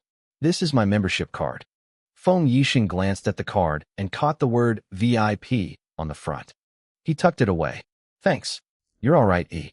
Next time, I'll treat you and Chi Weiran to dinner. Spicy hot pot. My treat. I made a mental note of that. I watched him enter his room, and then I turned to the staff member waiting for me. Miss? Shall we go in? No, I said, my voice cool. I'm not doing it anymore. The receptionist looked confused. Oh, one more thing, I added. Besides the massage, give that gentleman a full-body laser hair removal treatment. The most expensive package you have. The receptionist's eyes lit up. She nodded vigorously and hurried off. Xiao Jiji poked its head out of my bag.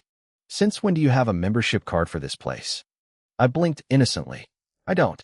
The realization hit the little robot instantly. Feng Yisheng was about to get wrecked. I drove away from the mall and headed toward a nearby snack street. It was louder and more crowded than the luxury shops, but I loved it. The smell of street food and the roar of the crowd washed away my stress. I bought a skewer of grilled gluten and walked toward the end of the alley. There was a large plastic tent set up at the very back, filled with small tables and stools. Boss, I want to paint a plaster doll, I called out, lifting the flap and stepping inside.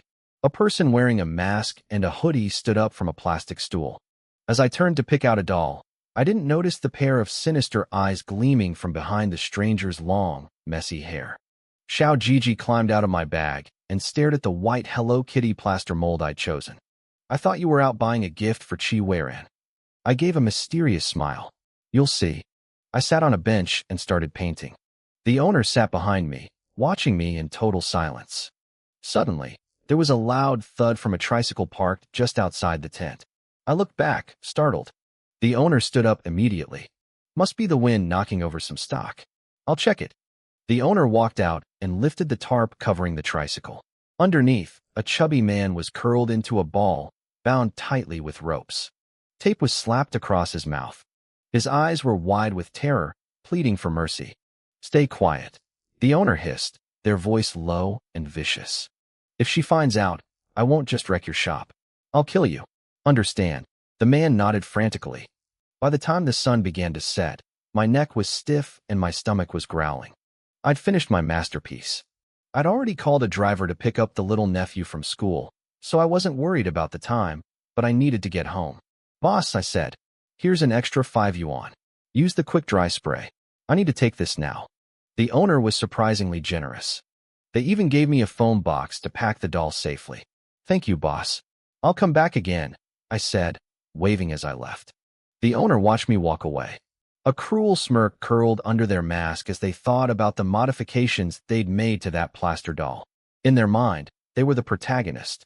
They just had to get rid of the obstacles, get close to the male lead, and the world would be theirs to play with. Meanwhile, back at the beauty salon, Feng Yisheng woke up from a peaceful nap. Sir, you're awake, a technician said, beaming at him. Feng Yixing nodded, feeling refreshed. Massage finished? Yes, she chirped. And the laser hair removal is complete as well. Feng Yixing froze. He stared at her as if she were speaking a foreign language. What, sir? Is something wrong? He sat up and threw back the thin blanket. He looked down at his legs. His once manly, hairy legs were now as smooth as a polished mirror. Not a single hair remained. He frantically felt his armpits. Smooth. Finally, with a look of pure horror, he slowly peeked inside his waistband. Ah! A few minutes later, Feng Yixing walked out of the treatment room, his face as black as a burnt pot. The receptionist smiled at him. Sir, will that be card or cash? Here is your bill. He didn't even look at the total. He slammed the card I'd given him onto the counter. The receptionist took it, but as soon as she saw the text on the front, her professional smile shattered. Sir, we can't accept this card. Feng Yixing scowled. Why not? It's a VIP membership card. He snatched it back and looked at it closely. Printed in bold letters was, NIU Hair Salon VIP card. Ching. Ju. He hissed my name through gritted teeth. He had never hated a woman more in his entire life.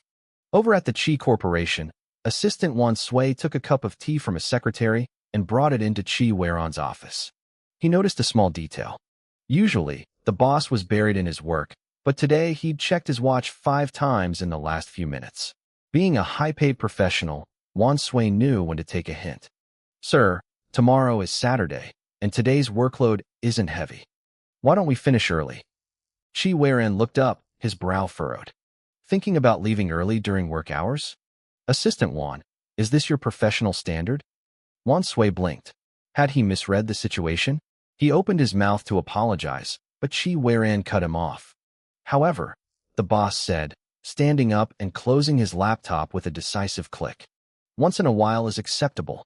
You're right, Wan Sui. Wan Sui suppressed a smile. He knew he was right. As they walked out of the building, the employees were ecstatic to be leaving early. Someone even dared to shout, Long live President Chi. Hey, it was my suggestion, Wan Sui muttered under his breath. They should be shouting Long live Assistant Wanda. As they reached the car, Wan Sui remembered something. Sir, our contact reported that the woman named Chi has accepted the invitation to the MS Gala. Chi Weiron's expression remained calm. We'll go as well. I'll arrange it, Wan Sui said. He didn't mention they didn't have an invite.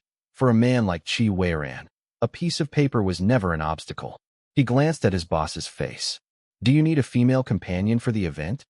Chi Weiron paused, thinking for a few seconds. No, I'll go alone. A place that toxic isn't suitable for her. Wan Sui nodded again. As we sat in the car, he noticed my mood had soured. He tried to lighten the air. Sir, your birthday is coming up. The madam usually prepares something special. I wonder what it will be this year. My eyes flickered. I gave a dismissive grunt, but my mind started racing. To be honest, I hadn't even looked at the gifts she'd given me over the last 2 years. I just tossed them into the warehouse with all the other junk. I made a mental note to have someone dig them out when I got back. Before we reached the house, my phone buzzed.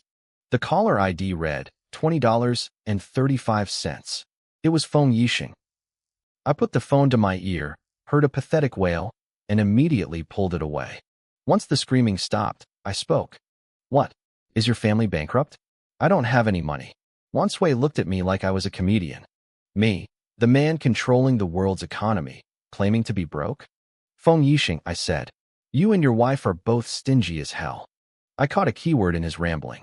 You saw Yiqingju? Feng Yixing's voice turned bitter at the name. He sounded like he'd been robbed of his soul. I went silent for a second. Is your mental state okay? Thanks to you, he hissed. I'm one step away from losing it because of her. I nodded to myself. Then go ahead and go crazy. I hung up. I looked at Wan Sui.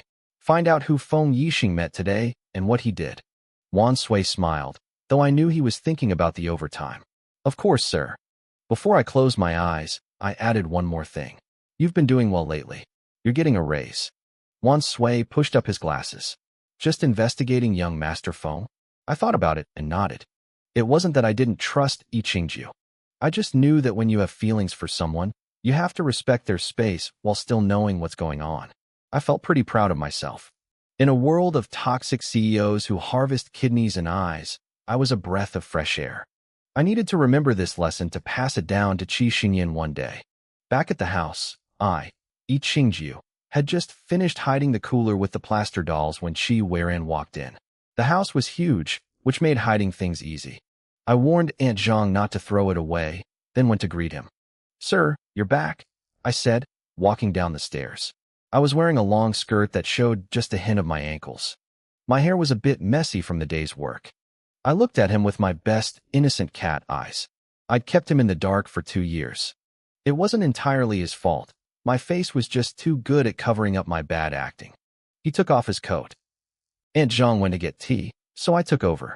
"I ran into Dr. Feng today," I said, deciding to be proactive. Qi Weiran didn't look surprised. "Did he bother you?" "You really do know him best," I said with a shy nod. He went quiet, so I kept talking. "I wore a hat and mask. I drove my own car. No one will know it was me. It won't affect your reputation." He stared at me. I thought he was worried about a scandal. "It's fine," he finally said. He sat on the sofa, crossing his long legs and loosening his tie. He looked relaxed, like he wanted to talk. Aunt Zhang brought tea and scones. I sat across from him. "I went to the beauty salon and a few other places," I explained. "You went with Dr. Feng?" he asked. I nodded.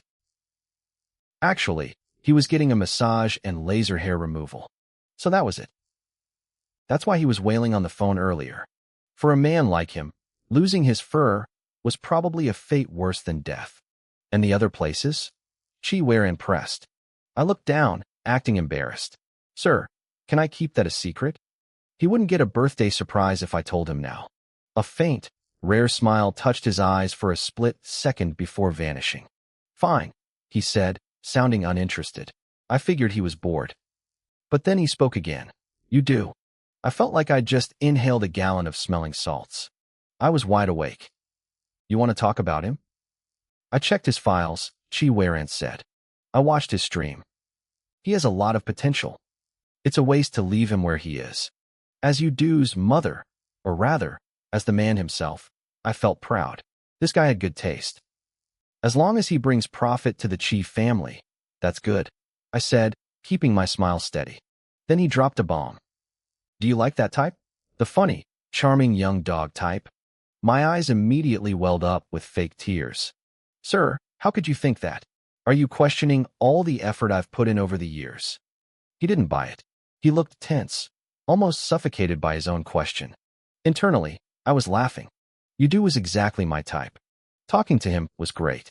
I even thought to myself, if Qi Weiran dies before me and Yudu is still single, I'm definitely going for it. The sharp clink of a teacup hitting a saucer snapped me back to reality. Qi Weiran's face was dark. "Sir?" I realized I'd been staring off into space.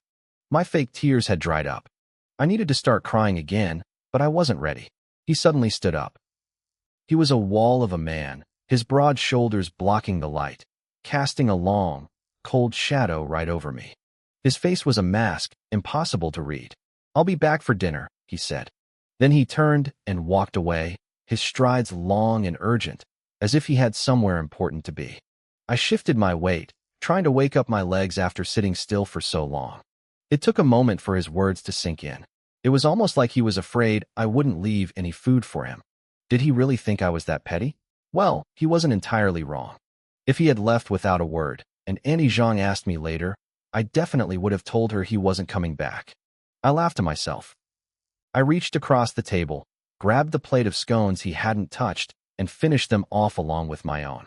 Meanwhile, on the 18th floor, inside the greenhouse, the sun was beginning to dip below the horizon. Xiejiu stood up from the soil he had been tilling and looked at the cold, stern man standing before him. "What brings you here?" Xiejiu asked, his pale eyes crinkling with a faint smile.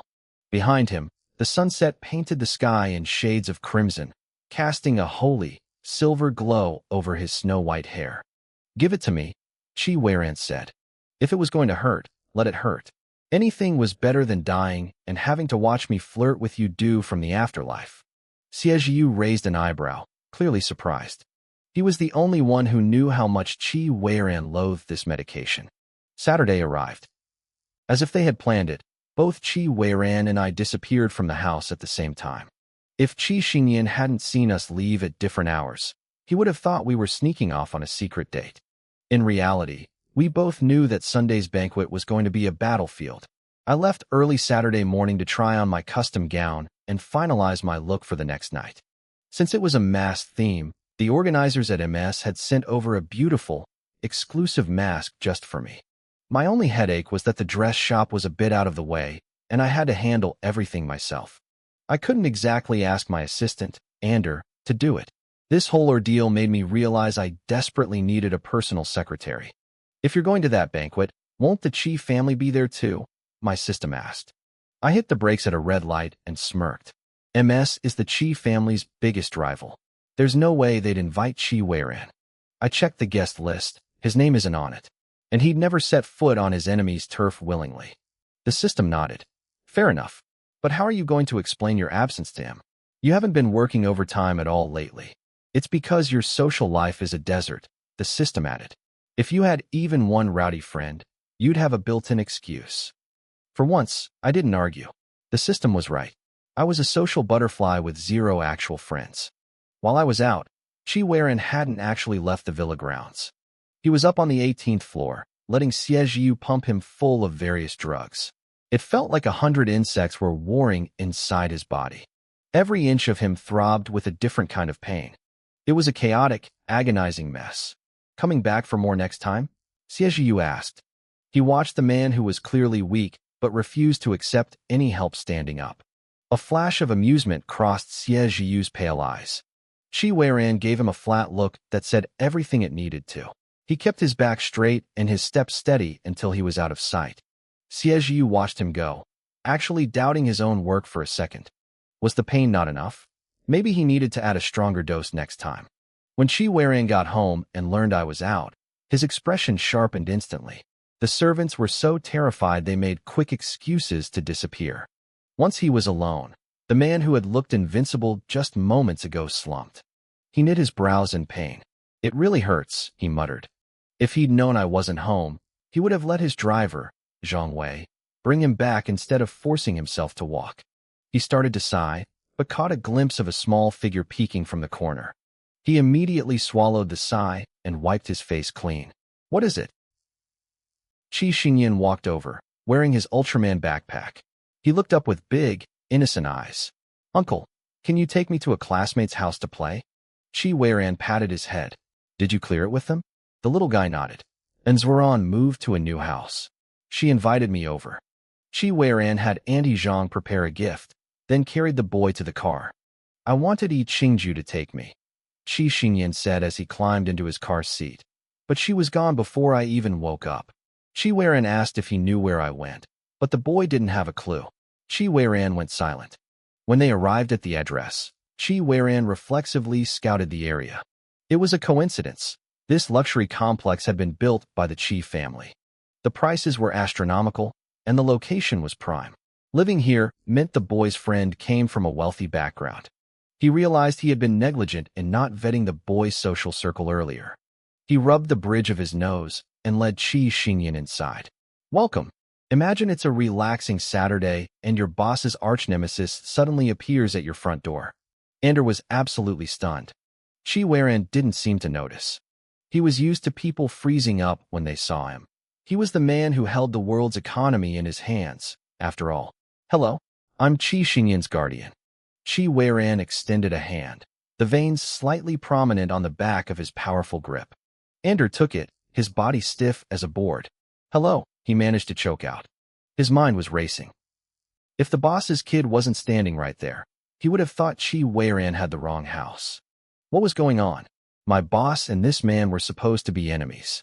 Inside, Sun Wenwan saw the man nodding politely at her and nearly stopped breathing. Seeing a face that usually only appeared on the news standing in your living room is enough to make anyone lose their mind. I'm sorry, I didn't catch your name, Qi Weiran said. Ander found his voice. President Qi, my name is Ander. Qi Weiran narrowed his amber eyes slightly. Ah, my mistake. You're the vice manager from the second factory.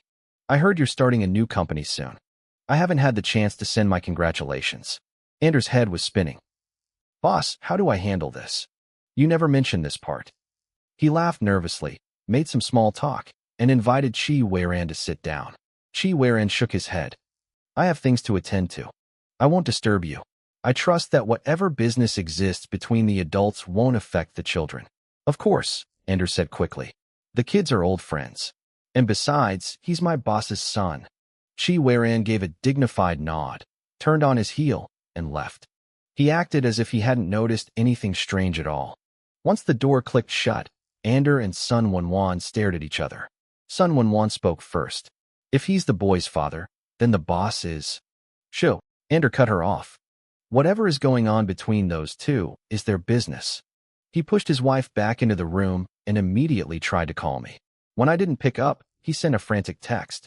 He couldn't believe he was living next door to such a massive secret. Why was I hiding this? Back in the car, Chi Weiran leaned his head against the seat. His face was expressionless as he pulled out his phone. Go run a check, he commanded.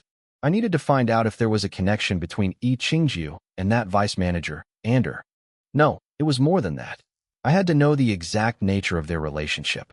I never suspected that Yi Qingju even knew a man like Ander. Judging by how my nephew, Qi Xinyan, acted around them, it looked like the two families had been close for a long time. The clues were a tangled mess, but my gut told me there was a link. Yi Qingju, I whispered, her name feeling heavy on my tongue. What else was she hiding from me? Later, my phone buzzed. It was Wan Sui. Sir, we haven't confirmed the link between the madam and Ander yet, but we found something much more important. His voice sounded strained, almost hesitant. I loosened my tie and leaned back, saying, go on. We identified the secret boss behind the second brother's operation, Wan Sui said, rushing the words out before I could interrupt. It's Qi Yuan. She's the second daughter from the eldest branch of the Qi family, the one who went missing years ago. She's the one pulling the strings. My heart felt like it was being crushed by a giant fist. Suddenly, I was a child again, staring into a pair of cruel, mocking eyes as she locked me in a dark basement. The memory burned. I rubbed my temples, forcing the ghosts away, and my gaze turned ice cold. Tell our people to move, I commanded. After the banquet tomorrow night, I want the name's second brother wiped off the face of this earth. Understood, sir. I tapped my fingers rhythmically against my knee, my amber eyes turning to shards of ice. Qi Yuan, you should have stayed hidden. Coming back was your final mistake. The next morning, I was already gone. Auntie Zhang mentioned to Yi Qingju over breakfast that I had urgent business and wouldn't be staying at the house. She grumbled about me being a workaholic, worrying I'd ruin my health, but Yi Qingju just took a bite of her croissant and hid a smile. With me out of the house and the kids staying over at Anders, the coast was clear for her own secret plans. The banquet was held at a private estate far from the city. When Yi Qingju arrived, the waiter at the door checked her invitation. His eyes widened when he saw the surname Qi. He looked up and was immediately struck by how clear and bright her eyes were. Is there a problem? She asked politely. She flashed a smile, her red lips contrasting with her white teeth. The waiter snapped out of his daze. No, Miss Qi. No problem at all. Please, come in. She walked past him, her sheer white shawl shimmering with tiny diamonds. The thin fabric offered a fleeting glimpse of her slender waist and elegant silhouette. In her strappy heels, her legs looked perfect. She looked like a dream from behind, but inside, she was cursing. Damn, she thought. These heels are way too high. And is this neckline too low? Thank God I added the shawl. Even if it's so thin it feels like a diamond-encrusted mosquito net. She felt the greasy stares of the men in the room and frowned. Since she showed up alone, a few guys who thought they were God's gift to women tried to approach her. She kept a polite smile on her face. Her fake ID used the name Chiyu. When the men heard the surname, their smirks faltered slightly, but their arrogance remained. Miss Chi, one man said, his tone dismissive. My maid says the pork from your company is very fresh. He was trying to reduce her to nothing more than a meat seller. I wonder, is your waist as soft as that pork?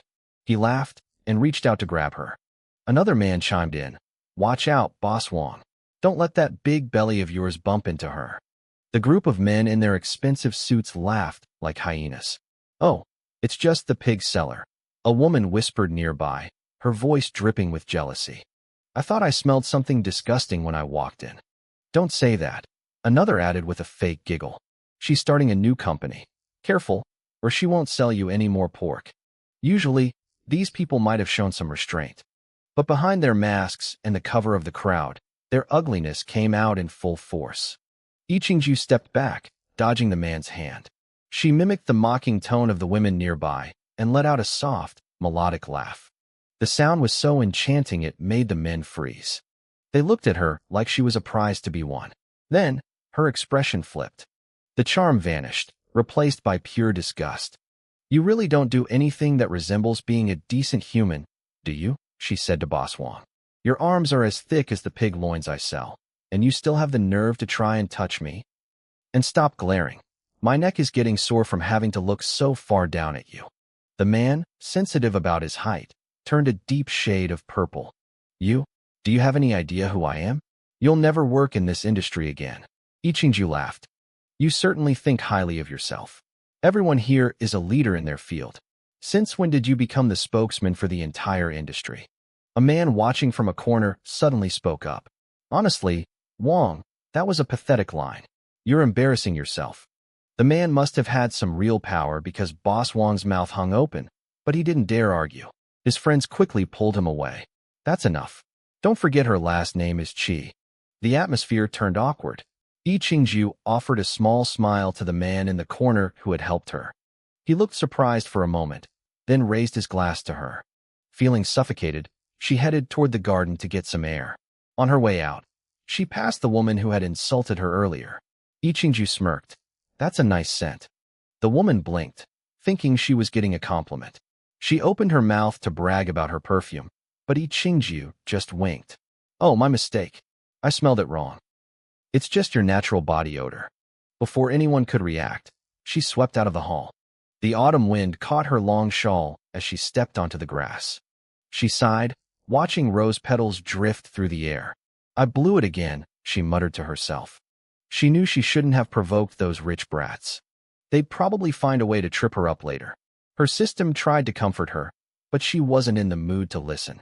She shivered in the cold, but didn't want to go back inside that sickeningly warm ballroom. She wasn't built for these high society games. She hummed a tuneless song, holding up her sheer skirt as she walked down a path lined with roses. Deep in her own world, she didn't notice that back in the ballroom, the loud music and chatter had suddenly stopped. The entire room had gone deathly silent. I stood in the garden, feeling the cool autumn air on my skin. A man stood nearby, idly fiddling with a deep red rose. He didn't pick it. He just stroked the petals, peeling them away one by one until his fingertips were stained a bruised crimson. When he finally turned to leave, a stray branch caught the ribbon of his mask. It slipped off, falling silently into the grass. He walked a few paces before realizing his face was bare. He started to turn back, but a sudden gust of wind whipped through the garden, tossing his dark hair. The cloyingly sweet scent of roses filled the air, making me feel momentarily lightheaded. I squinted against the wind, pressing my hands against my skirt to keep it from blowing up. Then, a voice drifted through the trees. It was rich and deep, like the lone notes of a cello. It was a voice I knew so well it made my heart skip a beat. You dropped something. My pupils shrank. Terror and shock washed over me in a cold wave. It was Chi Weiran. He was holding a white fox mask carved with rose patterns. He looked at me, his gaze lingering on the red petals caught in my hair. Chi Weiran was never one to withhold a compliment for beauty, especially when the figure before him was so familiar it made his breathing turn heavy and controlled. I stood frozen. When I didn't speak, he moved to say something else. Panicking, I suddenly dropped to the ground, crouching low. My long hair fell forward, veiling my face, leaving only the pale nape of my neck exposed. I took a deep breath and started rambling in a high-pitched, dramatic tone. My husband has been abusing me for 8 months. My mother-in-law mocks me constantly. My best friend is trying to seduce my husband in my own home. I've endured it all, but no more. If you just put that mask down and leave me alone, I'll tell you my entire revenge plan. I paused, then added in a forced, low whisper, Thank you, Uncle. Chi Weiran was 26. Being called uncle usually didn't bode well for a man's future, but I was too busy clutching my pounding heart to care. Did I want to run? Of course I did. But running now would be like hanging a neon sign over my head that said, "This woman is suspicious." "Please just leave," I prayed. Asterisk, you're not supposed to care about women. Just walk away. Asterisk. I heard a faint rustle, then the sound of footsteps fading into the distance. I waited until the silence was absolute before peeking through my hair. The path was empty. The white mask lay quietly on the grass next to a perfect red rose. I picked up the flower and smirked. Well, look at this. Evidence of Chi Weiran trying to flirt. I checked for thorns, found none, and tucked the rose behind my ear. I felt pretty good about myself. I picked up the mask and reached back to tie the ribbons. Suddenly, a hand shot out from the bushes and grabbed my arm. The mask hit the ground again with a soft thud. My scream died in my throat the moment I looked up into a pair of amber eyes. The man was wearing a black mask now, revealing only his thin, elegant lips and a sharp, defined jawline. I stared at him, my eyes wide. This was ridiculous. Unless Chi Weiran had started wearing colored contacts, there was no way anyone wouldn't recognize those eyes.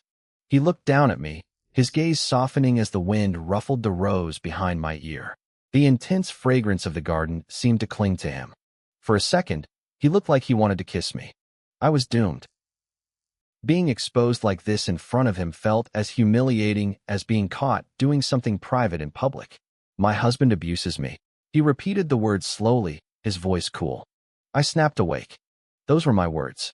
He was throwing them back at me. Sir. I tried to slip back into my helpless rabbit mode. He let go of my wrist, his eyes flickering toward the red mark his grip had left on my skin. He looked away, but he didn't stop. Mother-in-law mocks you. He took a step toward me.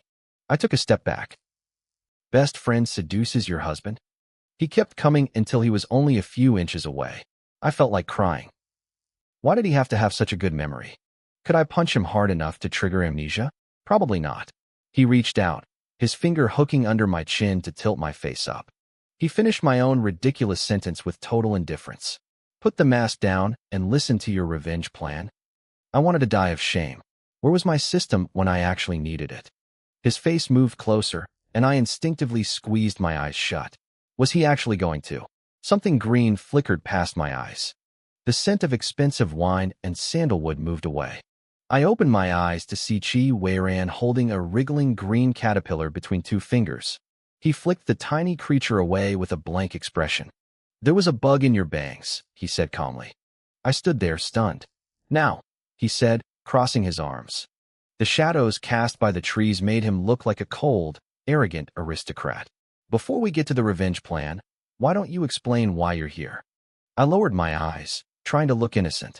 My lashes were wet with fake tears while my brain worked at 1,000 miles per hour searching for an excuse. He didn't buy the act. Or, he said, his voice dropping an octave, should I call you Miss Chi? I jerked my head up. If I hadn't spent 2 years maintaining my persona, a curse word would have definitely slipped out. With just that one name, I knew he knew everything. You hit it well, he said, his voice tinged with genuine anger. I realized then that if he hadn't come here and recognized me, he would have destroyed the reputation and livelihood of the person I was pretending to be, thinking they were a stranger. The moment he saw me, he must have messaged his assistant, Sui, to stop whatever plan he had in motion. I assumed he was angry because I'd started a business behind his back. Sir, I was wrong, I blurted out. I'm sorry. When in doubt, apologize first. His eyes sharpened. He wasn't going to let me off that easily. He had clearly underestimated me.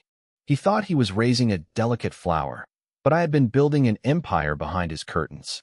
Mr. Chi, are you there? A voice called out from the other side of the rose bushes. Sir, someone is looking for you. I whispered, hoping for a distraction. The voice drew closer. A man in a suit rounded the corner. He looked relieved to find Chi Weiran, but his eyes widened when he saw how close he was standing to a woman. What is it? Before the man could see my face, Chi Weiran stepped forward, blocking me completely from view. Mr. Chi, President Zhou is looking for you to have a drink. The man stammered,